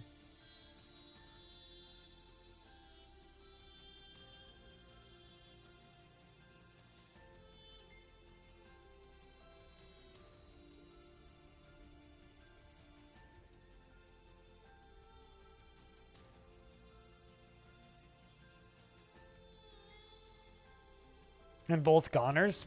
Goner's one of those franchises. Is it fair to call Goner a franchise now that there's two of them? Or I can't play those games. They're too visually demanding. And the demons have come out. You should have watched my video on how to dig deeply safely. Anything fun down there, though?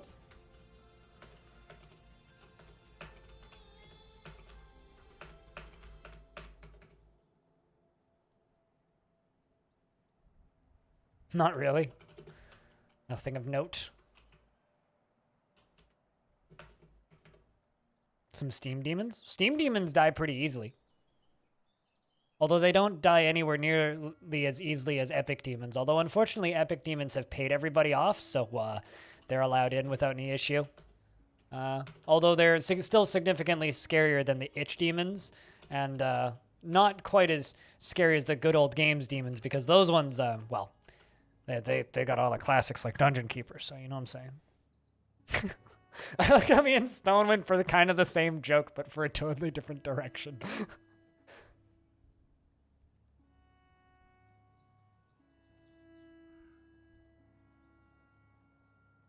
Grocery store closes in an hour? All right. Travel safe. Shop safe.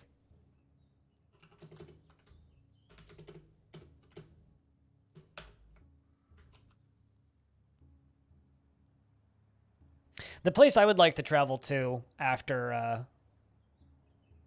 I know that this sounds real boring, but after the pandemic is done, so in 2025, I would like to go to Quebec because there's actually a lot of people who watch this stream from Quebec, and my little sister lives in Quebec. So I would really like to visit Quebec. That's something that I would really like to do. Well, I'd actually specifically like to go to Quebec City again, but yes, my little sister is in Montreal, and there's a lot of people who watch me from Montreal. But personally, I would just really like to go to Quebec City. If I were to actually just do a vacation, I'd go to Quebec City. BlindCon win? Probably never, because I will never be that famous. Also, I think advertising BlindCon would probably be real bad because we'd probably attract an awesome but incorrect clientele, most likely, with a name like that. So we're going to have to think about that branding a little bit. How about instead of BlindCon, we just have DwarfCon? And just like, you know, all the dozens of us that play Dwarf Fortress can get together and just have beer? How about we do that instead?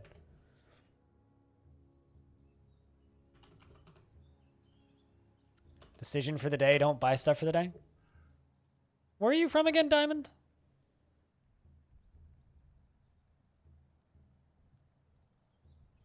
Like, what part of the world are you from?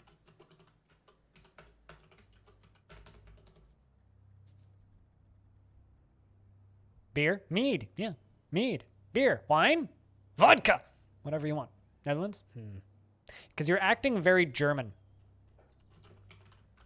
I would like things that's expensive and awesome. Oh god, it actually costs money. I can never spend that money. That's a lot of money. Even though it's not that much money. It's a ton of money. Oh god. Can't spend money. Decides not to spend money. Still complains about microphone.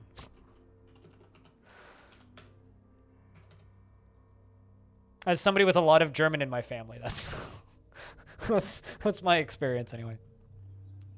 And in a tantrum spiral, what? All of the dwarven people getting together? I mean, if one person showed up with a Make America Great Again hat, then yeah. Like, you understand the stereotype that I'm referencing, right? I do hope that you're able to find a microphone at a price that you deem is affordable, though. Because having nice audio is very, very, very nice.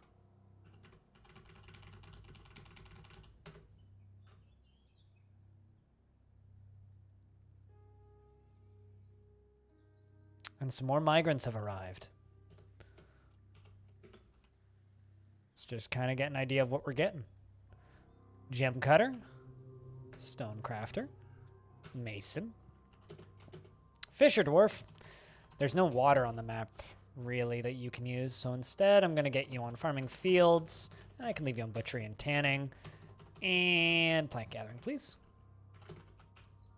And a peasant. Dream of mastering a skill. Finds a chaotic mess, preferable to boredoms. Does not go out of his way to help others, is considered rude. Can you handle stress? No, but I'm putting you in the military. And, whoop, another carpenter. Glassmaker.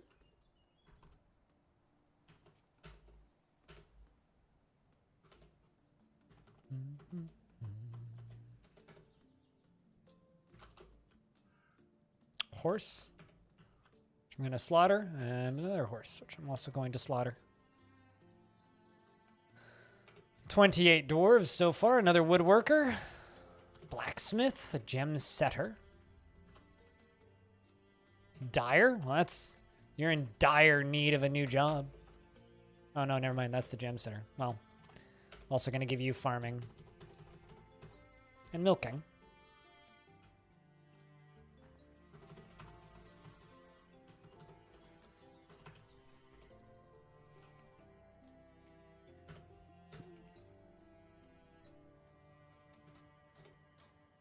Just let them continue coming in.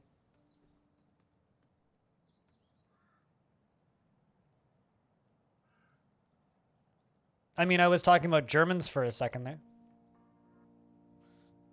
Because my family has a lot of German in it. So I know the stereotypes.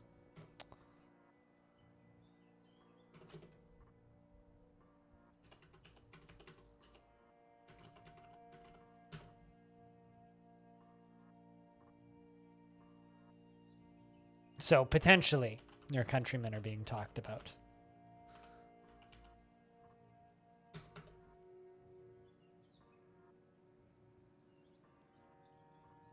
Is automatic sleep on it? Nah. Nah. If something is needed, I will still need it in the morning. That's where I've come to. It's like if I decide I need something, I will still feel like I need it the next day.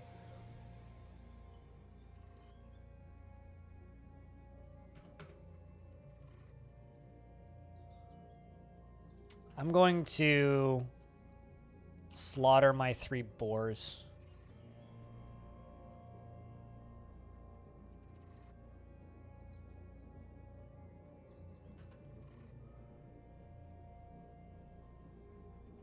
Unless it's like a frivolous purchase, in which case then I usually just don't do it. And if it's something like a record that's limited edition and I've decided I want it, I will regret it if I don't buy it the next day. So.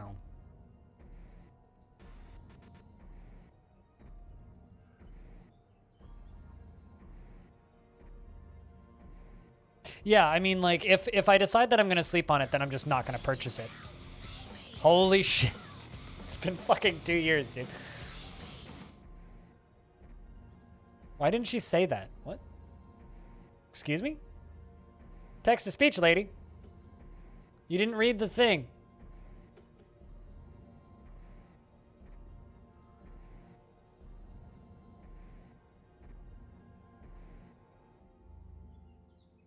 Ahem. Text-to-speech, lady. You didn't read the thing. You have one job, and it's read the thing.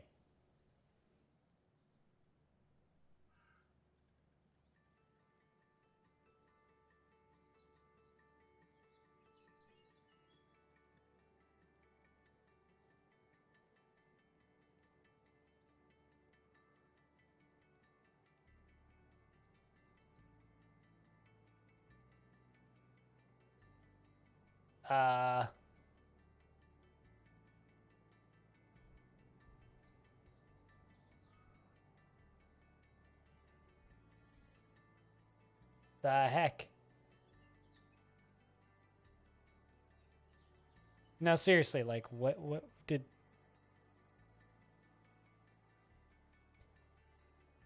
Yeah, it's supposed to be on. No spam sensitivity.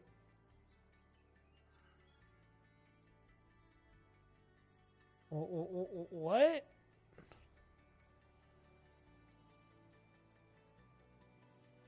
I'm very saddened by this.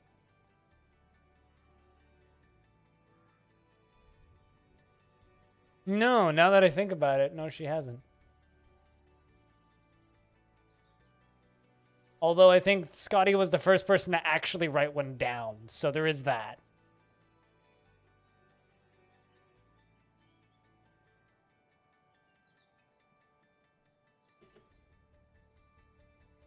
Well, I hope that the observing is going well. I'm over here about to like deduct some pay from Stream Lady's salary because she's not doing her one job, which is read the thing that you say. But regardless, thank you very much for keeping that subscription alive for 2 fucking years, man. God, time flies. You're on break between series? Well, that sounds fun. We're just setting up a little dwarven tavern. So the usual. The usual stuff. And, you know, milking pigs to make pig cheese. Speaking of, actually, I wonder how much cheese we have. I'm assuming we have cheese at this point. There we go. We have 3 pig cheese. Look at that. 3 pig cheese. You would shameless plug? That's what the self-promote section of my Discord's for, my dude.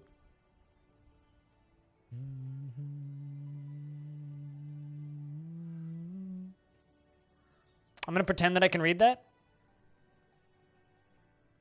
It looks like you were almost trying to write down bicycle. Almost. Vin.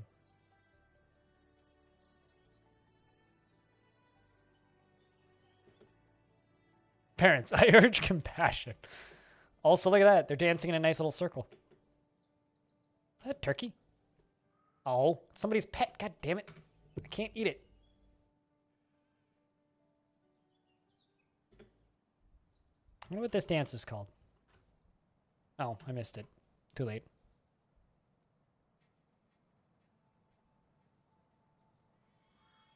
Or I could just, like, you know...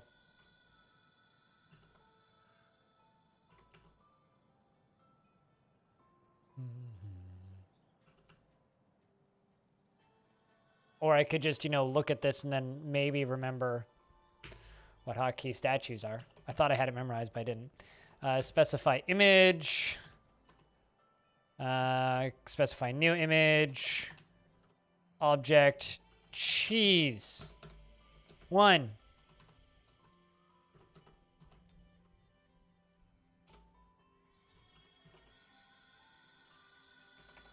I don't know, what's a... I don't know which one's the right one.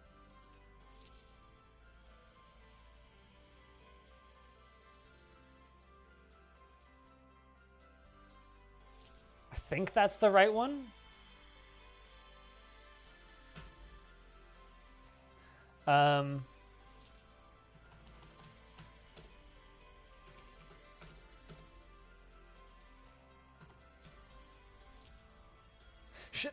This is an image of Kukrat TV, the dwarf, and Kukrat TV is raising the cheese.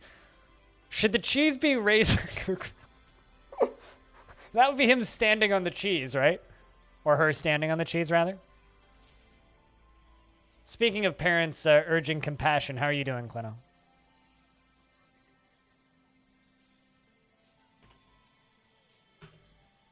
There we go. We are constructing a rock statue of a dwarf raising cheese. We shall put it in front of the tavern. It'll be glorious.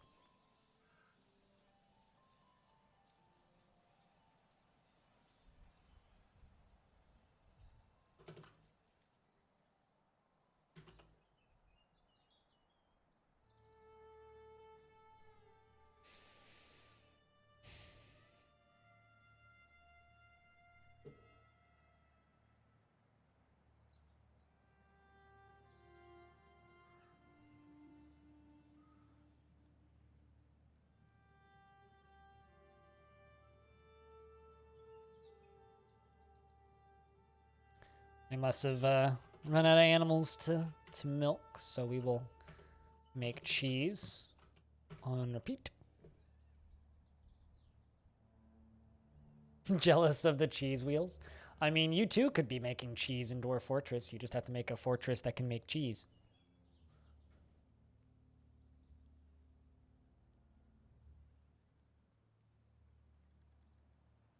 All right, what are you guys doing? The Fabulous Silkiness is a participation dance originating in the Scalded books.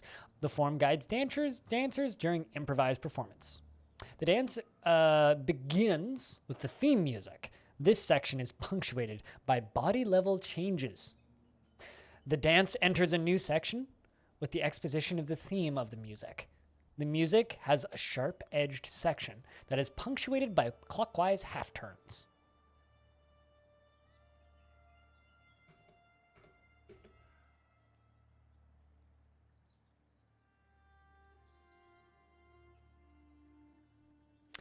I don't know if you saw this, Clino, but some light reading arrived, which I started working on.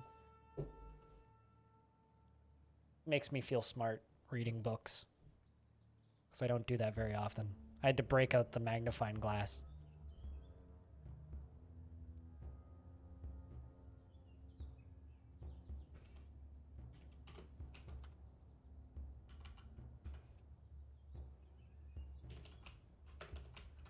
Let's get these beds installed.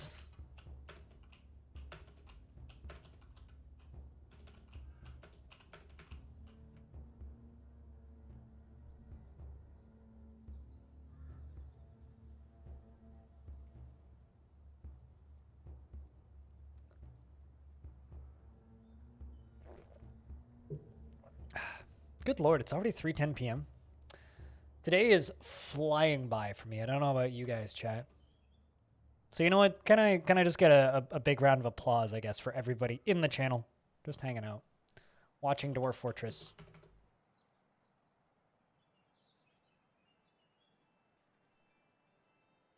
Because frankly, I wouldn't be able to survive and do this full time if it wasn't for people who watched me. Like, quite literally, that's it. The story would begin and end there if I didn't have people to watch the streams. Also, something I want you guys to check out. It's not very often that I link Kickstarters, but there's a roguelike on Kickstarter, so worth looking at. I already backed it, so. It was actually kind of funny. I backed it and then received a DM from the dev like within 30 minutes saying, hey, do you want to stream this? And I was like, I just backed that actually, which was kind of funny. It has a demo, so I recommend you go grab it and try the demo if nothing else. Because demos are cool and more people should make those. But I might stream some of that tonight.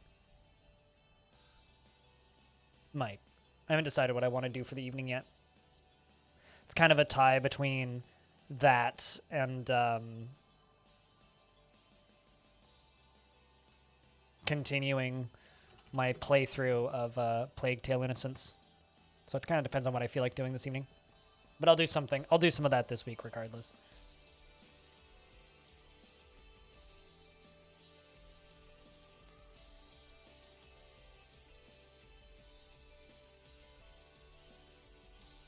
You know, Victoria should make a nice emote that's just the letters N-I and then the letters C-E so that we can have the knights who say ni.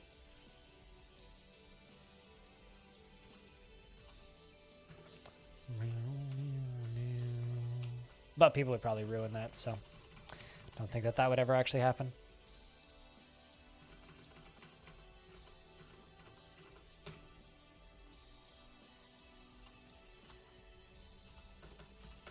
What do you guys think of this tavern so far? You think that we're doing a good job making a little dwarfy tavern? Like, I realize there's kind of a lot of wood on this fortress so far, and I know some people are not super fond of that, but curious about what you guys think of it. Let's get those tables in here. We're into our second summer, and we finally have tables. Third summer? Third summer. It's the beer and wine. We got 200 something. Over in the drinks screen, we have unknown. I need to actually count them. So I think I'm going to assign this to my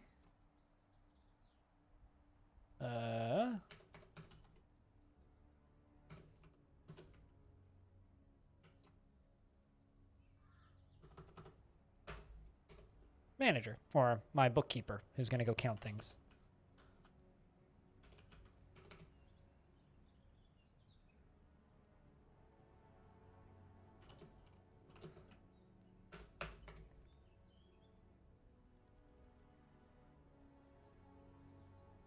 Although the much more important question is, how is the cheese level?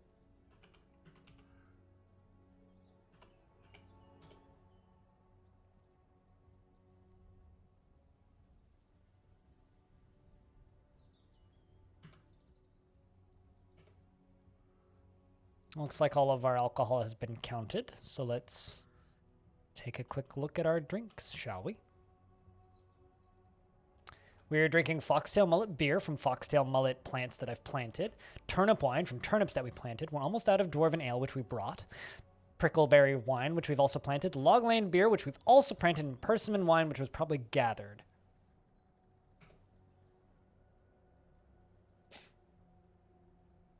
So there you go.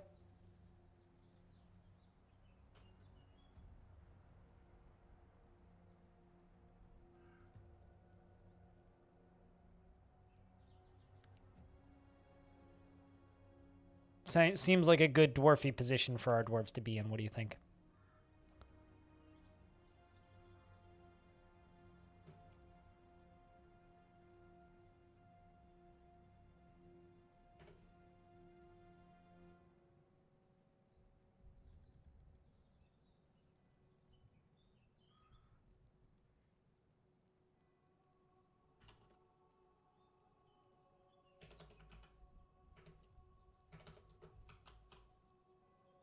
It's a table, and that's also a table. There you go.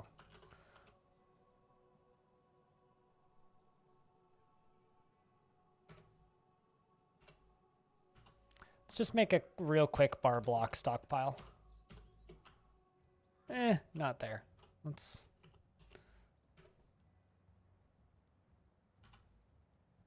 Bars and blocks can go right here.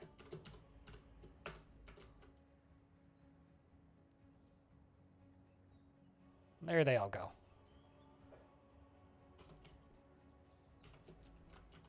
Should also start making these beds available.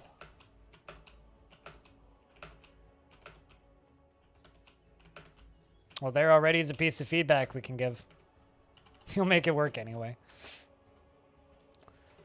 Yeah.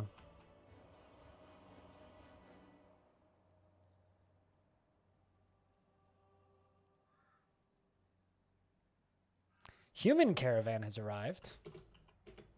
All right. It's good to see that we're not at war with the humans. Love to see it. Love to see it. Them in their horse-drawn carriages and yak-drawn carriages.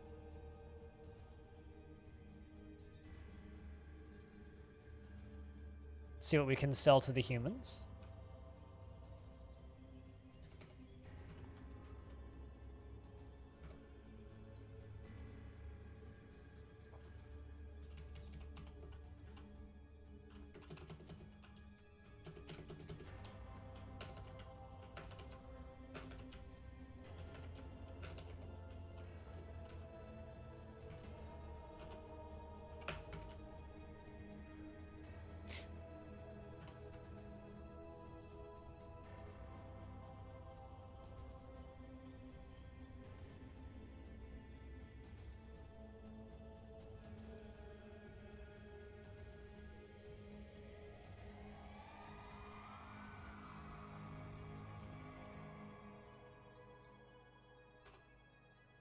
I need to take another screenshot of this little tavern that we're building.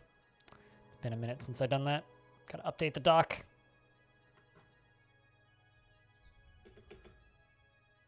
It's quite nice that we have all of this it's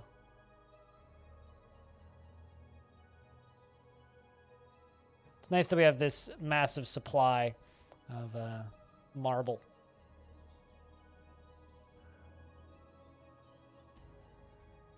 We'll see you when we see you. Do it. I'll let you know how your dwarf does. Take care of yourself.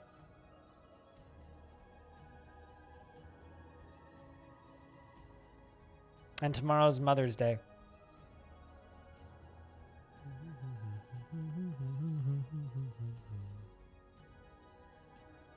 Which means say something nice to your mom.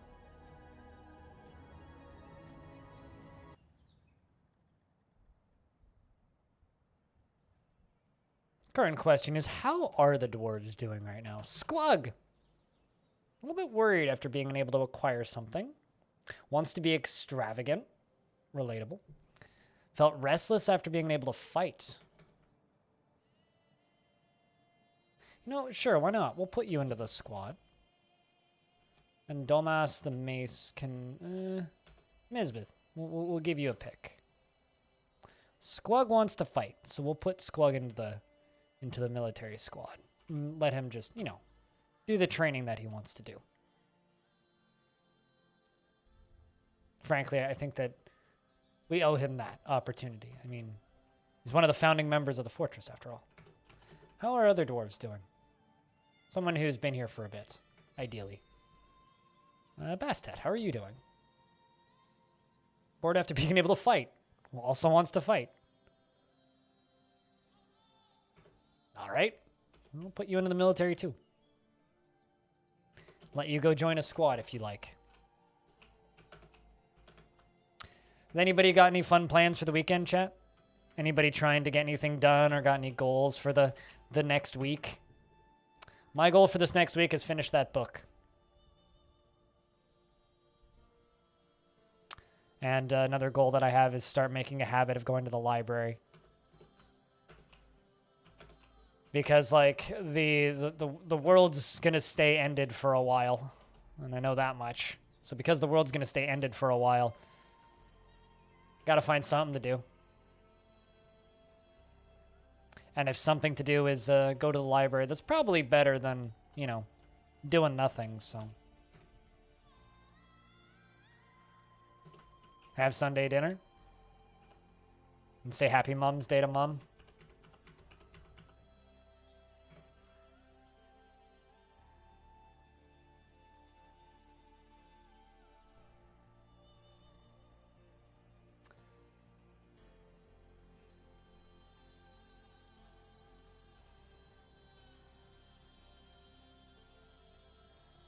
Oh, really? It's interesting. It's interesting how holidays shake up for different regions. Spend all week waiting for computer parts? Oh man, you'll have a field day when that shit arrives though. That stuff's so much fun when you actually get your hands on it. Like, let's be honest.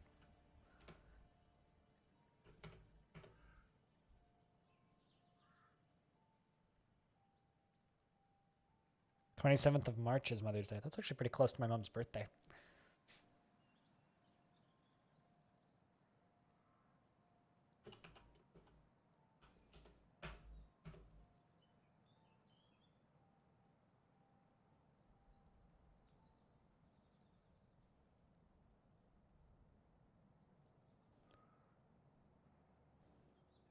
Well, we have a wonderful library system here, Infinity. But I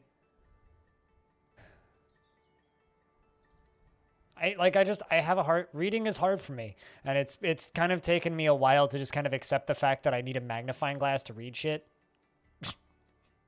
So I've just kind of, I guess, snapped in that regard, and I've just kind of accepted it, which is maybe a good thing at the end of the day, but it's still just, it kind of sucks. You know, I don't like doing things that make it obvious to me how bad my eyes are. So for me, reading kind of sucks for that reason, because it's like, it really, to me personally, makes it stand out how shit my eyes are, and constantly reminds me how bad my eyes are, and I'm not a fan of that. But I guess I'm kind of accepting that now.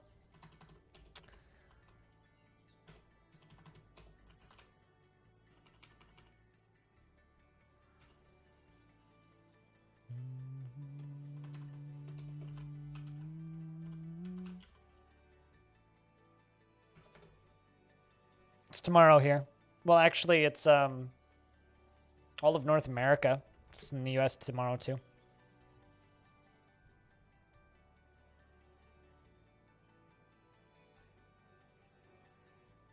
CPU's already here. Case arrives Wednesday to Friday. I mean, I'm just impressed that you're actually able to order enough parts to build a functional computer currently. Like, that part alone is just kind of impressive to me.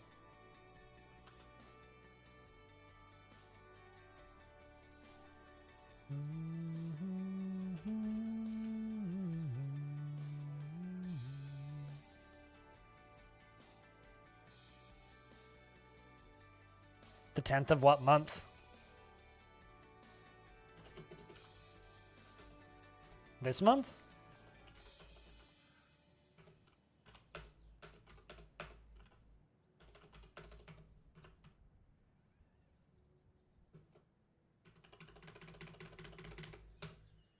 Short on tables. Yeah, okay. I wasn't sure if you were still talking about May or not. I mean, still, I mean, okay, so to be fair, GPU doesn't matter new or old, you wouldn't be able to get one right now, so you're winning there already. Plus, like, doesn't matter if you're low end, like, part shortages are part shortages for all levels.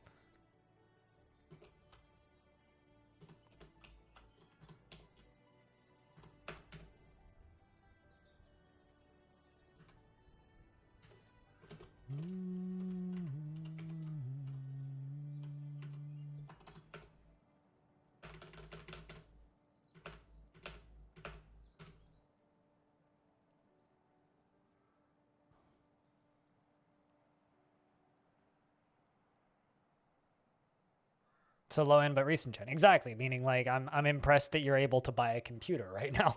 Doesn't matter if it's high end, low end, recent or not. It's just that's impressive to me.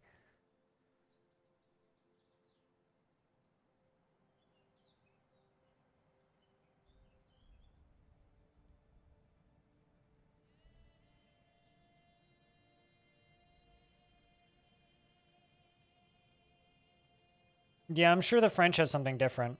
I don't know. I mean, we've like made up holidays to have holidays earlier in the year because we were very short on earlier in the year holidays. So now we have Family Day and a few other like question mark days that just kind of showed up not too long ago.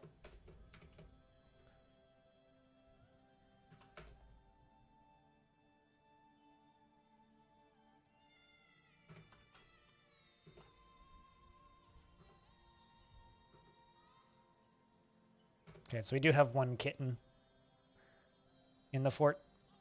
All right, let's see if we can trade with you guys real quick.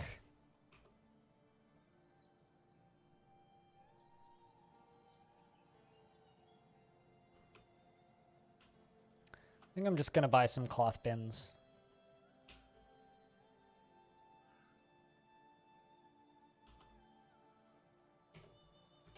There we go.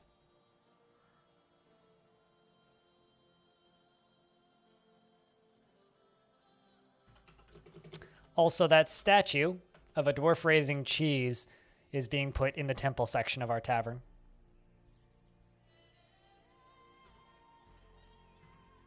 To 34 dwarves now. All right, so we've actually got like semi-functioning taverns, so I'm going to open my temple and my tavern up to all visitors now, and we'll see who shows up. I think this will be kind of curious. We are in a very violent region of the world because the Moral Paddle are incredibly active around here. The Moral Paddle being a faction that is very much in absolute chaos and is destroying itself as fast as bloody possible. There is like nothing but infighting and invading of their own people. The one or two times we tried playing them, we ended up getting invaded by our own faction pretty quickly, so.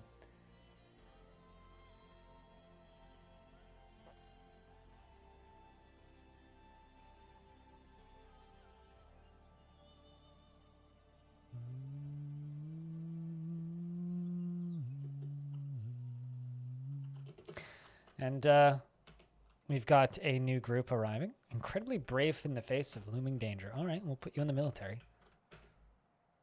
Dreams of creating a masterwork someday.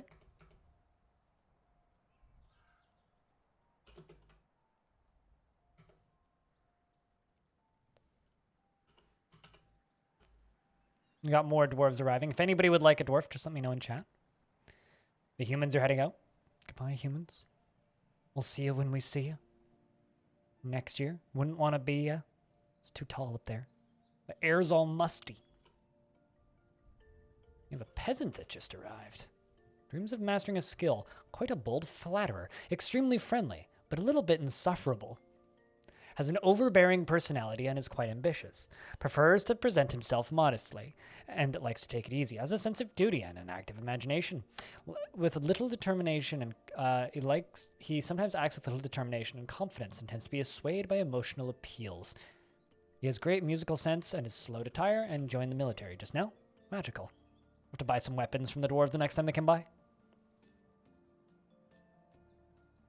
I've learned some information about Mother's Day in other countries, and it is interesting. Good for you, Stone. Learning things is interesting. I also, to anybody who actually cares about this book that Tarn Adams edited, so far my favorite part has been a chunk with featuring one of the designers at Fail Better Games, the people who made Sunless Seas, talking about generating procedural aesthetics with procedural generation and how to create a cohesive aesthetic and atmosphere while also building a procedurally generated game. Super neat little chapter. Tekid, the dwarf mercenary necromancer, is visiting. Does anybody still have the world save open? Anybody want to look up this person? I bet. Uh-oh. He's melancholic? Whoa.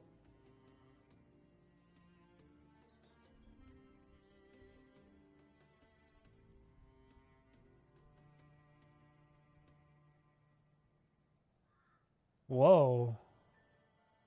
It's not very often you see visitors show up immediately melancholic. What happened to you, you poor tortured soul?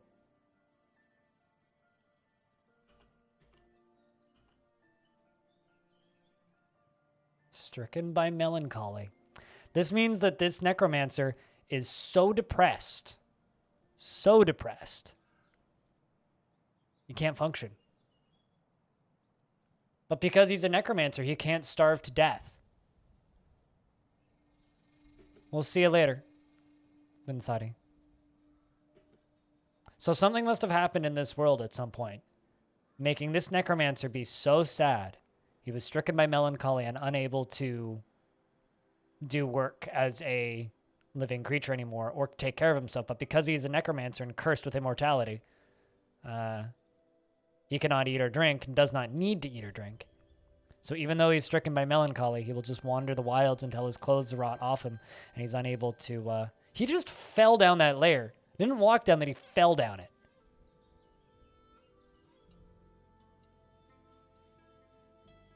What a necromancer.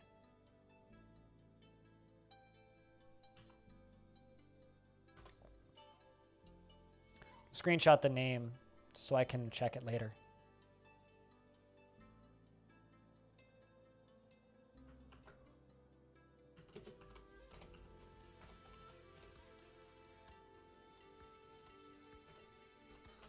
Good luck there, dwarf.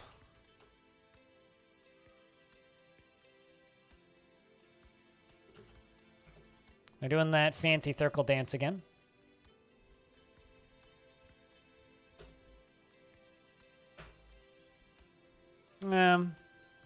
No. I'm actually going to give it to do it. Where are you? There you are.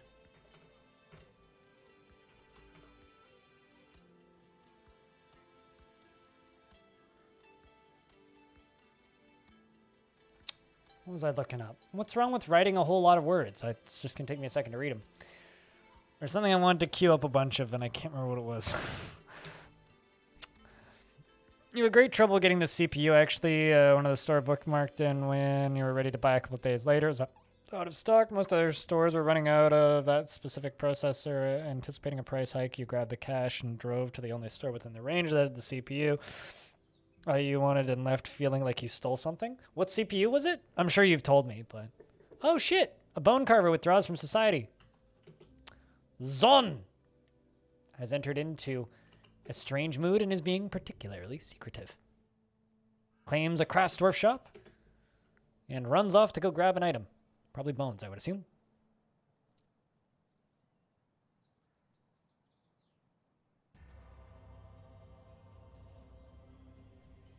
Yes, okay, yeah, the Ryzen 3 3100. I mean, that's, like, not a bad CPU. Like, is it the highest end CPU? No. Is it a bad CPU? Absolutely not. Grabs bones? Stray full bone? Okay. Give us something good, dwarf.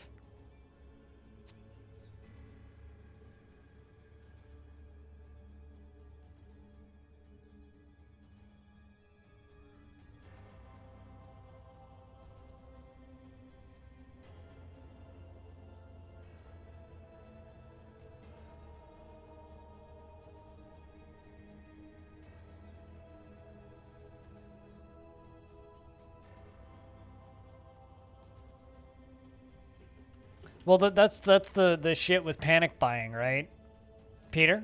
When people hear that anything is going out of stock, then people will panic buy it either to scalp it or because they're afraid it will go out of stock.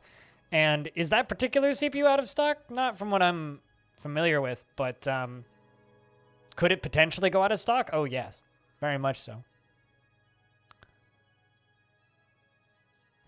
Yeah, we are fully cheese and crop surface dependent. We have turnips planted, prickleberries planted, more prickleberries planted, and foxtail mullets planted. And I dug down here, and we are living in this nice above the aquifer layer filled with, what's the word I'm looking for here? Marble. So we're living in a nice marble bedrooms on this kind of middle layer, underground. And Zon the Bone Carver has created Thabostolok Nethan Losh, a mule bone coffin. Oh boy. And claims it as a family heirloom. I'm dedicating this coffin to my great dead granddaddy. Or rather, I'm giving it to my kids so they can put me in it. Fair in sight, the balanced fish. This is a mule bone coffin. All craft worship is of the highest quality. It is encircled with bands of mule bone.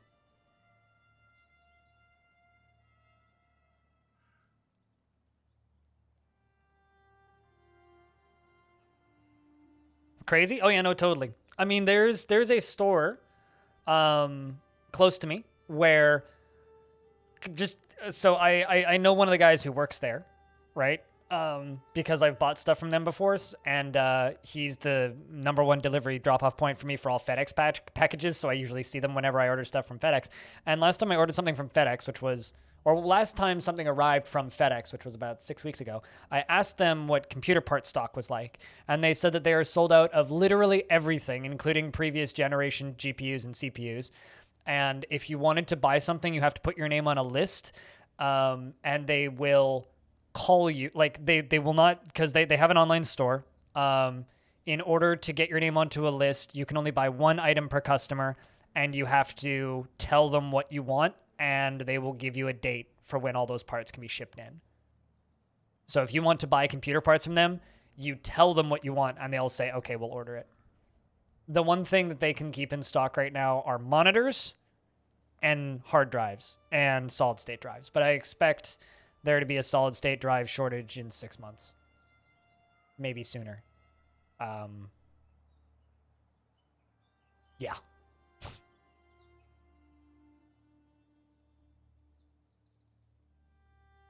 In Dollars Rock? What do you mean by Dollars Rock? You mean just like high value rock?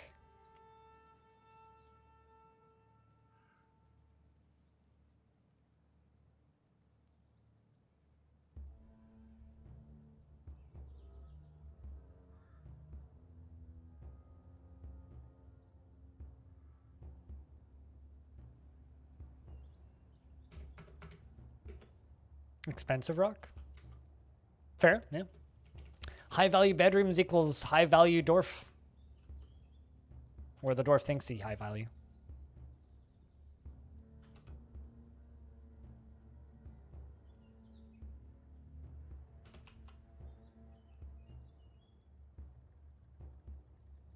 Has rolled into the medical industry? Oh, wow. I know that it's been affecting the motor vehicle industry for a while, because they haven't been able to get the microchips that they use to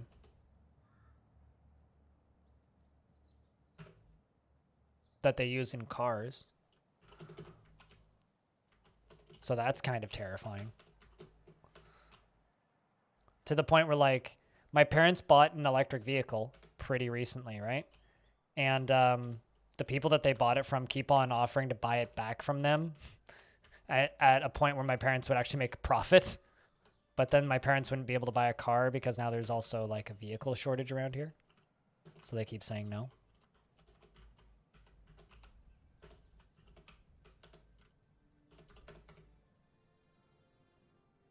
Those are going to be tombs.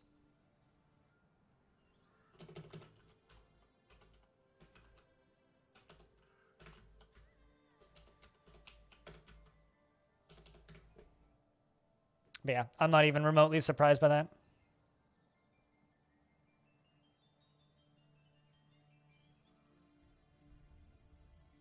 I'll tell you this. I bought 3 terabytes of storage, 3 terabytes worth of SSDs, 3 SSDs.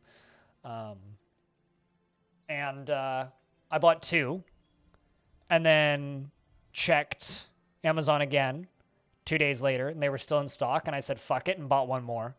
So I have 3 new SSDs now. They're out of stock now on back order.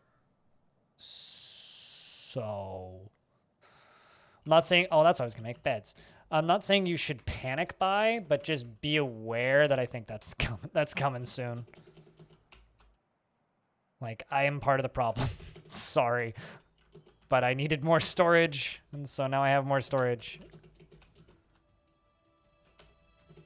Although, I'll be honest, whenever I talk about this subject, I kind of feel like I'm fear-mongering and being part of the issue. But if you need a solid-state drive, maybe buy it. Just be aware that that's coming.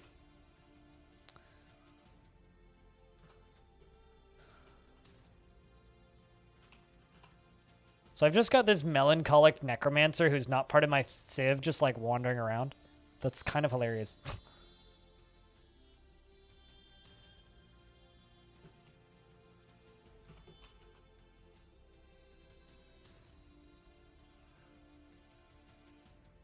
I mean, I use it for editing, right? Editing takes a lot of storage. I'm also now like archiving my old records and mailing and sending my dad the recordings. So I'm doing all that stuff as well.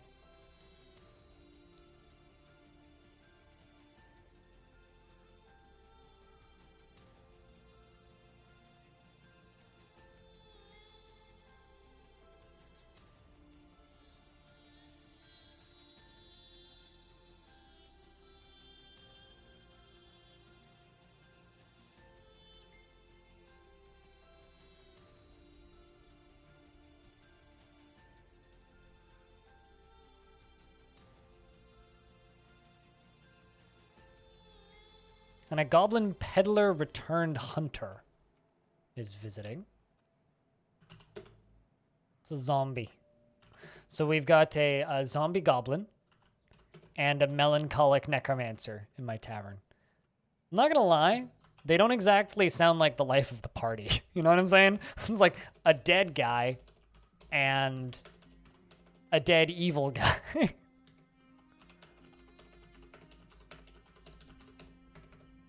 It's like something I also have thought for a bit about Dwarf Fortress is I'll bet you that zombies probably have pretty bad BO.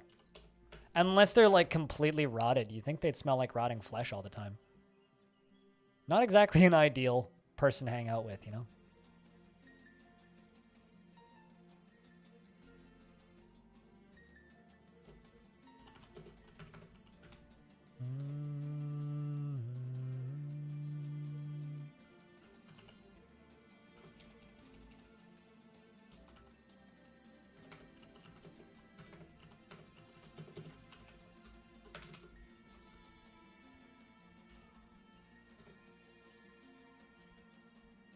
What kind of gems are these?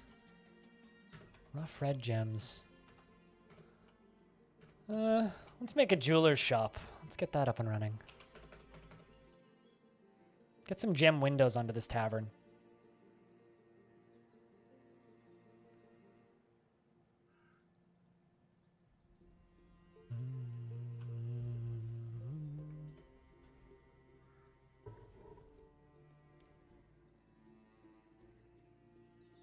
I'm actually curious, chat. How long do you think it's going to? Because like I'm aware of the silicon shortage, and I'm aware of that, like those problems. But I have a question for people who may be more knowledgeable in this sector than I am.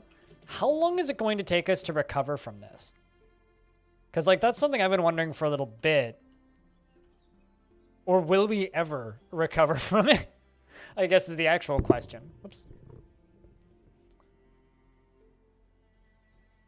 And if we are going to recover it, what do we actually need to do to recover from it? Is this just one of these like, oh, everybody just needs to stop buying fucking computer parts? Or is this just yeah, we're just kind of fucked until further notice?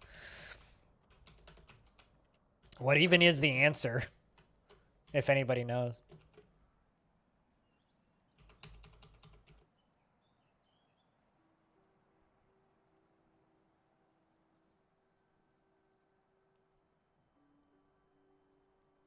Because I personally have no idea, and I'm just kind of curious if there's anybody who's more knowledgeable in this than I am.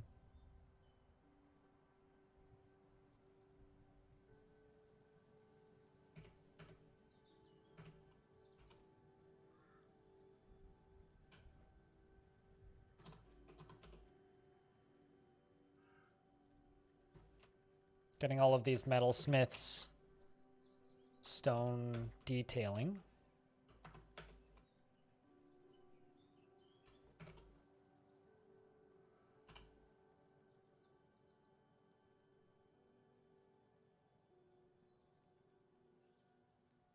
May take a couple of years to recover. Oh boy. I don't know if that's necessarily fucked until further notice, but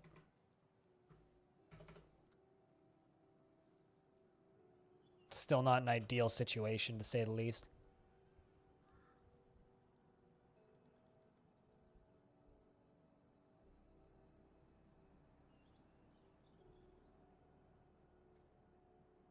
You're running a very minimal setup. I mean, hard drives are cheap. I might actually buy a hard drive. Like, just something with, like, 8 terabytes on it or something stupid. Because I don't really want to buy computer parts again until after this shortage is over. Fortunately, I'm pretty future-proof. The only thing that I'm really, like, worried about is I have a graphics card that I've had since 2016. And it is starting to show its age a little bit. But fortunately, I don't play a lot of super graphically intensive games, so generally it's kind of a non-issue. But when it becomes an issue, I know, it's kind of an issue.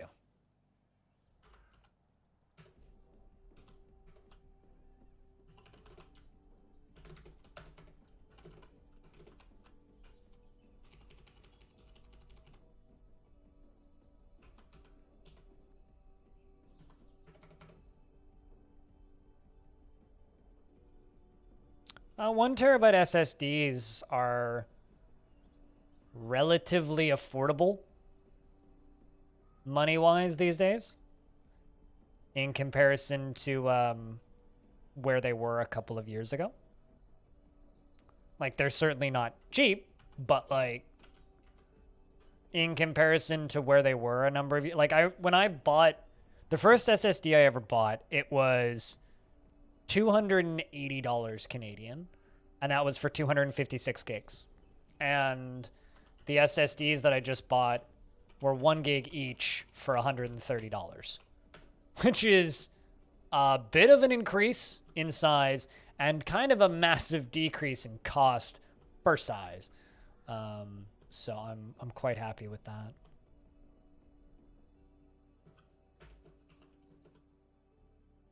Yeah, I mean, if you're looking for like that, if you're looking to 256 gigs, you can get those for very cheap now. Like they're not expensive.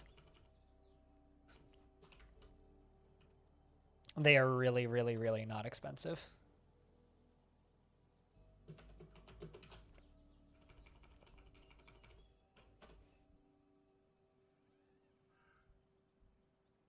At least compared to where they were a couple of years ago.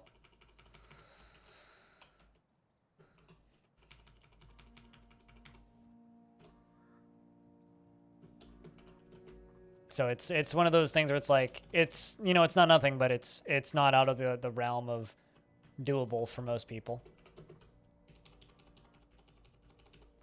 So if you need hard storage, I'd do it. I'd just grab it.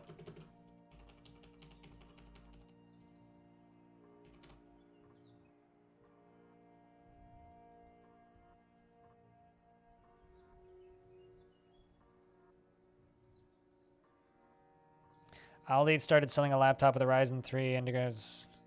I mean, I don't know Euros that well. I actually don't know what all-in-ones go for right now, computers. Because I don't buy all-in-one computers. Never have, so I don't even know if that's a good deal. So I'll have to take your word on that one, because I have no idea what's a good deal for that sort of thing.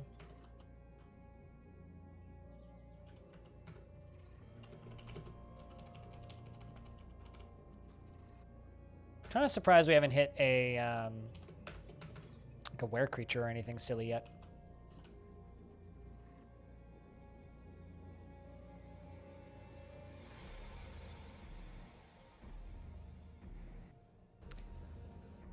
I mean, this is one of those things where it's like, chat probably has a better idea of what's a good price in that regard. Chat probably has a much better idea of what's a good price.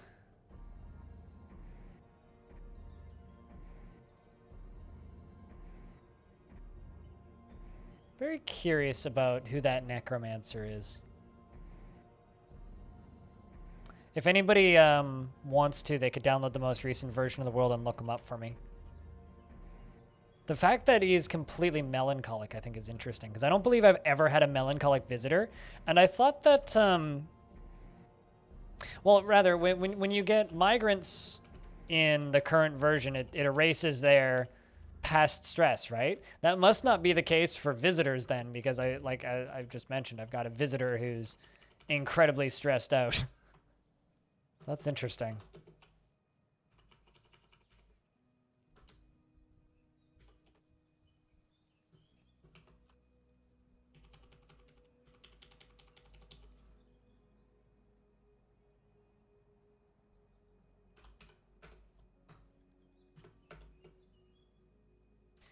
When you set up this laptop just before the most recent unpleasantness, you were amazed. You get a name brand, 1 terabyte NVMe SSD for 50 US, and the same drive is over 100. Oh, wow. Yeah, I don't know. I need to, before all of, as that one streamer who I watch calls it, before we all got stuck in a panini, one of my goals for last year actually was to buy a laptop so that I could work from coffee shops.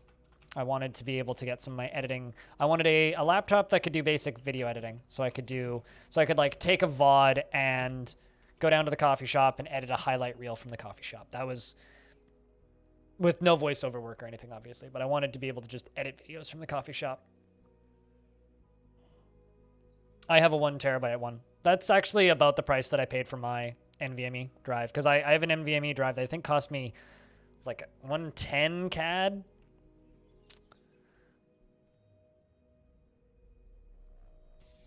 Hey, Norstat, how's things? Hope you're doing well. Dude, prof. From inside the panini, Ola, now back to lurking. I hope it's warm in there. I hope it's working. Or it's warm in there. Also, text-to-speech lady said things this time, so fuck yeah. Maybe she just didn't like the cuss word. But seriously, thank you very much for the 20 months. Welcome back, Prof. It's good to see you around. From time to time.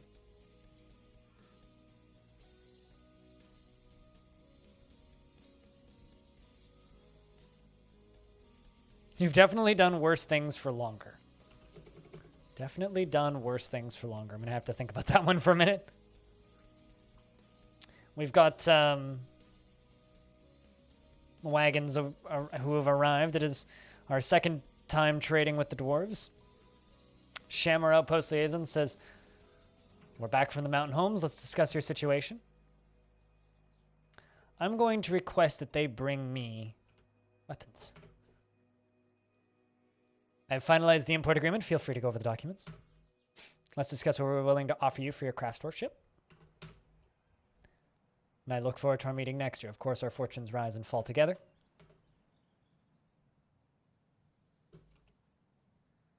How is everyone? I've been better. I'm not doing terrible, but I've certainly been better.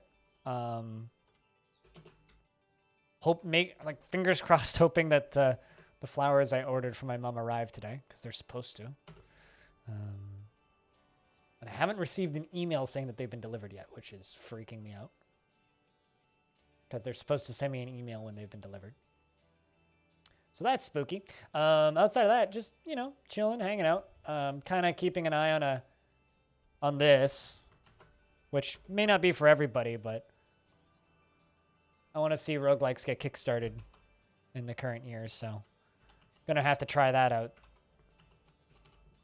If not today, then soon. So that's something to look forward to. But yeah, just chilling, just relaxing, doing my best, hanging out. Did a lot of gardening yesterday. Started reading a book yesterday, which I've been very much enjoying. Which is this. Which is Procedural Generation in Game Design, edited by Tanya X. Short and Tarn Adams. So, captain of Kit Fox and programmer of Dwarfort. But it's a whole bunch of articles from developers who use procedural generation in their games. So sometimes it gets borderline textbooky, but sometimes it just talks about like game design theory, and I really like that stuff. So it's been interesting to read.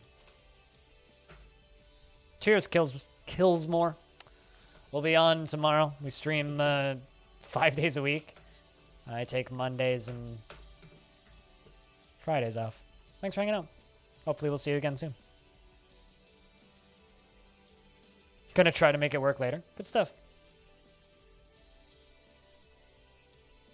Yeah, I don't know. I swear I've seen Soul Ash before. I'm not entirely certain where, but I swear I've seen it before. I think that we're going to dedicate this first coffin to Bastet. Because Bastet is our expedition leader, and you know, frankly, she works very hard in her role. So I think she's earned that.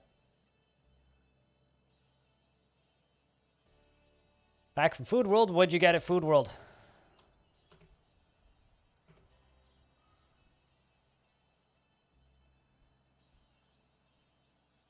Anything particularly fun and exciting? Did you get anything fun that you're excited about cooking?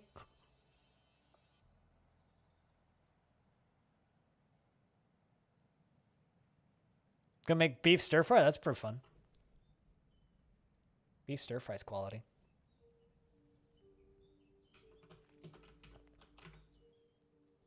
Make us more cheese! Make us more milk. And then make more cheese!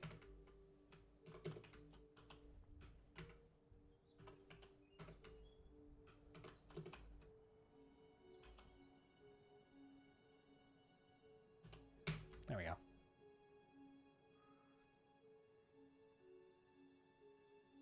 I'd be down for all of that. I'd be down for all of that. Squawk, that sounds really tasty.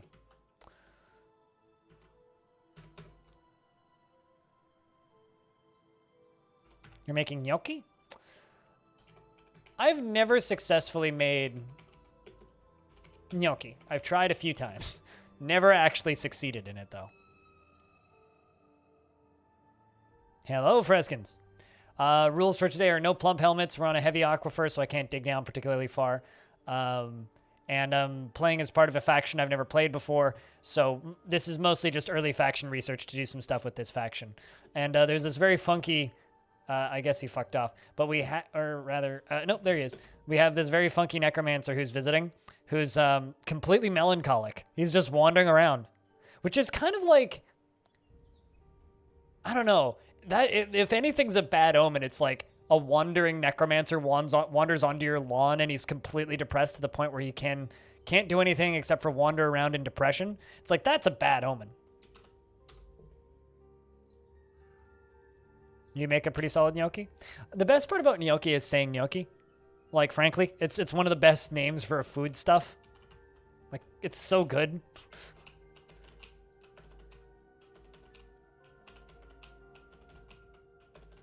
Yeah, I've never like I've attempted it once or twice, and it always just kind of falls apart. They're supposed to be soft, though. They're supposed to be soft. Good job, man.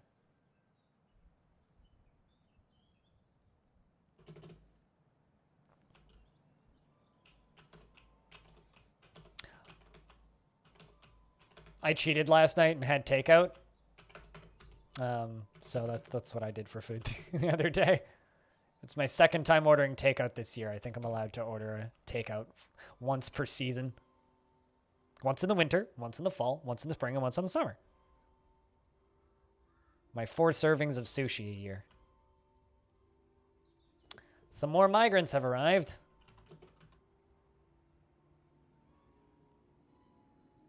She presupposes success in any venture requiring her skills, with what could be called blind overconfidence. Well, that one's joining the military. All right, let's trade. And try and get some weapons. What did you guys bring us? Silver spear, okay. Steel warhammer, okay. Steel pick, I'll take that just for having it. That. Bismuth bronze spear, good stuff. Steel mace, copper battle axe, silver mace. Bismuth bronze pick. Silver spear, copper warhammer. Copper Warhammer. Bronze Mace. Silver Battle Axe. Polar Bear Leather Tunic! I've got to buy that just because it's Polar Bear Leather. Let's buy some clothing.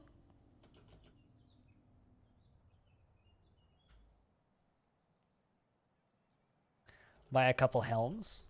I'm going to try and steal some items.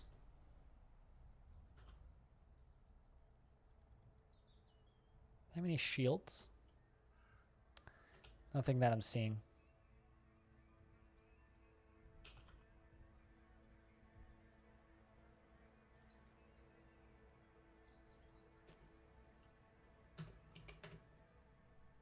Military just dives onto that, grabs a whole bunch of weapons. Interested after learning about dodging. There you go. You now have Silver Spear. You have Bronze Mace. Silver Battle Axe. Improvements have been made.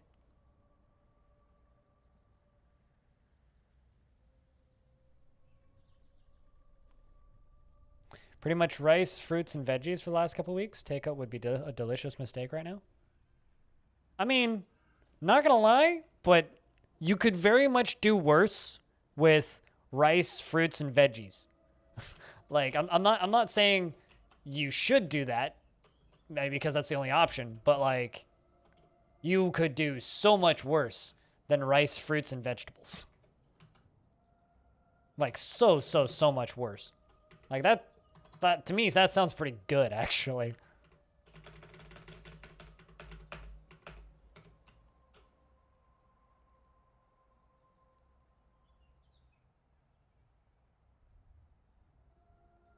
Salsa for the whole week. I got this big jar of salsa and nothing to put it on. I love salsa. Salsa's very tasty, but I always feel like I'm wasting salsa. I don't know why. It's like, I never can think of anything to use it with. It's this very real problem that I have. It's like, I love the concept of salsa, and then I never eat it. I just never do.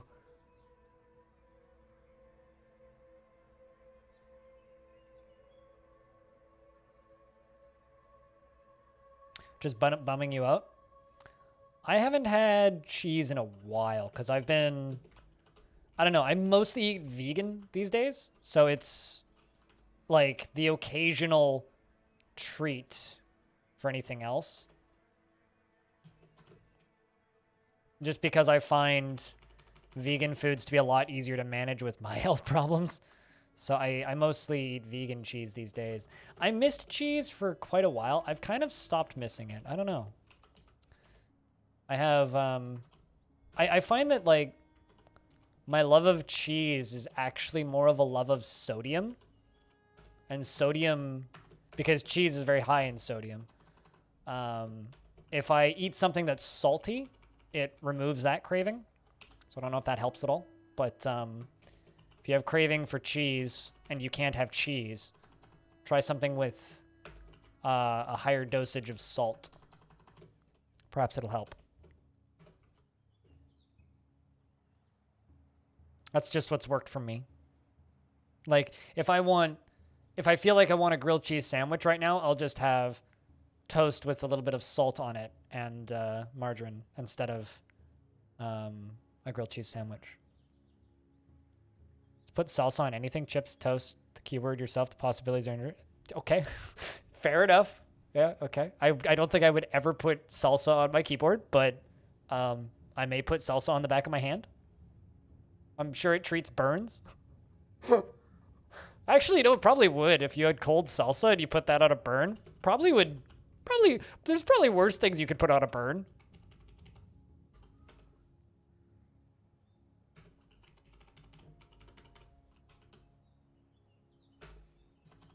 So I posted this on Discord, and Discord was less than helpful the other day. Did that fucking Ubisoft pirate game ever come out? I think it was called Skull and Bones. Did that ever come out? Or did they just, like, stealth cancel that? Because I don't remember that game ever actually coming out, and I remembered last night that that game existed, and now I'm wondering if it ever actually came out.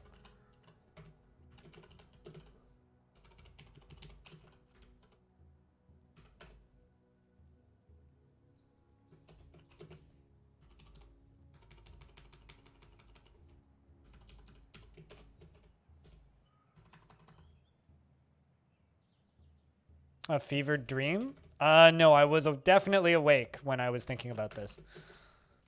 It definitely wasn't a dream.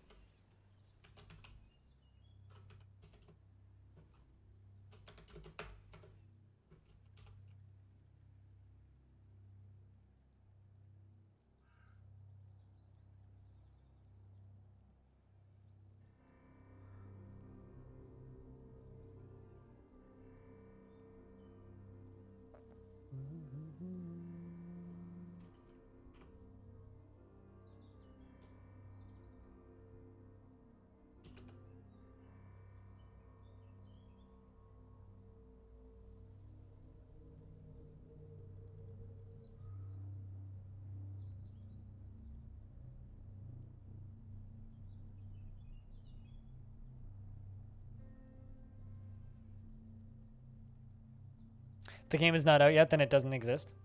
I mean, it's pretty accurate, meaning Dwarf Fortress doesn't exist. Dwarf Fortress is just a public alpha and the game is not out yet.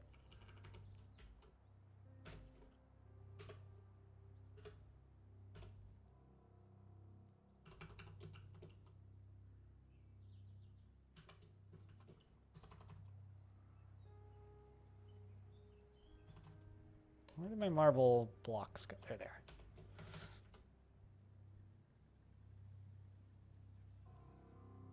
Brain no wanna work good. So I was waiting for this to happen, but the Guild of Loots now has many members in Diamond Cheese and requires a guild hall. So the way I was kind of planning on doing this is I'm gonna go down to here and put my guild halls in the open in the middle of the living space. So I can do engravings in the stone. And I can do engravings around it. And make that into a Crafts Dwarves Guild.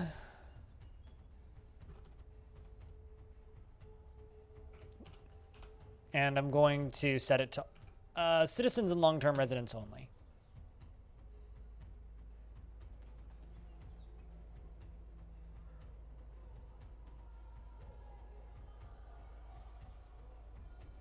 So if the dwarves would like to hang out underground, they can certainly do that. The Rocks of Elevating a Performance Group is visiting. Oh, we're honored to have such a glorious group.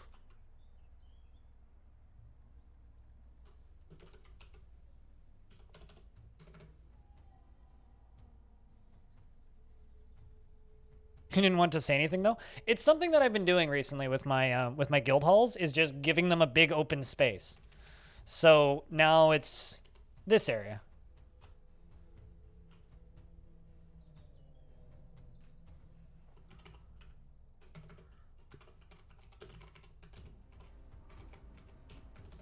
Let's make a bunch of rock doors.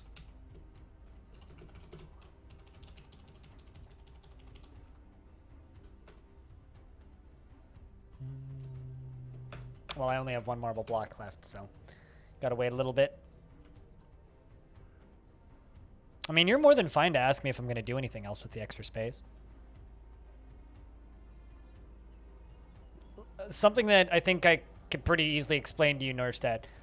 There is no benefits to any layouts in DF. Unless you're talking about like walls or defensive layouts. When it comes to the actual layouts of buildings and rooms, there is no real benefits to anything. With the exception of like taverns where you want them to be big enough for them to have space to dance. Outside of that, really doesn't matter. It's very much just up to aesthetics and personal opinion on what you want your things to look like. Dwarf Fortress is, you know, very contortable in the way that you're able to design things. Let's see if there's any abandoned forts or things close by.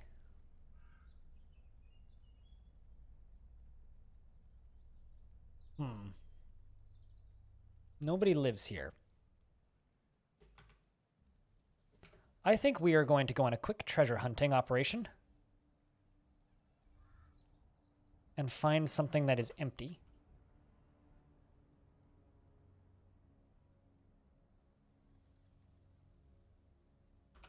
Find something that is empty that we could quickly go yoink some stuff out of this, like this. Contents of crafting and the axe of dots. We're going to send the inky fingers to explore Mirror Puzzled, which is a small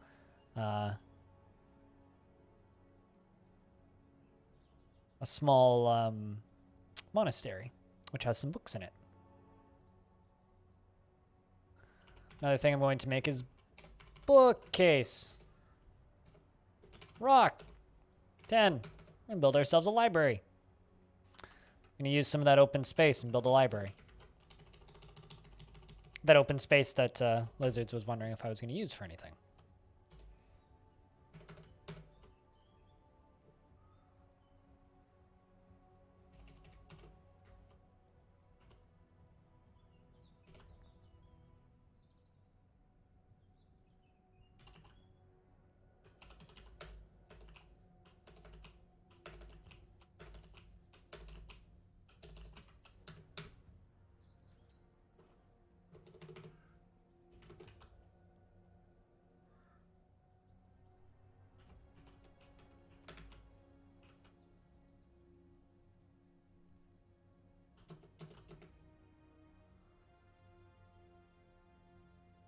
Cool. You got a good number of beds because not all of them are claimed. That's what you want. I can't tell if that's passive or aggressive. Like, are you saying I should change my dwarf style of architecture? I don't know. I like making big, grand, and open halls, and I'm not super fond of making super. What's the word? Compact is the wrong word. Tight, I guess. Not super fond of making super tightly designed areas. I like big, open, grand halls. Are the kinds of areas I like to build. So.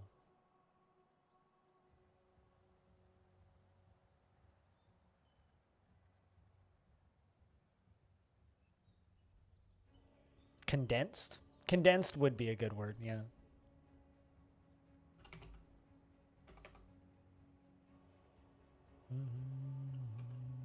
Let's see how their exploration went. Cut across some mountains and explored the place. We're gone for a couple of days and grabbed a bunch of books. Excellent. Excellent, excellent, excellent.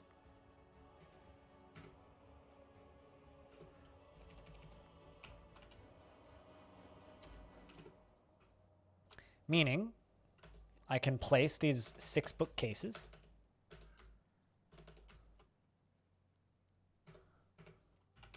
Some tables. And maybe some chairs once I get those built. We can make ourselves a little library.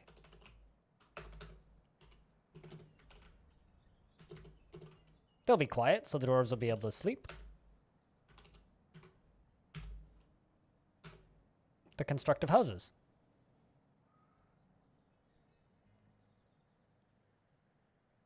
You don't know how to describe your forts?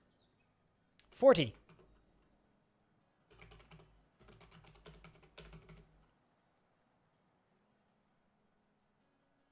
We'll find out pretty quick if we grabbed a book with the secrets of life and death.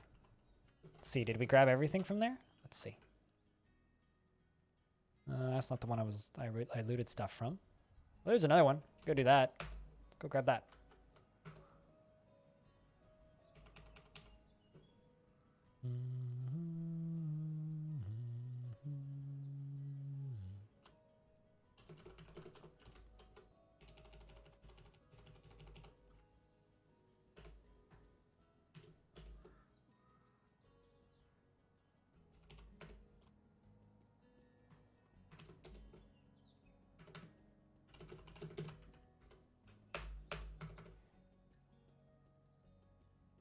Yours are usually very 40.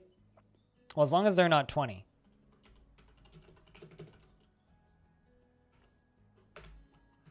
That would be very weird if a dwarven fortress was 20 instead of 40. This is a really bad joke. Why am I doubling down on it?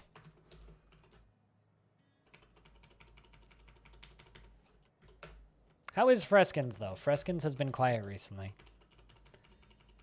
I feel like Freskins has been lurking and then just like only occasionally showing his face to yell at me about magma. Doing overworked? I was worried about that. Hope things have been good. Magma? Is that fucking magma? See, like I said, he just shows up sometimes to shout about magma.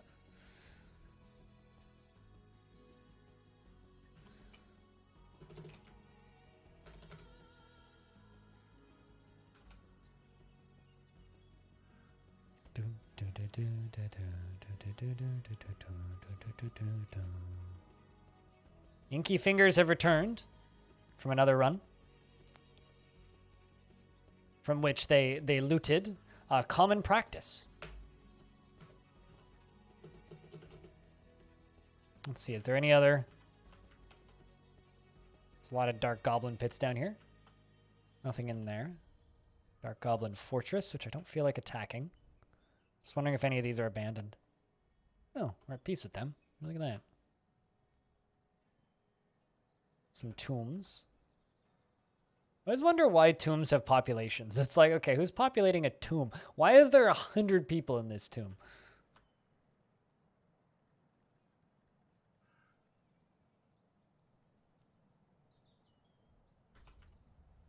There we go. Clout open. Has nobody in it. We're going to send them.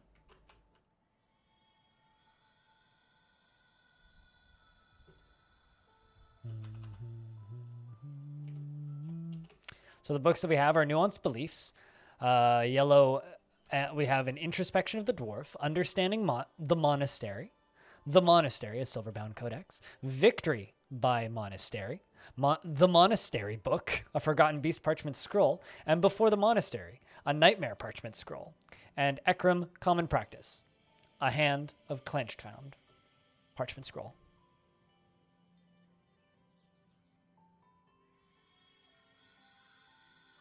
96 gravestone polishers. The guy who mows the lawn, the guy who digs new graves, the guy who makes new gravestones, and then everybody else just dusts the gravestones. Also, I like to think that this necromancer is just like some bum that just showed up. Just lives here now.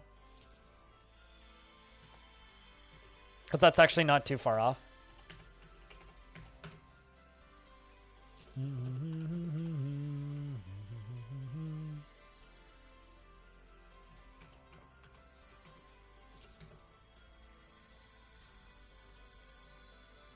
That's not true. This part of the fort is underground. So this is underground. This is above ground. If I zoom out a little bit, we're actually at the top of the edge of a big hill or a big cliff. And so down here, we live underground, or part of the fort lives down here underground. The rest of the fort is up here at the top of this cliff, and we are constructing it.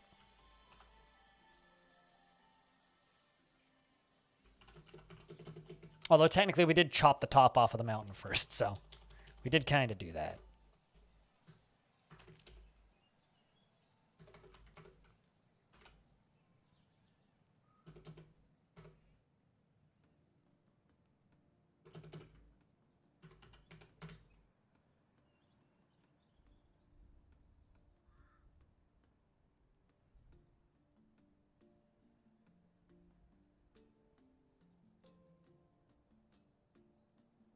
Walked around 20 yards into it and was like, fuck, no, there's fucking skeletons in here. Just, fuck no, it's fucking skeletons. I mean, okay, first off, number one, that's on you for not explaining to her what she was getting into. But also, that's kind of funny. Like, I can't feel bad because that's just kind of funny.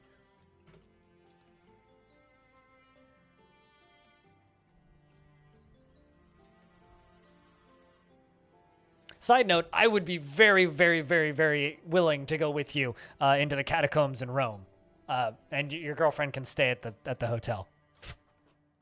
So next time you're in Rome, if I happen to also be in Rome, which won't happen, I'll definitely go with you into the catacombs. No questions asked. 100%. 1,000% I'd do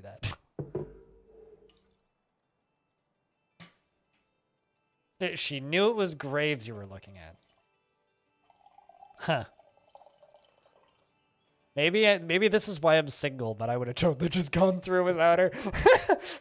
Like, Genuinely, I would have just been like, yeah, fuck that shit. Okay, honey, you can stay outside. I'm gonna go through. Bye.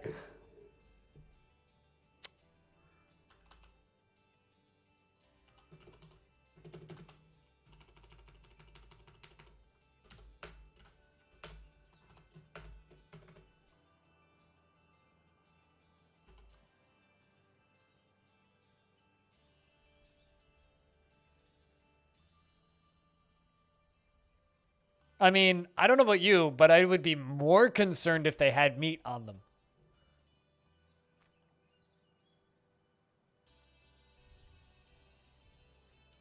The forces of the Chance of Pigs searched Cloud Open. The humans and other travesties. The humans and other travesties was looted. I like the name of that book. Humans and Other Travesties. Bastet looted The Sanctum of Flutes, and The Nuanced Author was also looted.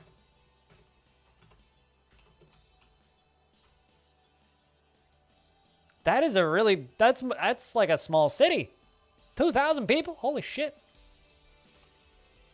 500 there? Good God.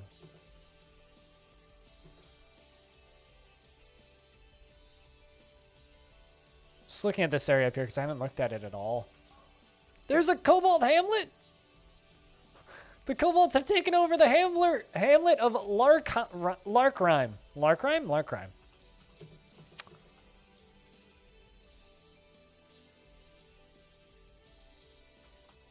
Just kind of poking around to see what other areas we could go to.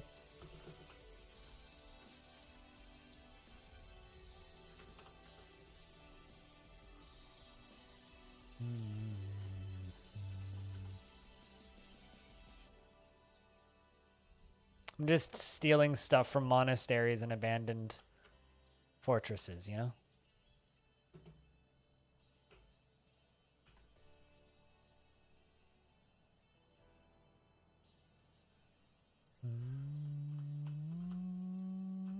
Holy Jesus. 7,500 goblins, eh?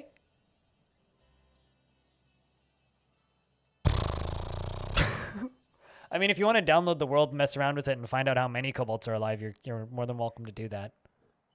That's a lot of goblins. Like, seriously, that's a lot of goblins. 600 there. Yo, I think the goblins are winning down here. A lot of dwarves are like relegated to just forts.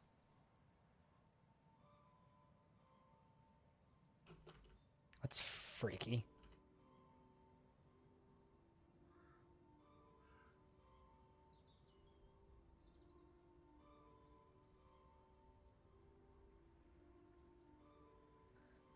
Let's go explore Clap's Muscle. Let's go do that. And you just noticed a thing. What thing did you notice, Dark Sora? Okay. Well, shoot the question at me. Let's see what we can do.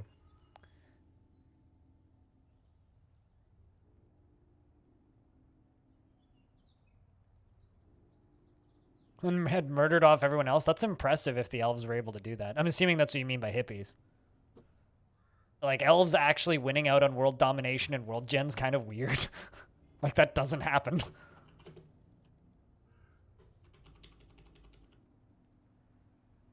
Your dwarves are hungry even though there's a lot of food. Okay. Do you have more information than that, or is that all that you have?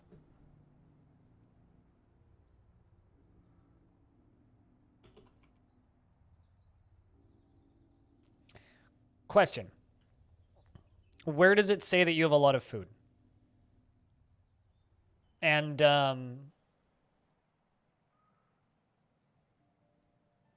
if you look at this screen and you hit F, does it say dwarves will ignore food or dwarves gather food? That's my first thought. Because if they're hungry and they have no food, I need to know a little bit more information than that. Because there's several possibilities, but it's like, does it say that you have food in this screen? Under food stores?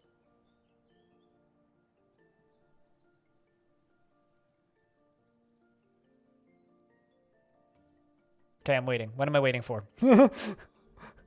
Just let me know when you when you got responses. But yeah, if you hit O, it'll give you this screen.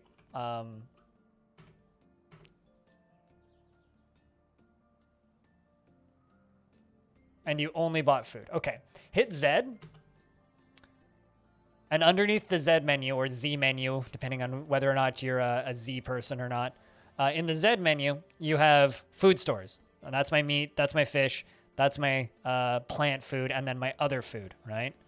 If you don't have a Dwarven management setup, it'll just say question marks. So it'll be like the approximate counts, but the estimations are more than enough. So if that number is very low, you have no food. Granted, if you do have that number, hit P, hit F, make yourself a food stockpile if you haven't done that. Because if you don't have a food stockpile, your food will rot extremely quickly. And also, dwarves won't know to go get it. So make sure that you have a food stockpile. It's a quick one.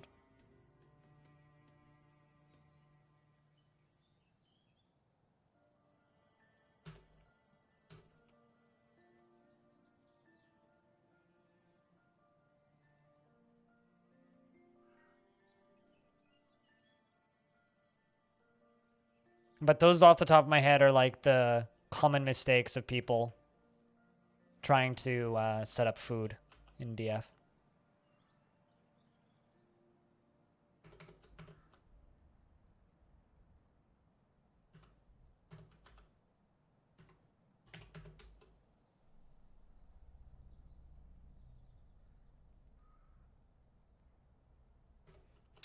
All right, let's send them back out. Is there any... Okay, there is still books here. Let's just go grab the rest of them.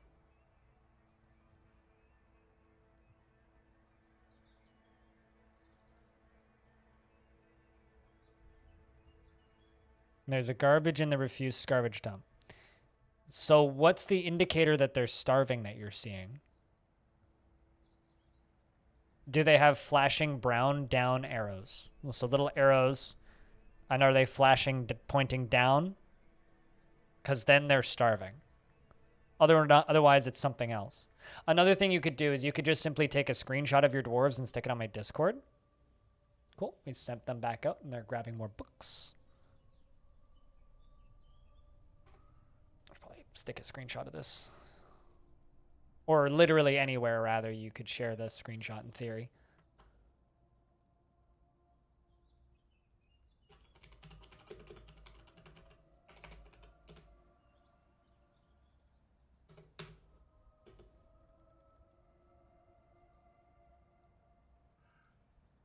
Well, if you see them eating, then probably not. You might be misreading a game communicating certain information and thinking that the game's actually giving you other information than it is, which is certainly a possibility.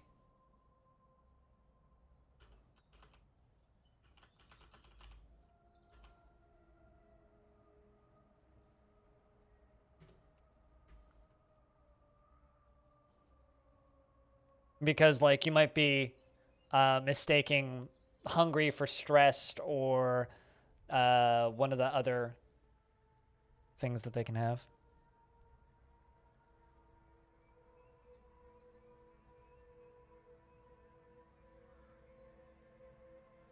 DF Hack told you that one of them was starving and the other, it's the broker. Okay, so you have one dwarf that's starving? So follow that one dwarf and see if that dwarf goes and gets food. Just follow that. So if you have one dwarf that's starving, so jump to that dwarf, and if they have a brown flashing arrow, stare at them and wait until they go get food. Unless he's melancholic, in which case he's already dead.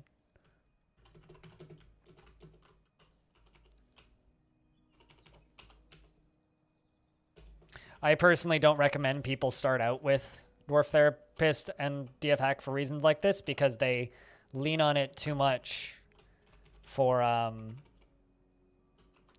telling you what you need to do in the game, and you won't learn the game as effectively or efficiently if you go that route. It's one of the main reasons I advise against using that stuff because it gives you unnecessary amounts of information. Yeah, or he's in a tree or walled in. I mean, odds are, like, it sounds like you've got your food stuff set up correctly, and because it's only one dwarf that's starving. He could be able to not... I mean, if he has no arms or stuff, dwarves will just feed him and water him.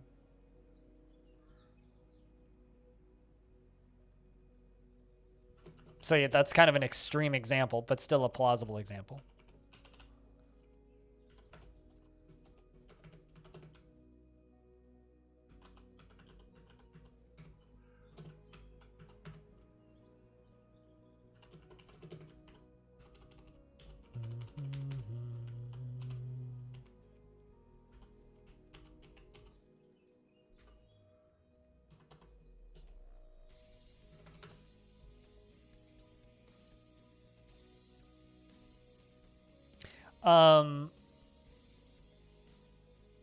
Yeah, that too. I mean, he could just be, that's my assumption is he's just busy.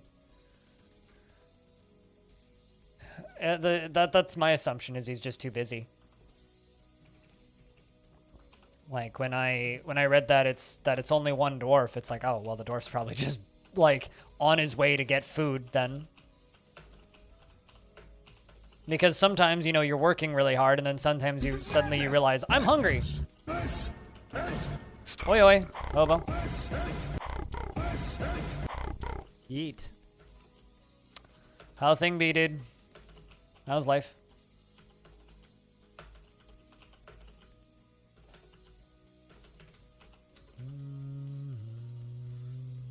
Tavern's coming along pretty nice. That's our little tavern. Currently, it's very empty because I just told all the dwarves to go install bedroom doors. But we're building a little library in the basement too, which is coming along nicely. We've got a crafts dwarves spot where crafts dwarves are training, or a guild hall rather. How's your dwarf doing? Well, nobody's died yet, so pretty good. You feel satisfied at work. Within the last season, you were satisfied after reading Victory by the Monastery. You were satisfied after learning Victory by the Monastery. You were blissful remembering performing. Satisfied after reading Choose Burr Hall Canyon. That's probably like somebody's, that's probably just a pamphlet saying vote for me for mayor.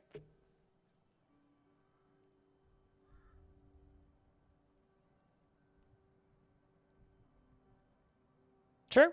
I don't agree, Dark Sora, but sure. Regardless, did any of our ideas help you with your issue?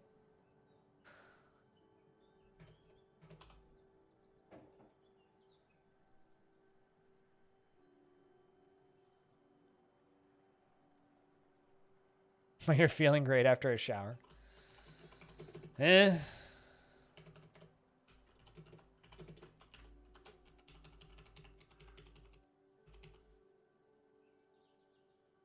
seems to be the status of a lot of people after they go diving.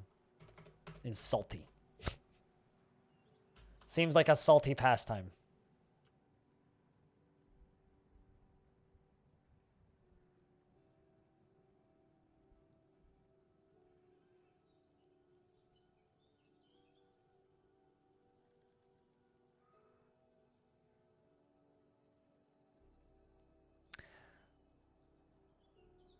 I mean, what are you doing? Putting salt in your shirt when you're cooking? That's an odd method of cooking, Scoop.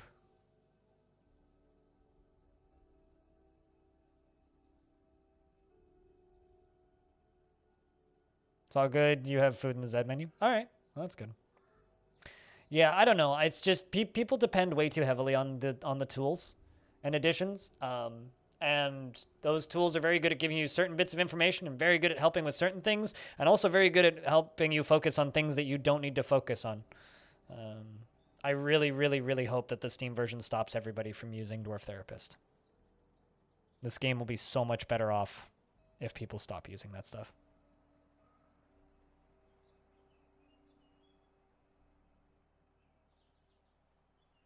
Are you throwing salt on your partner in the bedroom? I mean, whatever you're into, I ain't gonna shame it.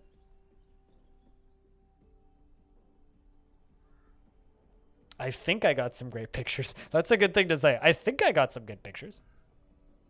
I'd like to see some pictures. If dwarves are overworked, they will work until they get hungry. And then they will be hungry while they run to where they're going to go eat. And then they will eat. And then they will cease being hungry. But if your dwarves are extremely overworked, which a lot of people who play this game do to their dwarves, unfortunately, they don't give their dwarves significant times to relax, then yeah, they will get overworked, they will be exhausted, and they will need a break every now and again. And they won't, if you have them completely worked to the brim, they will not go and take a break or stop working until what's the word I'm looking for here?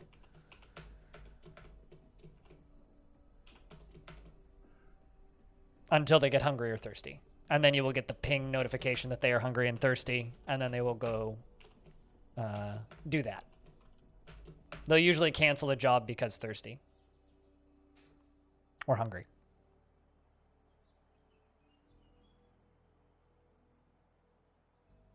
I've played Cards Against Humanity once, and I found it insufferable, so not that I would know.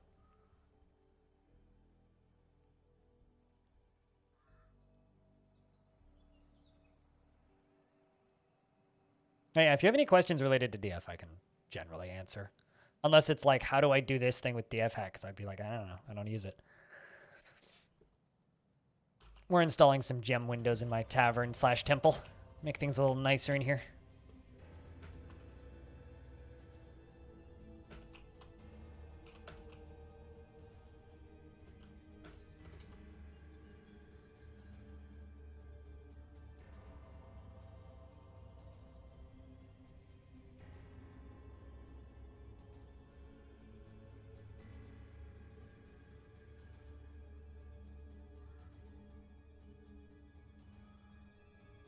Wasn't you taking them? It was your mom, and her mask kept fogging up, so she just pressed the button. Oh, like her diving mask kept fogging up, so she couldn't see shit. I mean, blind photography, I respect it. If it's got to be done, it's got to be done.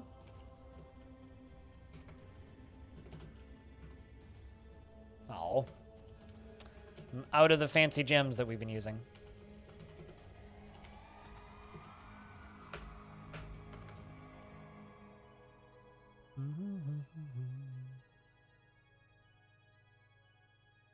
My brain thinks other thing when I think mask, and I was like, how does a mask fog up?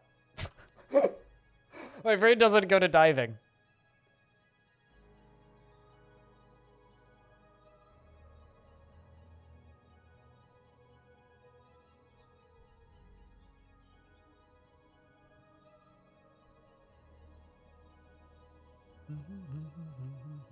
Well, at least I wasn't the only one.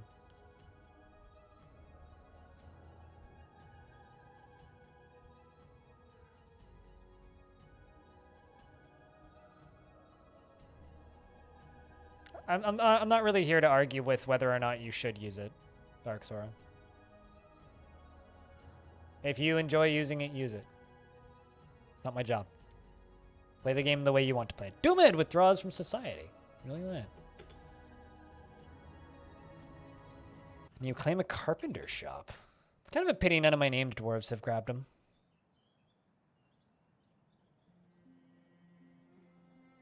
Oh yeah, absolutely. It's like the constant struggle of having to clean my glasses repeatedly. I carry glasses cleaner in my pocket now because like my glasses are just constantly fogged up. It's a fucking nightmare.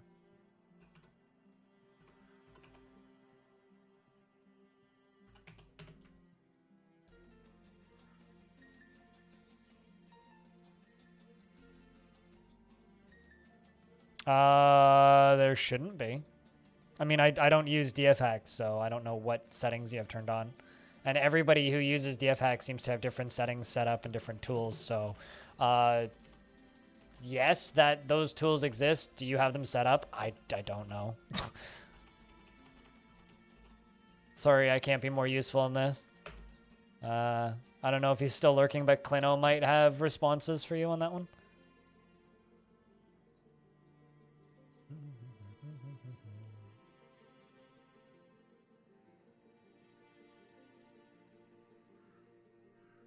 Doomed's begun a mysterious construction. Carpenter's shop. Marble blocks, rope reed cloth, and 3 oak logs. Hope that dwarf makes something cool.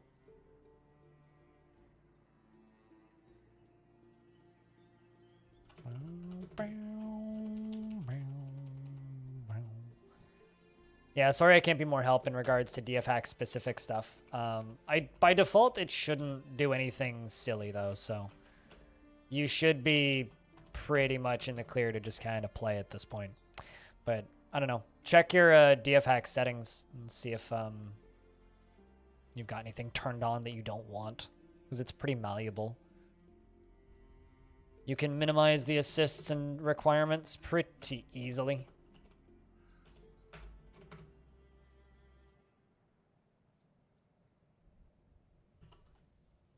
That being said, there are all sorts of like auto job resume and auto job pause stuff that I know very little about, so probably not.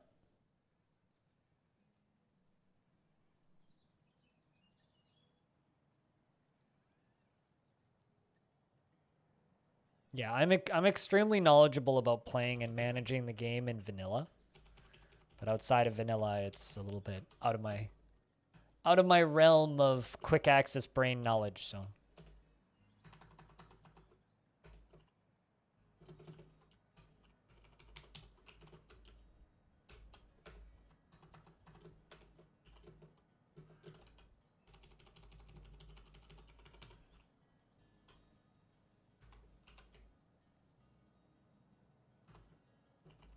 Now I want to know, what would a vanilla planet be? It's like, is that just a planet with life or without life?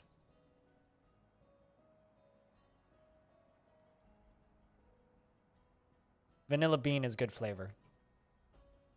Don't at me. Brass labored the fatal hammer. That I would like to go steal. Go steal brass labored the fatal hammer. Dumad, the woodworker, has created Oshorangis Cathatron, an oaken table, and claims it as a family heirloom. Well, would you look at that? That definitely can go into the tavern. No questions asked. Alongside of a marble throne.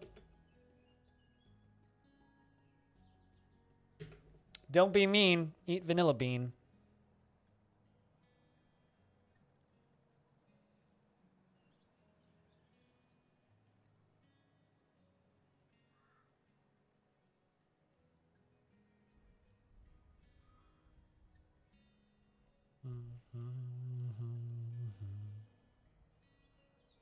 No anvil in the fort? Wait, how do you have no anvil? You start with one by default.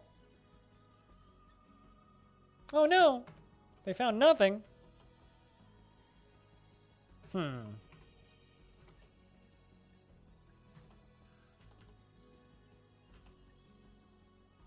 I need to find...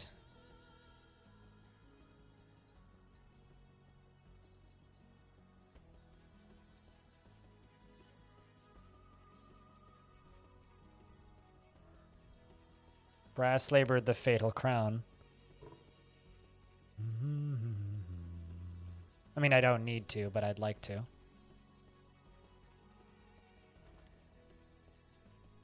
A schist merrill. All Craftsdorf ship is of the highest quality. Now that actually I think I might go for.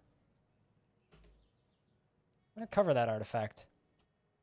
It's a musical instrument.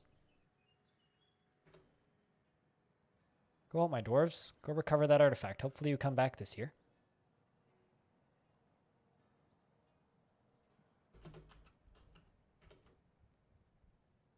Actually, how did your first fortress end, if I can ask?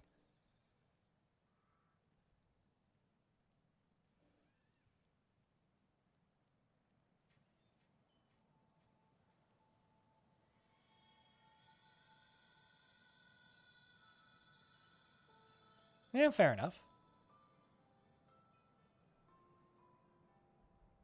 Fair enough. That's still though my number one hope for the Steam version is that it'll make the use of Dwarf Therapist redundant, because it makes learning the game significantly worse. and makes people learn a lot of really bad habits.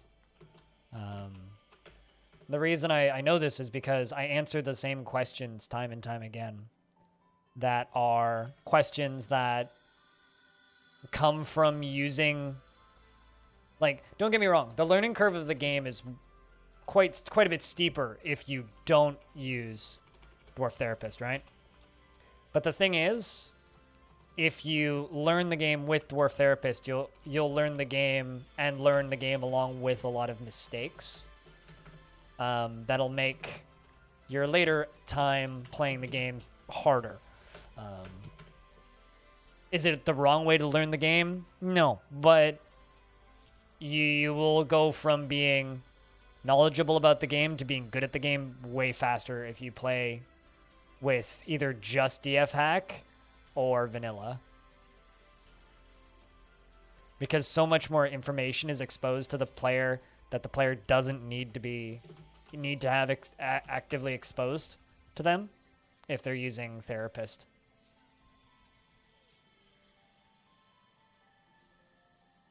One of the biggest problems that I see with a lot of, especially newer players for Dwarf Fortress, is people overthink the game.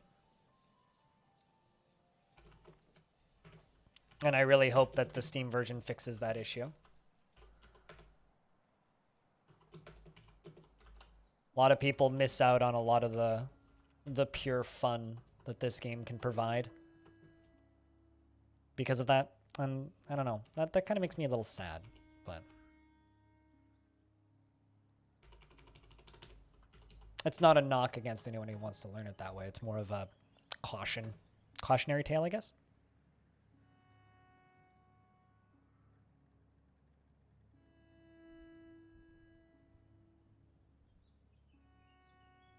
I mean, the UI is literally as simple as UI can be. It's a list of hotkeys. That's all it is, right?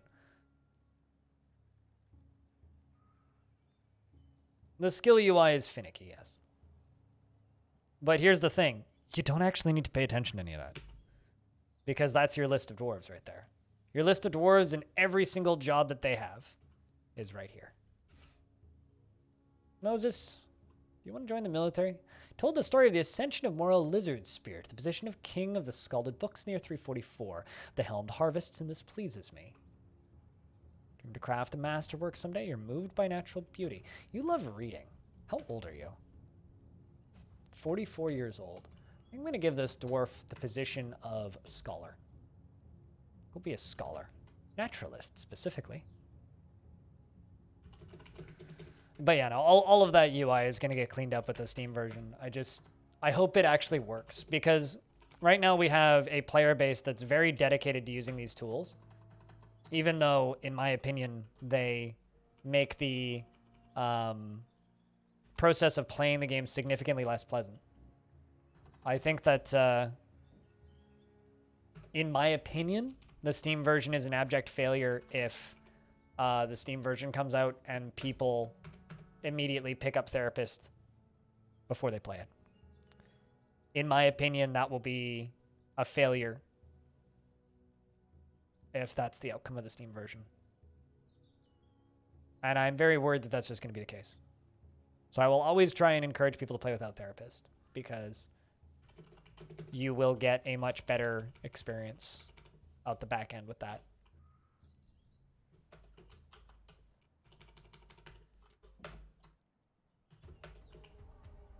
But a lot of that is actually like my own elitism. So it's a difficult thing to really discuss with new players, because it's like, well, here's this tool that's making the game a lot easier to play. And so it's like, well, I mean, fair enough. If it's a tool that's making it possible for you to enjoy the game, fucking play the game.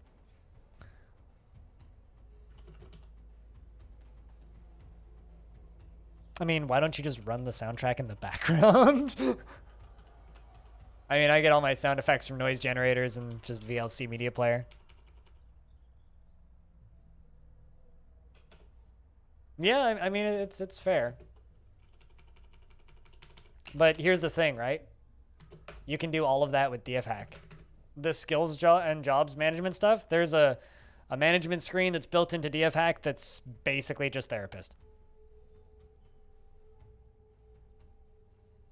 The problem for me is more therapist than hack. Hack is fine, but hack is more advanced tools for people who want to micromanage the game.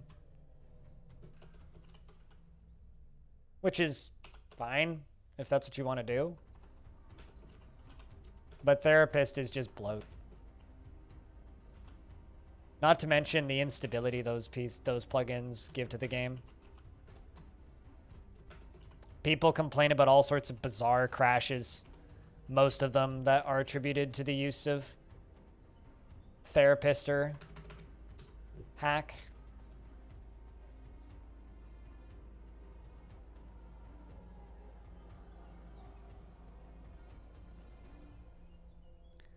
I'm wondering if and when my squad will come back from that. But if they get that, that'll be really cool. It'd be really nice if they could go get that artifact musical instrument for us. But enough talking about therapist and DF hack. How are you enjoying the game, Dark Sora, since you're new to the game? How are you enjoying it? What do you think? What's your experience learning the game been like? Hopefully not too many frustrations. Hopefully it's gone pretty smooth.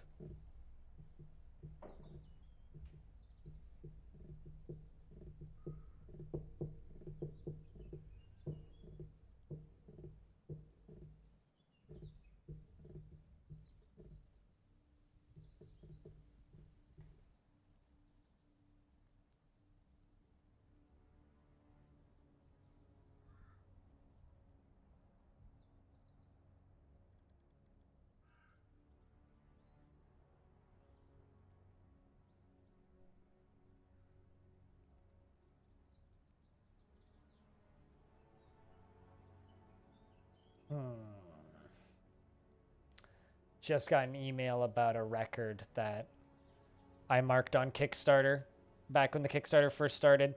I think I'm just gonna not back it. Kind of thinking about it, but I don't need to own a bunch of Alice Cooper covers. I think I'm okay in that regard.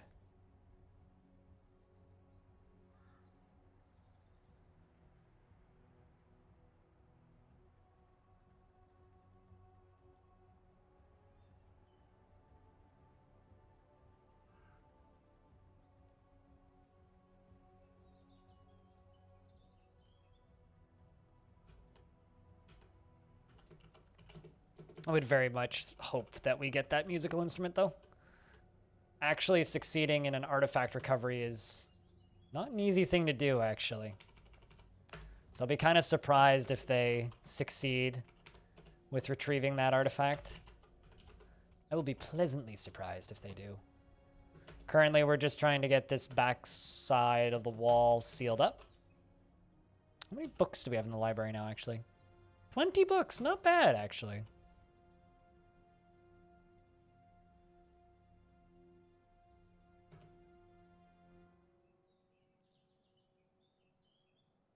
Lost your first fortress to necromancers?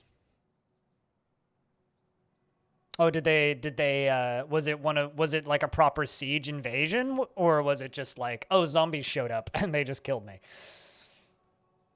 Because losing to necromancers is actually pretty cool. The normal like first fortress lost is I lost because were creatures attacked. And then everything changed when the werecats attacked. Is like the pretty standard story. Or were cougars, I guess. Siege? That's not bad. Dying to a siege is pretty good. Especially because necromancers are like the big bad. On the fact that it was necromancers and not like, I don't know, humans or something. There were zombies and 2 necromancers. That's a pretty brutal combo, actually, to deal with as a new player because they can just like resurrect the zombies and bits and pieces of the zombies and bits and pieces of the bits and pieces of the zombies. Goblins are, well, I mean, goblins I would say are probably less common than were creatures for first death. I mean, my first real fortress attempt died to were cougars way back.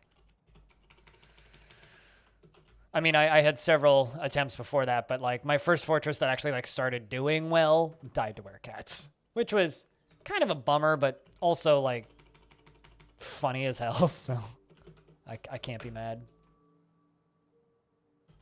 I ain't even mad.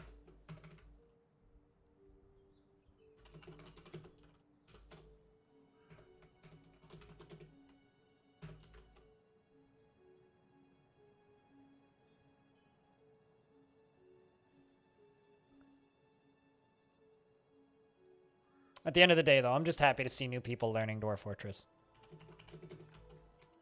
That's the truest thing I can say. I'm just happy to see new people learning this game.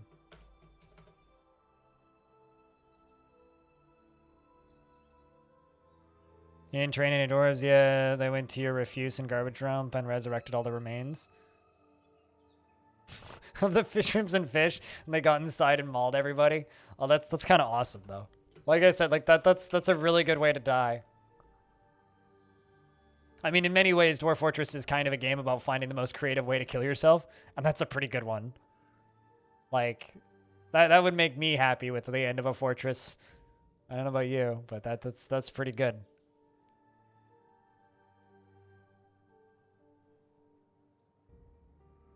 But the human camp got eviscerated, and there were so many wobbling pieces of animals and human bodies moving around.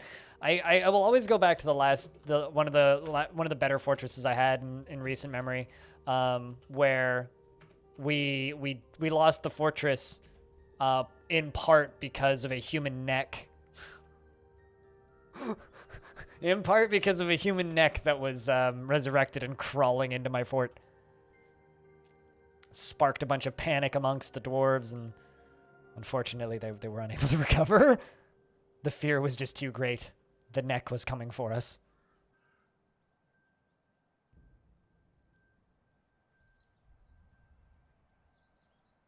Sounds like you're going about playing Dwarf Fortress with the right mindset then, so that's good.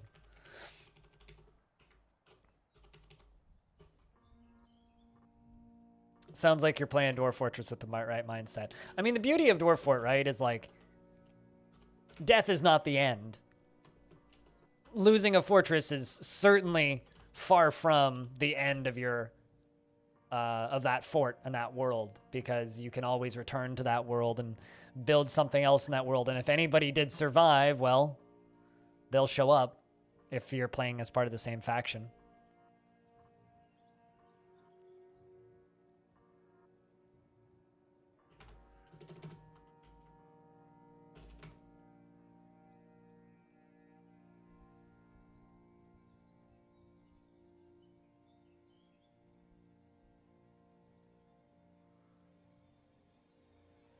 So my squad still hasn't returned. I don't know if they will, but they haven't returned yet.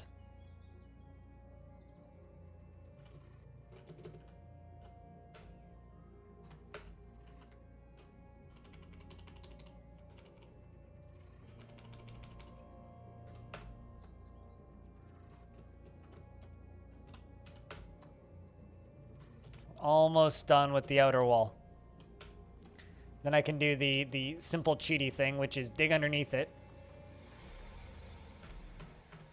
And go underneath it by one, all the way around the edges, and then we will have an impenetrable wall.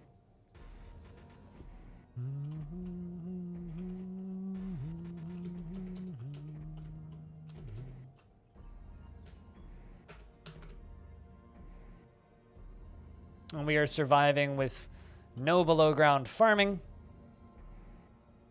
with much food variety.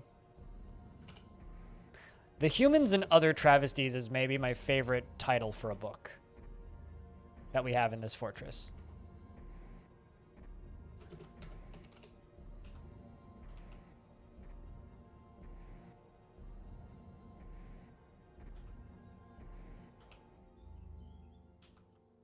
The Humans and Other Travesties. It's a Forgotten Beast parchment scroll. The rollers are made from selenite. Written on the item is an essay entitled The Humans and Other Travesties, authored by Rismal. Scold Nests. It concerns the start as the poet it concerns the start as a poet of the human Rismal. Scold Nests. That's hard to say. Field martyr. in 203. The writing is very rigid. The prose is not awful, but not very good either.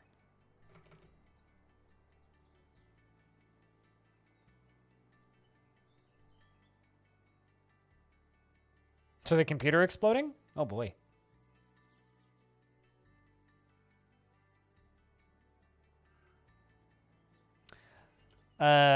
So I once had a fortress that I was very attached to.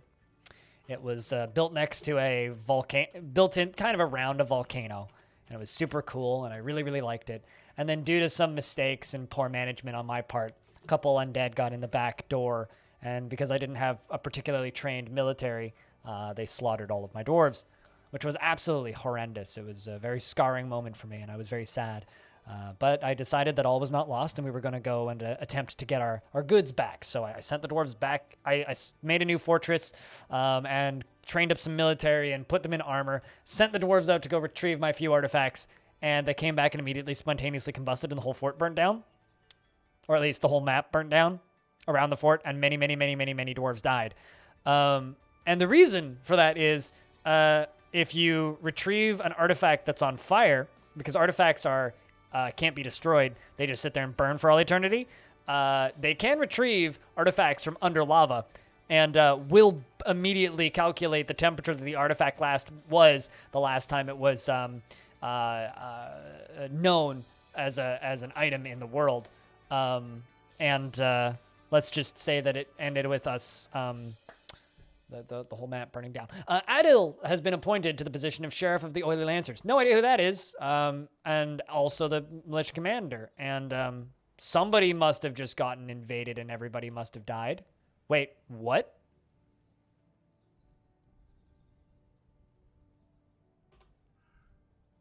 Squug has been elected to the position of the Holy Boulder of the Coven of Oils.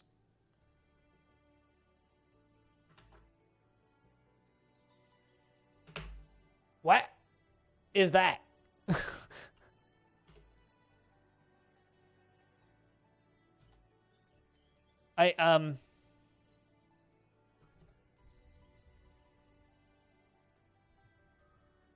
Did they all just like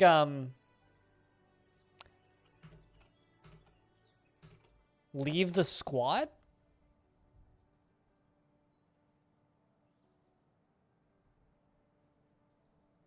Capital F in the D menu to fortify walls. What just happened? Because most of my squad is no longer in the squad. Did they all just like leave and go to another fort and just like become members of another faction? What just happened?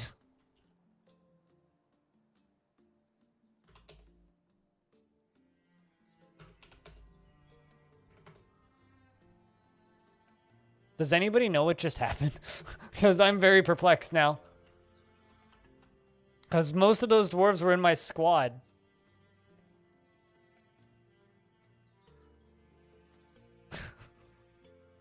That I sent out to go retrieve that musical instrument.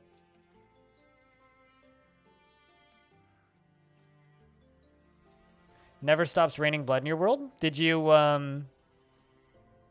embark somewhere haunted?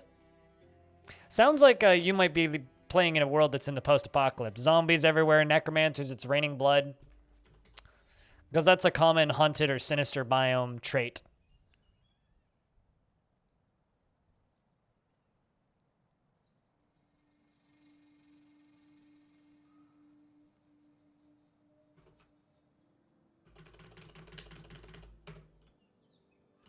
But yeah, that's also possible. It's probably just leaves coming down. Because every fall, it'll look like it's raining blood.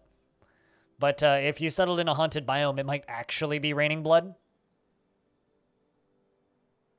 But if it never stops, then it's a sinister biome. If it rains goblin blood every single day, then yes, it's an evil biome.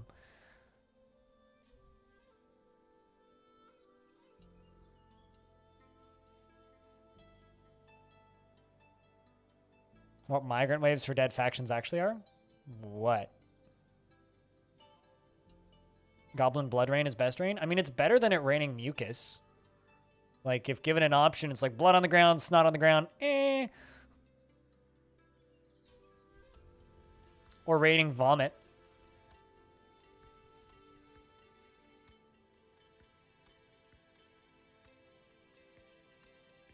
Yeah, that doesn't matter. So evil biomes, Dark Sora can have multiple traits. They could cause corpses to randomly resurrect and become zombies, but they might not. They could have evil clouds that kill your dwarves on impact. They could have evil clouds that make your dwarves turn into zombies when they touch them. They may have evil clouds that make your dwarves vomit when they touch them. It might be raining blood. It might be raining vomit. It might be raining snot. It might be raining any combination of the three. It might be raining with clouds and undead. It might just be undead. It might just be a perfectly normal biome where zombies occasionally wander onto the map. It might be a perfectly normal biome, but there's like spooky spiderwebs in the trees and eyeballs grow up from the ground. Like there's a lot of variety in Dwarf Fortress, and not every biome has everything, right? It's sort of like if you spawn somewhere with a certain type of animal, sometimes it'll have that animal. Sometimes you'll never see that animal, right? So if you're spawning in kind of like a more savanna-y biome, you might get elephants. You might never see a fucking elephant. It just depends, right? So just because your refuse pile isn't coming back to life doesn't mean it's not a haunted biome. If it's raining blood every day, it's a haunted biome. Might just be a boring haunted biome because it's just raining goblin blood. But like, bonus is maybe you can make mode out of goblin blood? Dad? You know? Just grab an umbrella.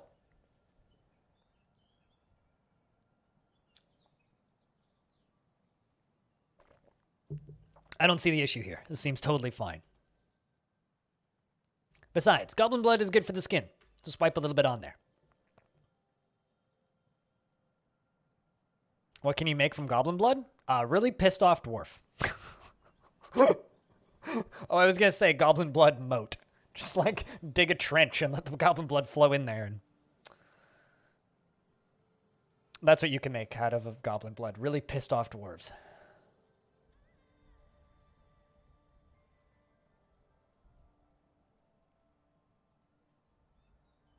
So this fort's going pretty decent considering we started it today. I'm kind of shocked we haven't had anything spooky wander onto the map, though.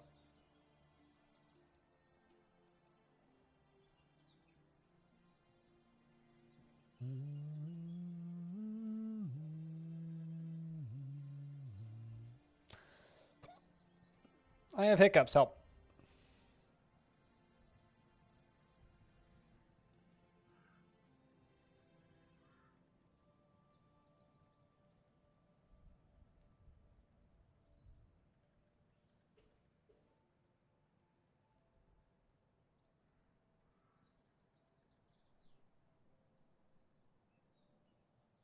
Well, you have a good night's sleep. Yeah, if you ever need help with DF-related things, there's a room in my Discord for yelling about DF-related things. And I stream 5 days a week.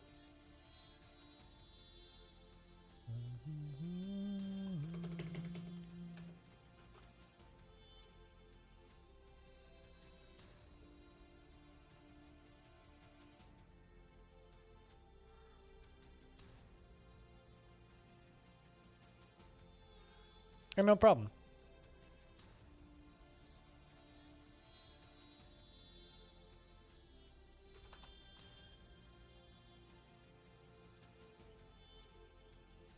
You know, something I kind of want to do in the not too distant future, chat, is I'd love to take a few days off of Long Death once, you know, I've gotten a bunch more days into Long Death. But cheers, man. Is I want to go back to the Rise of the Mushroom Kingdom mod and play on a haunted biome. Just because I'm kind of curious what that Rise of the Mushroom Kingdom mod does with haunted biomes. No. You think I can actually afford to have a vacation? Come on, you don't pay me anywhere near well enough for that. Freskins, please. Probably magma all over the place. Just like random exploding balls of fire everywhere.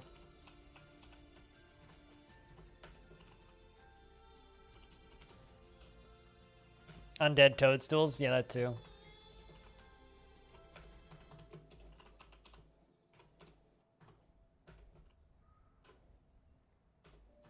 I hope my neighbor's okay. They flushed the toilet like 5 times in the last 10 minutes.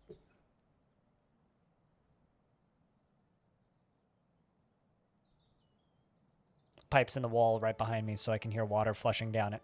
Part of the reason why I upgraded my microphone a year and a half ago is so that so you guys didn't hear my neighbors flushing the toilet.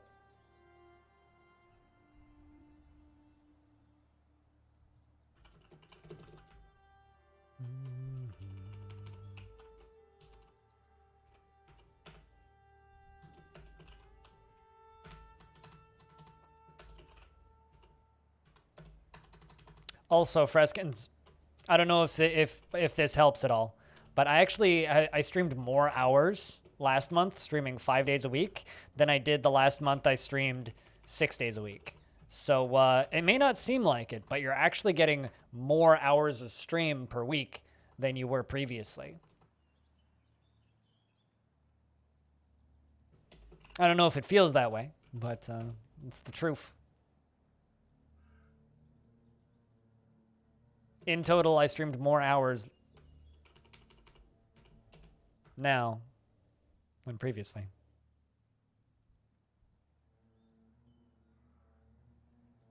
I mean, mate, so there's more Dwarf Fortress on my YouTube channel than any human being could ever reasonably watch. Because there's a lot of Dwarf Fortress on my YouTube channel.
Also, ay, Peter.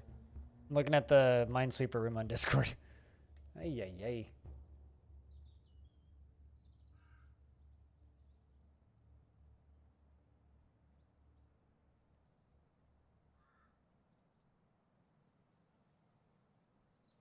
The devs of Brigador are very mean people. That's all I'm gonna say.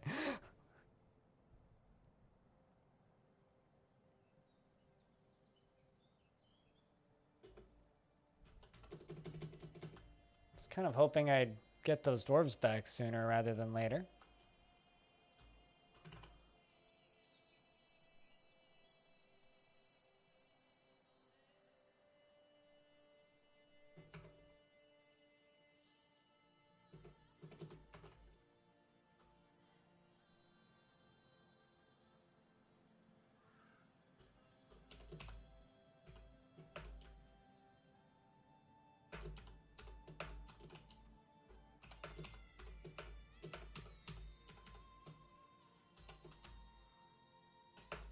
I just hope that we one day get a sequel to Brigador. It's funny, like, there are some people out there that are worried that Dwarf Fortress isn't going to get finished. It's like, nah, Dwarf Fortress Steam Edition will get finished. It's just going to take as long as it takes. But then there are other games where I'm like actually sitting here going like, man, I hope that happens. Where it's like either issues with the team internally or issues with funding or issues with paying people. It's like, at the very least, Dwarf Fortress is funded and will be finished. We know that. Like, it might take a while, but it'll be done. But there are some games that I'm waiting on and wondering about where that's an actual question of, will this get finished? I know it's still being developed, but the actual setbacks that they've had have been huge. Like, that game is like 3 years behind. Like, it was originally announced to be out in 2019. Like like spring 2019 was the original release date. What are the setbacks? They lost one of their programmers. Because it turns out he's a piece of shit.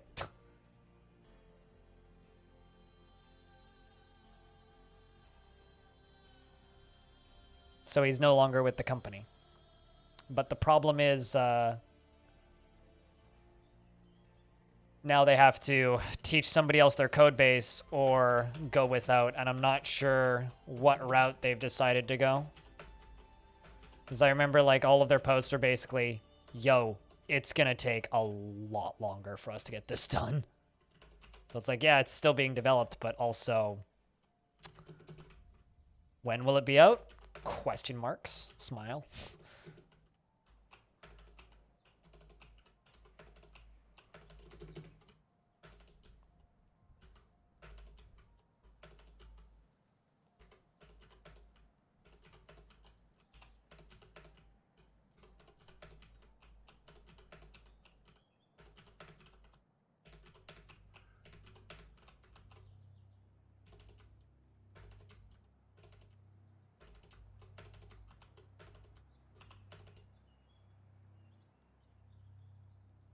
No, you're good. You trust me. You'll have it finished. I mean, it's one of those, like, the reason I've been I could power through and finish it, but I'm savoring it. I'm probably gonna get into modded maps for it after I'm done playing it, because I know I'm not gonna get another Brigador probably for a very long time. So. But yeah, no, you trust me, you will get it finished.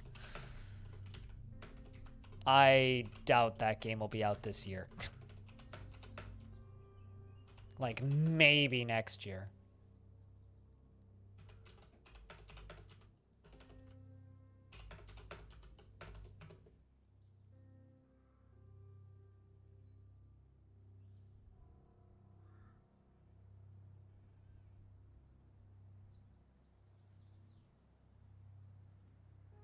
But for whatever it's worth, I've played it. So there is that. Ah! I found the aquifer.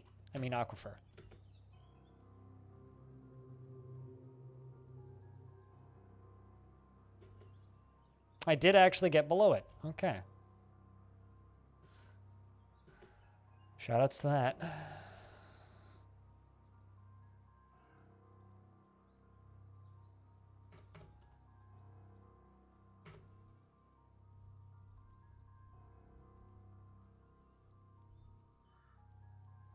Been looking for a space trading game? Why don't you just play X?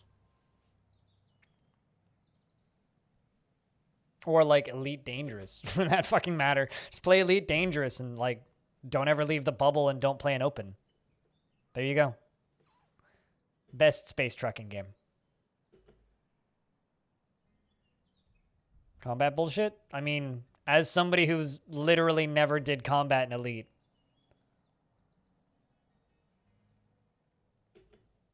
you can ignore all that stuff. Especially if you don't play an open. But I agree.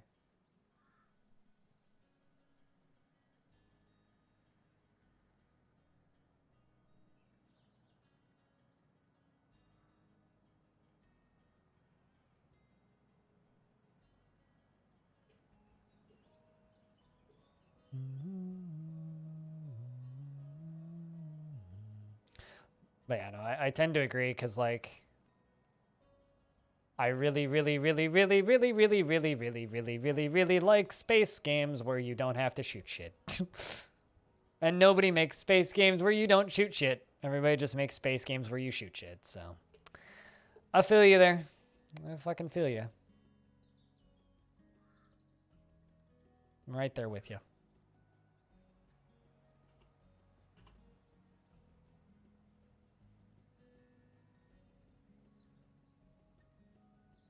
Yeah, no, I know what you're saying.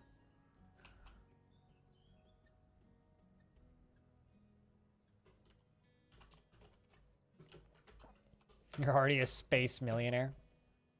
All right, now go become an Earth millionaire.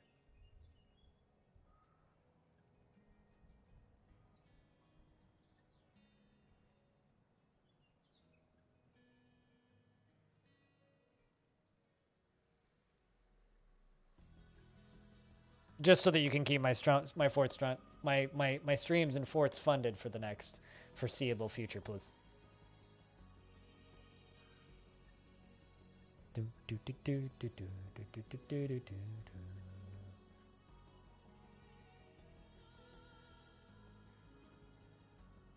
I don't know. I've always wanted to play a space game which is like you're like a diplomat in space and you have to fly back and forth and ease tensions between factions that want to kill each other.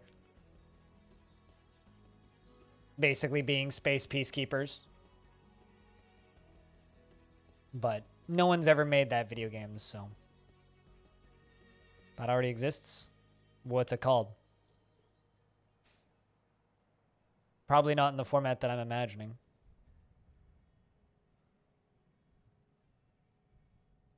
I mean, also, so's the game that you want, but just not in the format that you're imagining.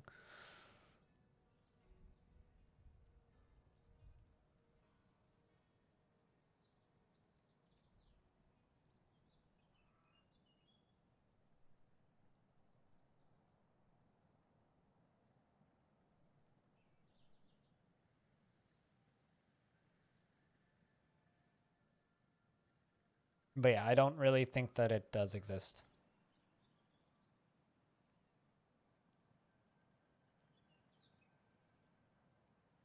Although I'm just like interested in playing any game now that just doesn't what's the word I'm looking for here? I'm looking to play games that are non-combat oriented.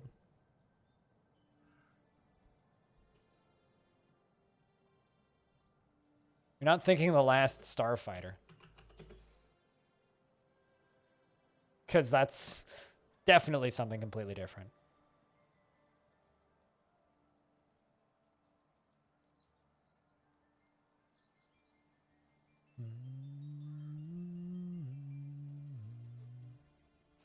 I don't know. I don't care too much, so don't bother. We're looking for it. Don't bother looking for it.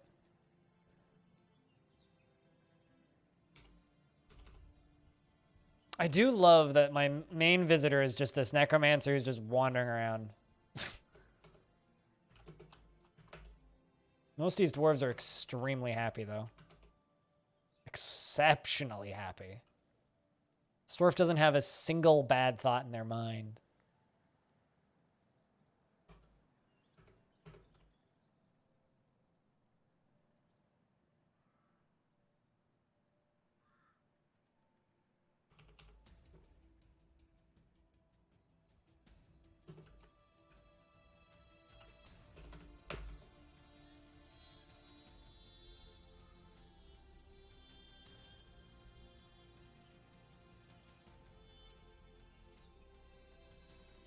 Also, welcome back after a lot of backupping. Infinity.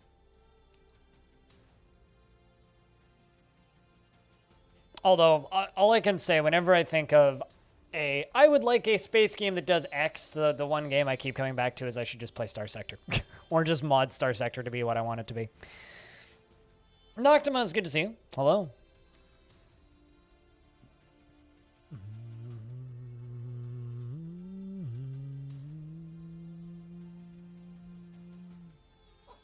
Excuse me. I've had these hiccups just on and off for the past like hour. It's kind of driving me nuts.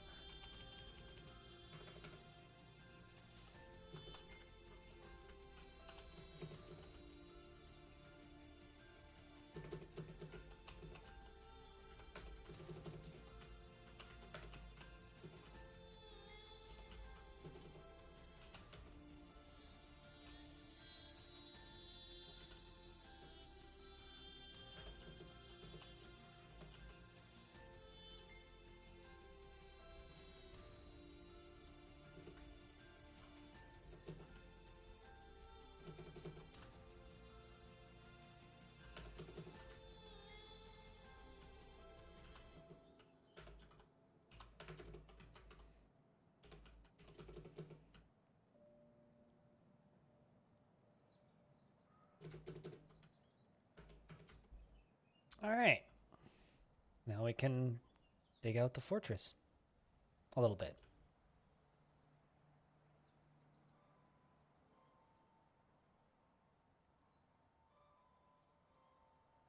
That's our final bit of defense. I could do some really cool things with this fort just because of the way it's laid out. We could do some really fun things with water and pumps.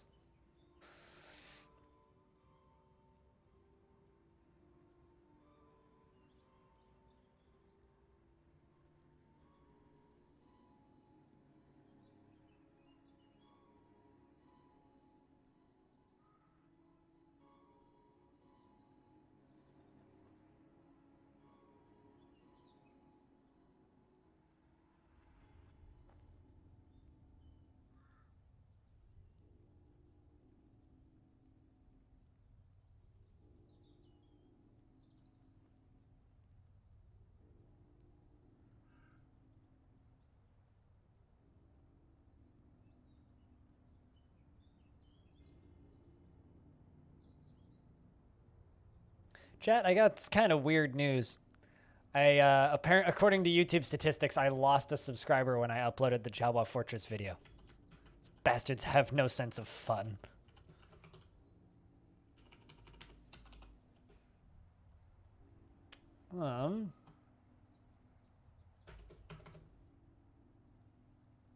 Something that's always amusing to me is a stat that I really like on YouTube is when you upload a video, you can see how many new subscribers you get from that video. So people who watch that video and then subscribe to your YouTube channel. But it's really funny when you get stats of, oh, you put up this video and X number of people unsubscribed from the YouTube channel. And it's always like, okay, wait, hold on a second. Let's unpack this. I made a video about this and people unsubscribed. That's what made them unsubscribe. It's always kind of funny. It's like I uploaded that video where I just like vented about my mental health shit for 15 minutes and I lost 5 subscribers almost instantly. I think I lost a total of like 20 off of that video, which I think is a little bit disgusting, but it's kind of funny because like I can like guess. And it's like, well, a news video, that's going to gain me subscribers. Most VODs, I get 1 or 2 subscribers. But then I upload a VOD of something that's different that people like, and I gain subscribers. I upload a VOD that's different of something that people don't like, and I lose subscribers, which I think is kind of funny. All I'm saying is I don't think that the Star Wars mod is super popular with the DF community, because my stats also suffered last week. So... that's a myth, actually. Noctima. That's a myth. It's not true. They don't do that. Bum, bum, bum, bum, bum, bum, bum, bum, bum.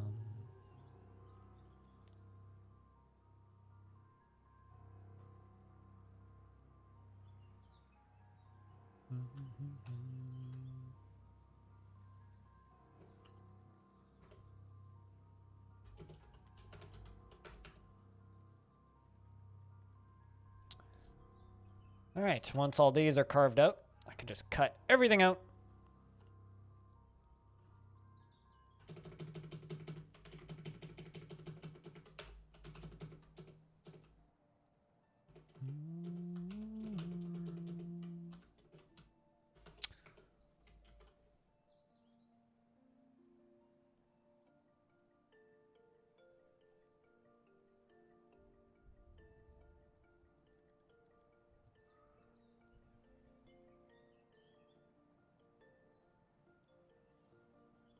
Here, I can show you.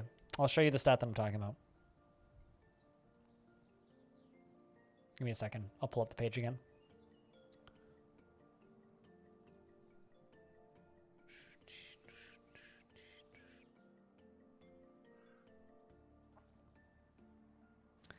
So let's go to like my most recent news video, yeah? This is my most recent news video. Subscribers, plus 14, right? 5,400 people have watched it. 324 hours worth of view time, and I've made $6.11 of reported ad revenue. It's probably closer to about $8 now. Now, if I go to that part 1 VOD 478 people watched the video. 117 hours worth of time has been watched. I made 51 cents in ad revenue, and I lost a subscriber. That's the stat I'm talking about. I can see how many people unsubscribe or subscribe with this graph from this video. So they were watching this video when they unsubbed. Yes. So I could go to, say, I don't know, the most recent patch report video I did for Jupiter Hell. This has 326 views, 12 hours of people have watched it. I made 50 cents, and no one unsubbed or subbed during it. Let's go to the last Dayfort VOD I uploaded, which was Ocean Bridges. 53 cents. Or Ocean Bridges Part 1, I think. I gained a subscriber, 120 hours of view time, and 344 people watched it. So that's what I'm talking about.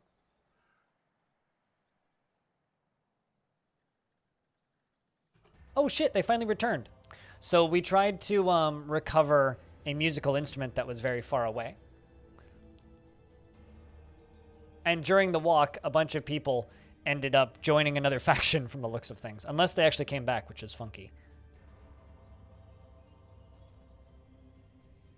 I searched a few places and found nothing. In the midwinter, the dwarf Squug and the dwarf Bastet and the dwarf Sidescoop, the dwarf Rith and the dwarf Serveth and the dwarf Murl caroused in the garlic of dining in Rivertoe. What does that mean?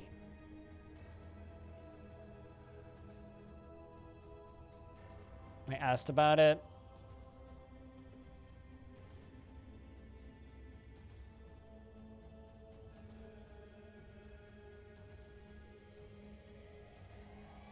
Huh. So they're going into different taverns and asking, basically. Caroused. I don't believe I've ever seen that before. It's not a raid. They were looking for an artifact, so they're going on asking about it. But at some point, we lost all of our dwarves.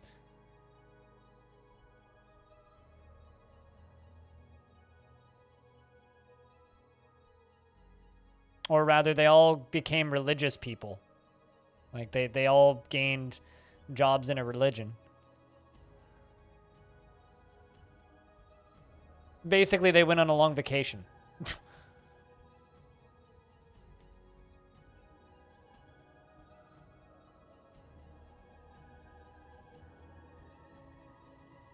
But they're all still together at this point.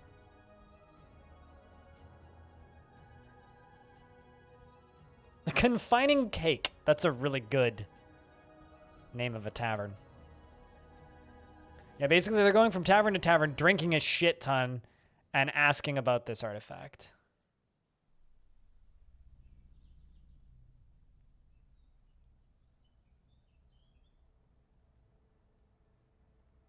We're barely gone for a season and already abandoned me. I mean, that might be a bug. I don't know if they came back. They may have also just simply gained religious titles and are still coming back. I don't know. I haven't checked.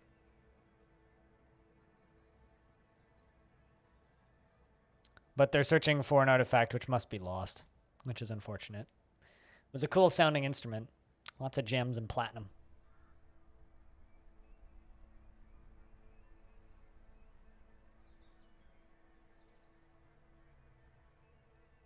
Evil Silt is the name of a place.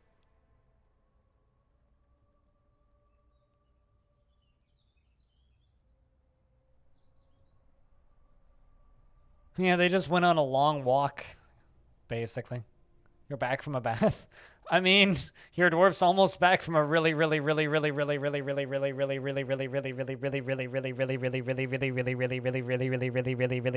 trip. It's been like a year. You guys have just been going on an adventure around the whole world.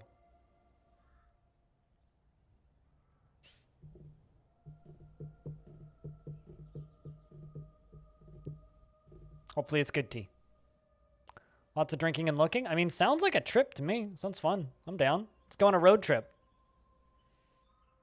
Yeah, I don't think they found what they were looking for either.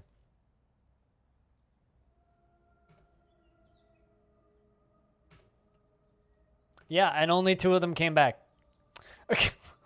So I sent 7 out and 2 returned.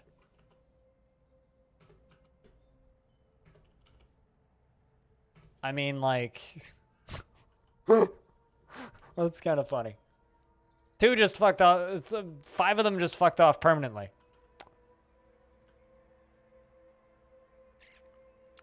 I'm growing some chamomile tea in my garden.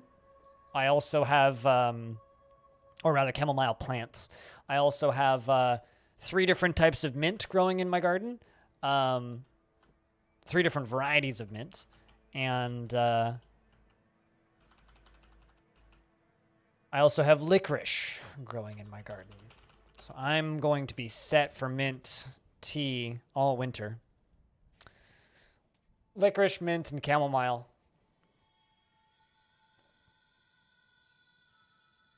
Oh, that sucks, Bastet.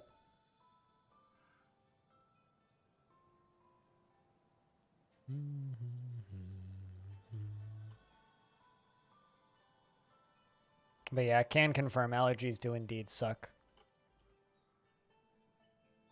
Many people ask me, Nikita, Welcome back, Ryan. Welcome back.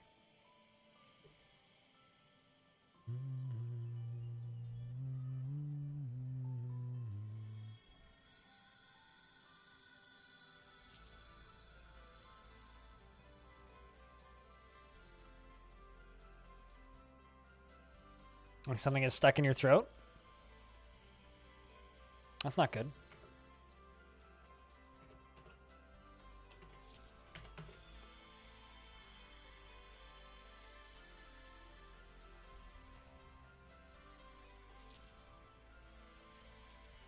But yeah, I'm very excited to see how happy that, or upset that the licorice plant I have is, because that's the only one that needs a lot of light that I have, and I don't get a lot of light on my porch, so. I've always been fortunate. I've never really had particularly bad allergies. Oh, shit. Wait. Oh, never mind. That was just them returning right away. Bastet inside. Scoop return. So, Ryan, I sent out a bunch of dwarves to go try and retrieve a musical instrument from the other side of the world. They failed, and half of the dwarves defected on the way there, and went and became religious figures. So, Squug fucked off and went and became the Holy Boulder. But apparently also came back. What? Hold on. Hold up, what? Oh shit, they all came back. Including the state, they all came back. Every single one of them came back. Well, that's funny. Never mind. They defected, but they just came back separately, I guess. Well, you guys are all getting back in the military, you lazy shits. You were in the military for a reason. Go do your fucking jobs. Although they're still listed as the Holy Boulders, I would assume. Yeah, we got the Holy Clasp as well. So we got the Holy Clasp and then 2 Holy Boulders. And the Sacred Bridge.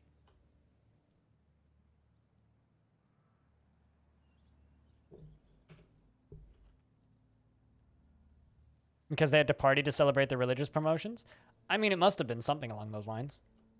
I mean, what else? Yeah, and they also have to run to the edge of the map to go grab their shit, meaning they left their equipment at the edge of the map. Squug went and became a Holy Boulder. Okay, so Moral became a Sacred Bridge. Squug became a Holy Boulder. Rith became a Holy Clasp.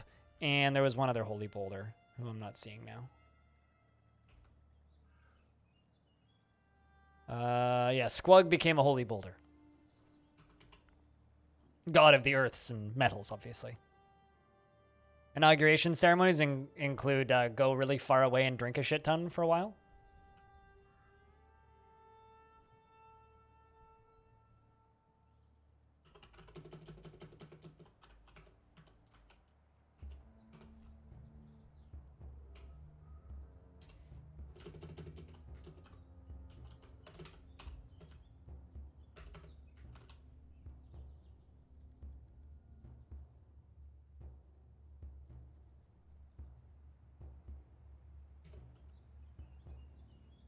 Let's go steal some more books. If we can.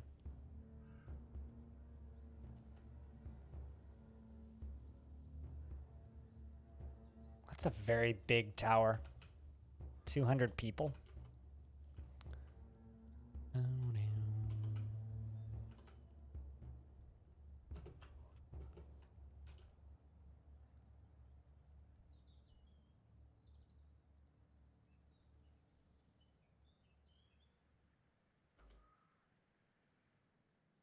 No civilized population there, but there's a bunch of books.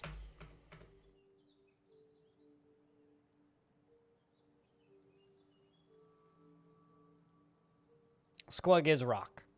Yes. What we're really trying to say is Squug, you rock.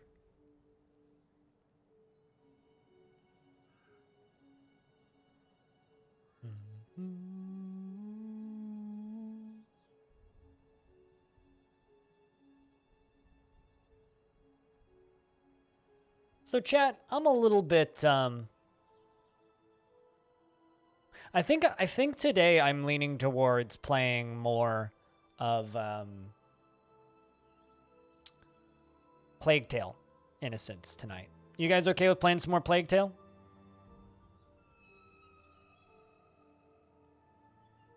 Don't do that, Squug, please. I don't need another stone. I don't need another stone in my chat. I really don't need another stone in my chat. Please don't. Well, it's like the other the thing is what I'm actually sitting here doing. All the stones. So, at this rate, we'll be on the cover of the Rolling Stone. Streamer crushed under a pile of rolling stones. More at 6.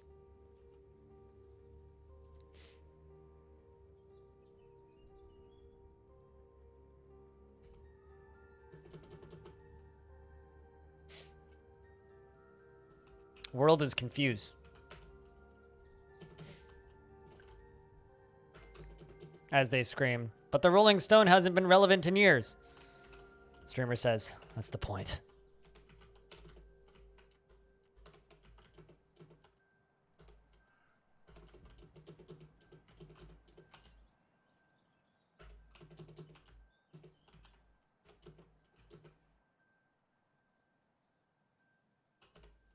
But yeah, tomorrow I might just do the Patreon game all day.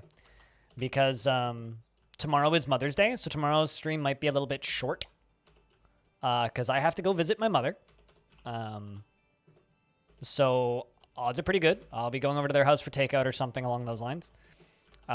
Meaning I will probably stream less tomorrow. So I'm thinking about just kind of doing first look of Soul Ash tomorrow. Which is that game I backed. And I'm also thinking about just doing the Patreon pick, which is Golden Crown Hotel all day tomorrow.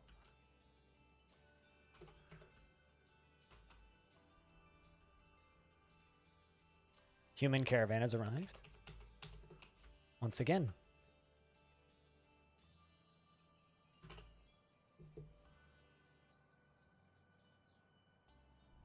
You're not interested in Plague Tale? Fair enough.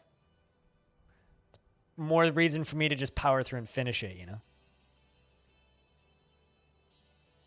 Fortunately, it's only like 12 hours or so Plague Tales, and we're like 4 hours in. It's just kind of like watching a movie, but I don't know. I don't stream games like that very often, so they're more for me than for you anyway. Well, that's fair feedback. We'll take note.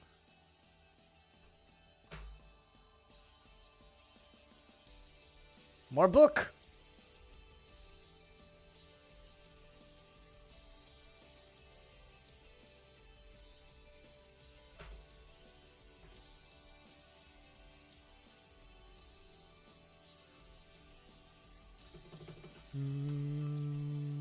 I also have another game that I need to check out called Before We Leave.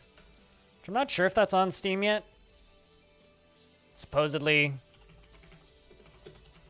Yeah, it's not out on Steam yet. I'm going to play that whenever that's out on Steam. May 13th, it launches on Steam. which is in 4 days. So I'll probably do that next week.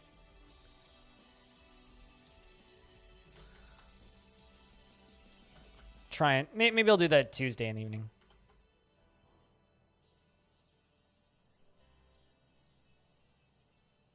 It's color palette, probably. I'm not sure the name of the engine that they're using, but they're using a I think it's a Java code base. I could be wrong, but it's a very familiar look to the ASCII that I've seen previously in regards to Soul Ash.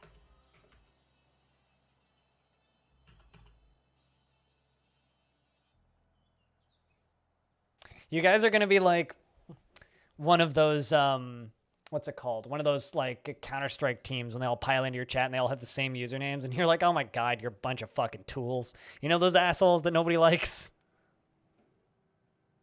That's what you guys would be like if you did that.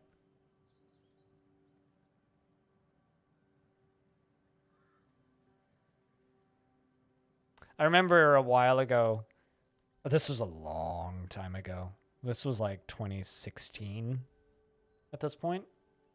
Long time ago in Twitch sense. There was this group of kids that all had Crown with an X instead of an O in their username. And they'd come into my channel every couple of weeks. And they would hang out and they would talk and they'd be totally cool. And then one dude would show up with the word infamous in his name with zeros instead of O's. And they would just immediately go full on like nightmare hostility on each other. Like, why the fuck's he allowed in here? How the fuck do you like this? Why the fuck's this kid allowed? He's not fucking allowed in here. This is our place. Get the fuck out of ours. This is my, you're not fucking me. It was like literally like 0 to 1,000 in like a few seconds. And I ended up banning all of them. But the first time it happened, it was very much a, I'm sorry. What? Turns out,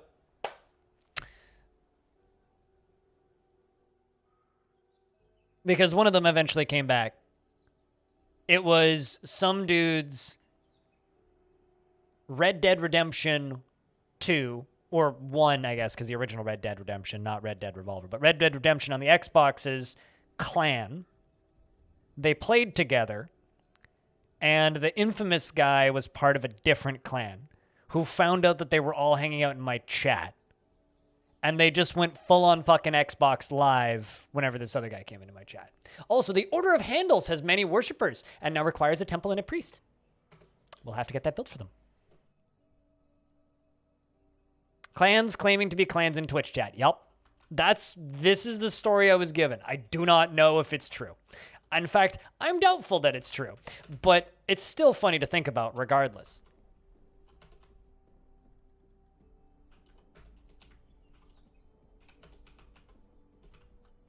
And yes, I banned all of them because fuck that shit. So whenever somebody came in with that in their name, I just insta-banned them for basically from then forward. And you know what? Nothing of value was lost. We didn't miss any of them.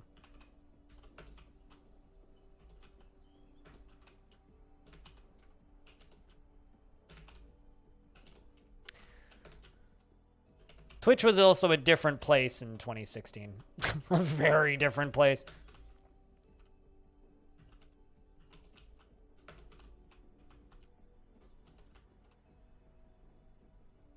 It's a heavy aquifer, so I'm staying the fuck away from it. Especially considering I think we've kind of dug past it, so.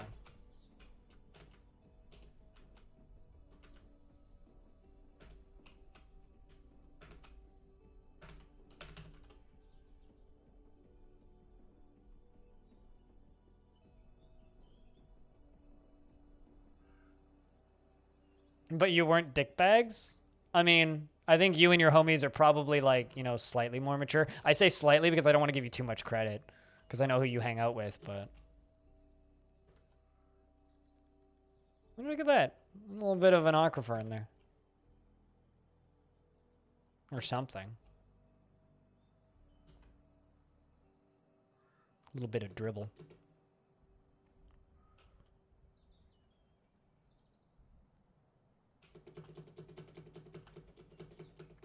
Let's see if there's anything up here I could go steal from.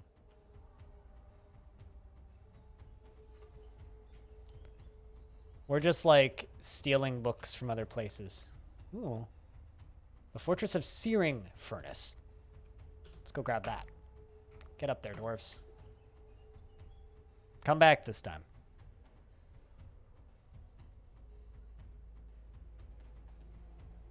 Excuse me. I mean, come on. I know the people you play games with, Ryan. They very mature. Very mature. Very mature. Back with gnocchi. Okay, we have a rule. You have to take a picture of that gnocchi and post it on my Discord. Oh, Dentru Do It is a mayor, apparently. Meaning I should probably make him an office. So I'm going to do that.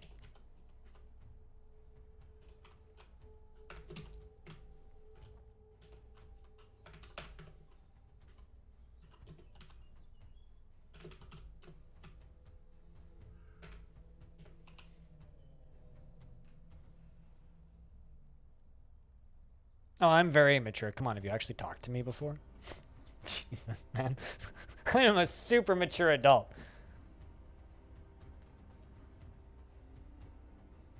And that's got nothing to do with how much weed I smoke.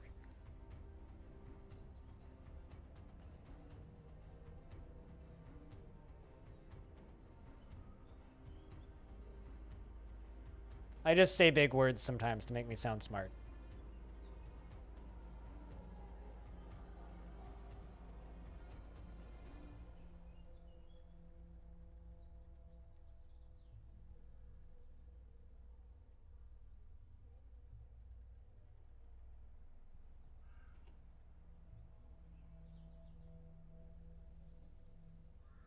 Ponder. Very large numbers is the best thing you can ponder. Just very large number. Is pondering Google. It's like, number is big. Big number scary. Me scared of big number. Me dwarf.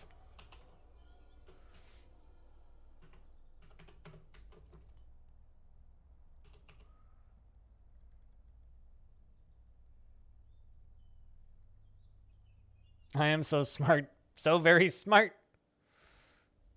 I am SMART. Very smart is my specialty.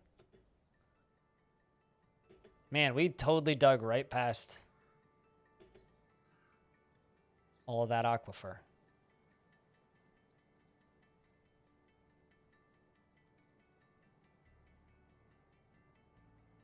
I might get you to buy Soul Ash.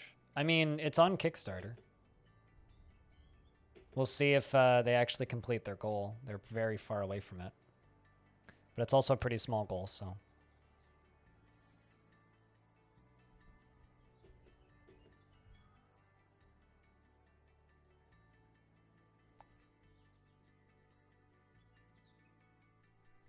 I mean, Dwarf Fortress lets you do that right now. Just saying.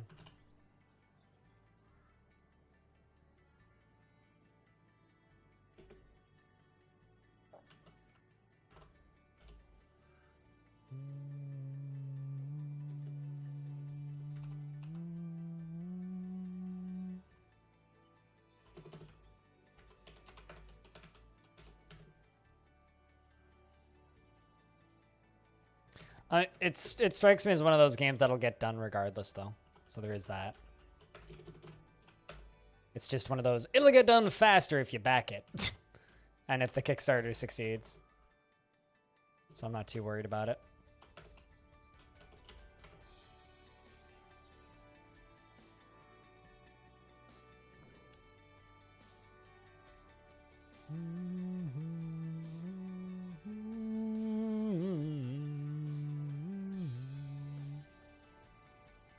There we go.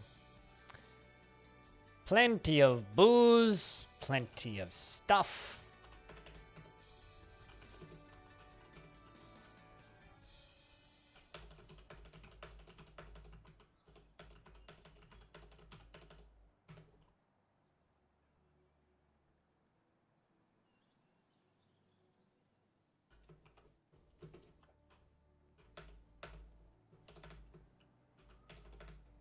That's not what I wanted to put in there at all.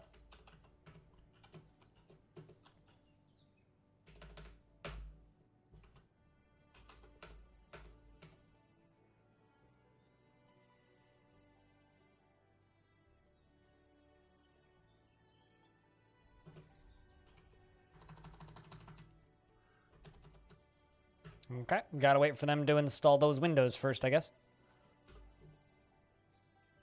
Internet would kaput, that sucks.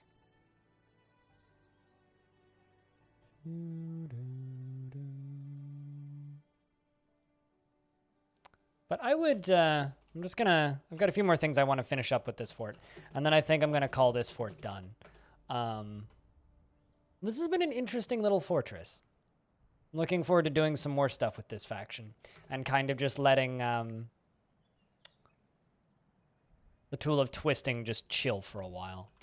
Which was the other faction we've done a whole lot with in this world.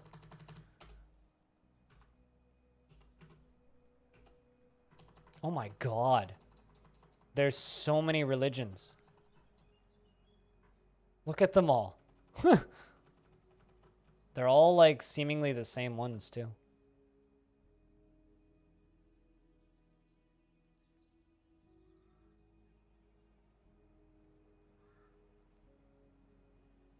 Order of handles.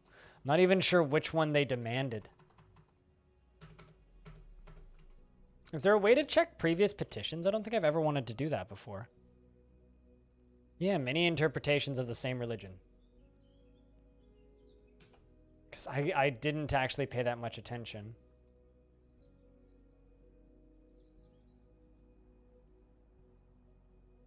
The Strapping Young Fellowship. I'm pretty sure it was the Coven of Oils. Yeah, that's what I thought, Clino. Pretty sure it was them.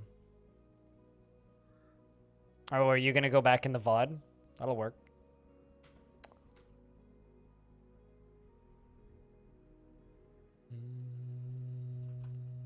Oh, hey, there's a zombie visiting. It's a poet, a doomed ghoul.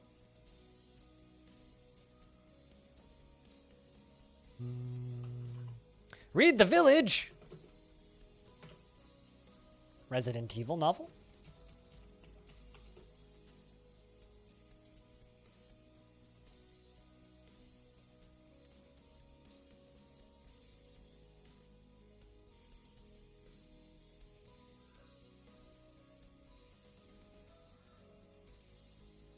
Chat, I've got a question.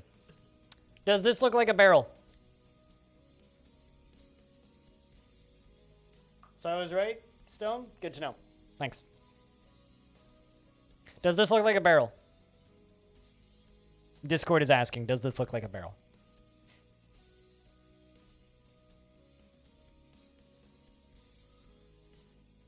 Nay.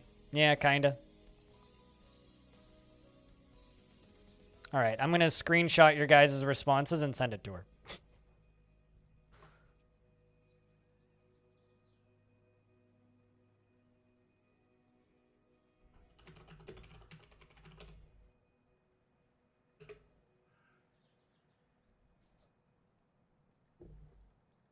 Looks like one of those squid things from Fez. That's kind of what I was thinking. I'm like, it's either like a weird squid or a trash bin. An alien invader from the... That's just called a boomer. Come on, Claro.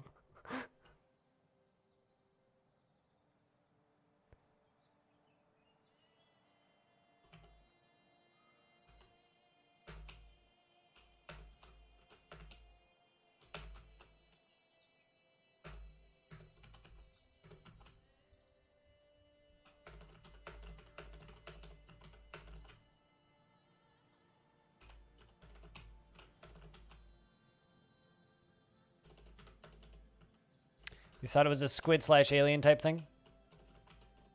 Well, this is why the post art channel and the feedback channel exists on Discord, so people can post stuff. Although I don't know if screenshotting chat's view of something is necessarily the best way to give quick feedback, but eh. That's what we're rolling with.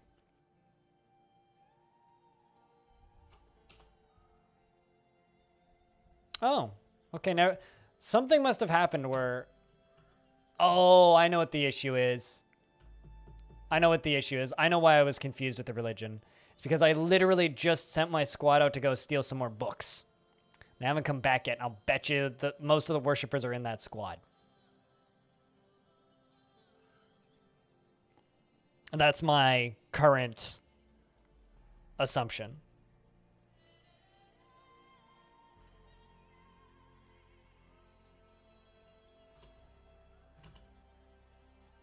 I would say this is a pretty successful little fort for a day.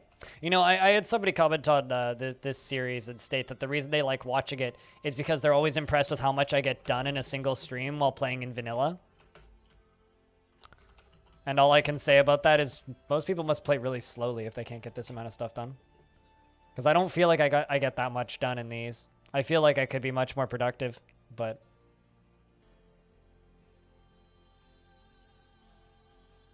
Looks like a blobby animal you find at the bottom of Mariana's Trench. Yeah, let's see that.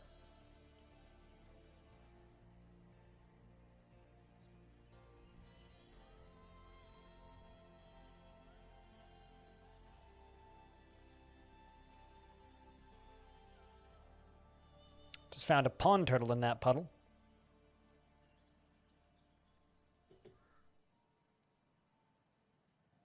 And they return. Let's see how they did.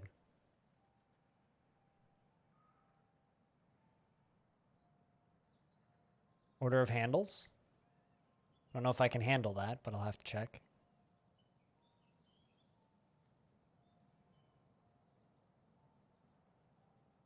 False feet of the Dark Ages.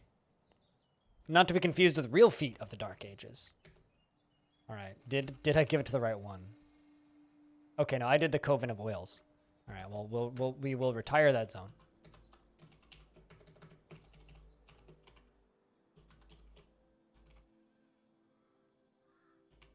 Oops, that's...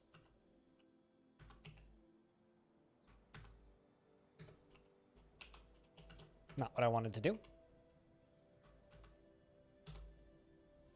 Temple. The Order of Handles. The Cathedral of Buttons. Perfect. Who doesn't want to be in a cathedral filled with buttons? And we can recognize Priesthood, the Holy Clasp,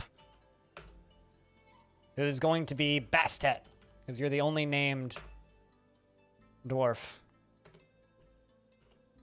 who worships the gods. So, Bastet, congratulations. You are now a religious figure known as the Holy Clasp. So now we have the Sacred I like how my squad has literally just been going out and stealing stuff. And we have the Sacred Rock, the Holy Clasp, and it's basically just like a religious squad. So we have the Sacred Bridge, the Holy Boulder, the Holy Clasp, Militia Commander, who's also got a religious name. And then also this guy who left the squad again for some reason. The holiest of boulders and the holiest of clasps.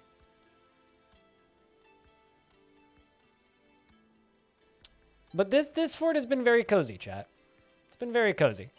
Not bad for one day. I was like I said, I'm always hoping for a little bit more action with these forts, but this would be a fun one to visit in adventure mode too. Nobody expects the Dwarfish Inquisition. I mean, they expect it. Just don't know when and where, right? They just don't know when and where. But I think that this might be it for this fort for today. You know, we got a mayor who I haven't fully given everything he wants, but it's fine.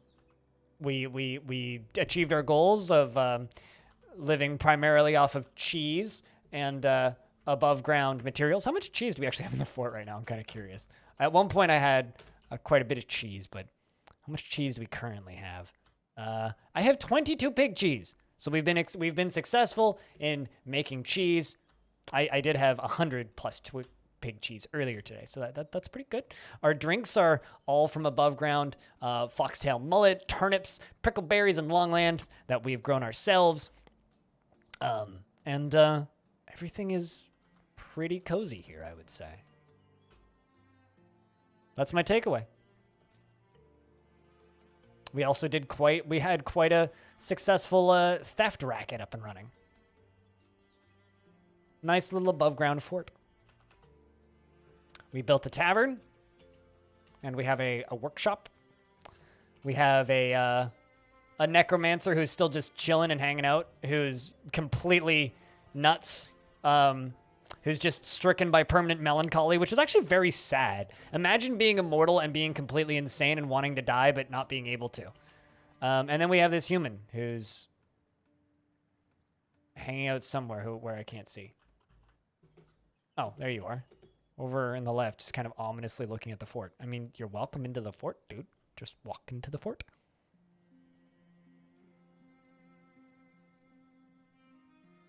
What, do you mean there needs to be more blood? I mean, I'd have to play it longer for there to be blood. But it's going in that direction anyway. But we'll do some more stuff with this faction. So next week we'll build another fort in this general vicinity. But I'm quite happy with Diamond Cheese. I think Diamond Cheese of the Chance of Pigs and the Scalded Books is a pretty chill little place. But I think it is time for us to do the final honors, the screenshot from up above. And as always, if anybody would like to follow along with the different events that happen, it's all archived in this document. All 14 weeks of day forts in this format. Some of them end in blood, some of them end in tranquility, like this week. If you go to the overview thing and go up there, you can download every single one of the world saves as I interact with it over time. And of course, you jump over to the Legends screen, there's a bunch of stories that we've discovered, including one which was from today, which was the fact that in 64, Moses was taken by a fell mood, murdered Zulban, and of course made him into hop handles, which is of course a dwarf bone helmet. So murdered Zulban, made him into a helmet, and then gave it. It was gifted to our king, and our king made it into the symbol of our faction. So our faction has a symbol that is a fucking dwarf skull helmet.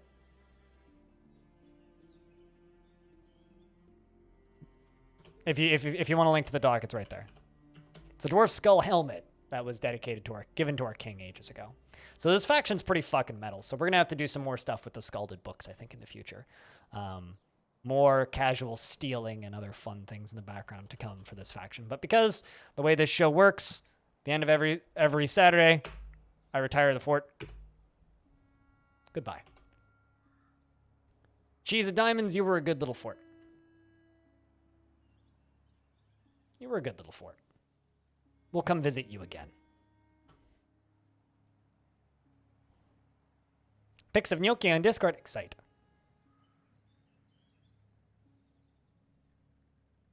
That's some tasty gnocchi, man.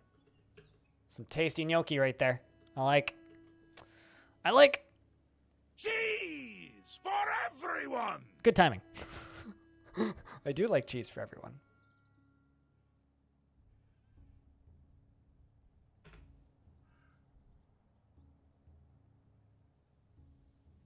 So what do you guys think? Sounds like a JRPG villain. Nah, it needs to be significantly more adolescent, attractive, and childlike to be a JRPG villain. Nothing in Dwarf Fortress is adolescent or childlike. Everything in Dwarf Fortress is like grim and grown up. Even the children are born with very, very heavily developed political values and personalities. And beards. Or hair.